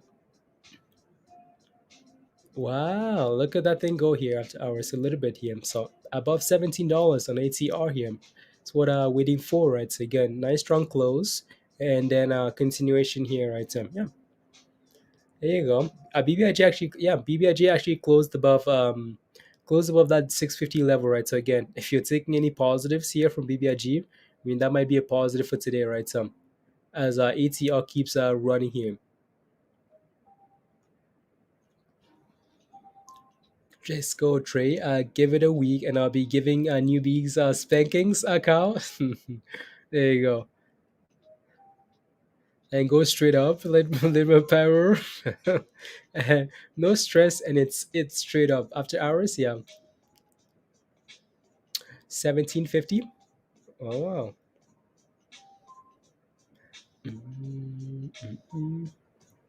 There you go, guys. 1750. Yeah.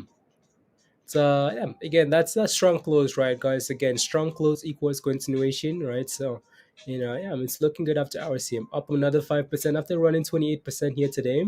Another 5% after hours there. Again, you want to be a little bit cautious with after hours because the volume isn't the greatest, the spread isn't the greatest, and stuff like that. Right? So pre-market is more important. But this thing is running here, 1770, guys. 6%, 1770 on ATR after hours. It's my job, please and thank you. There you go. Do you think $20, Emad? $20 just for psychological resistance. Just the psychological resistance level, right? Yeah.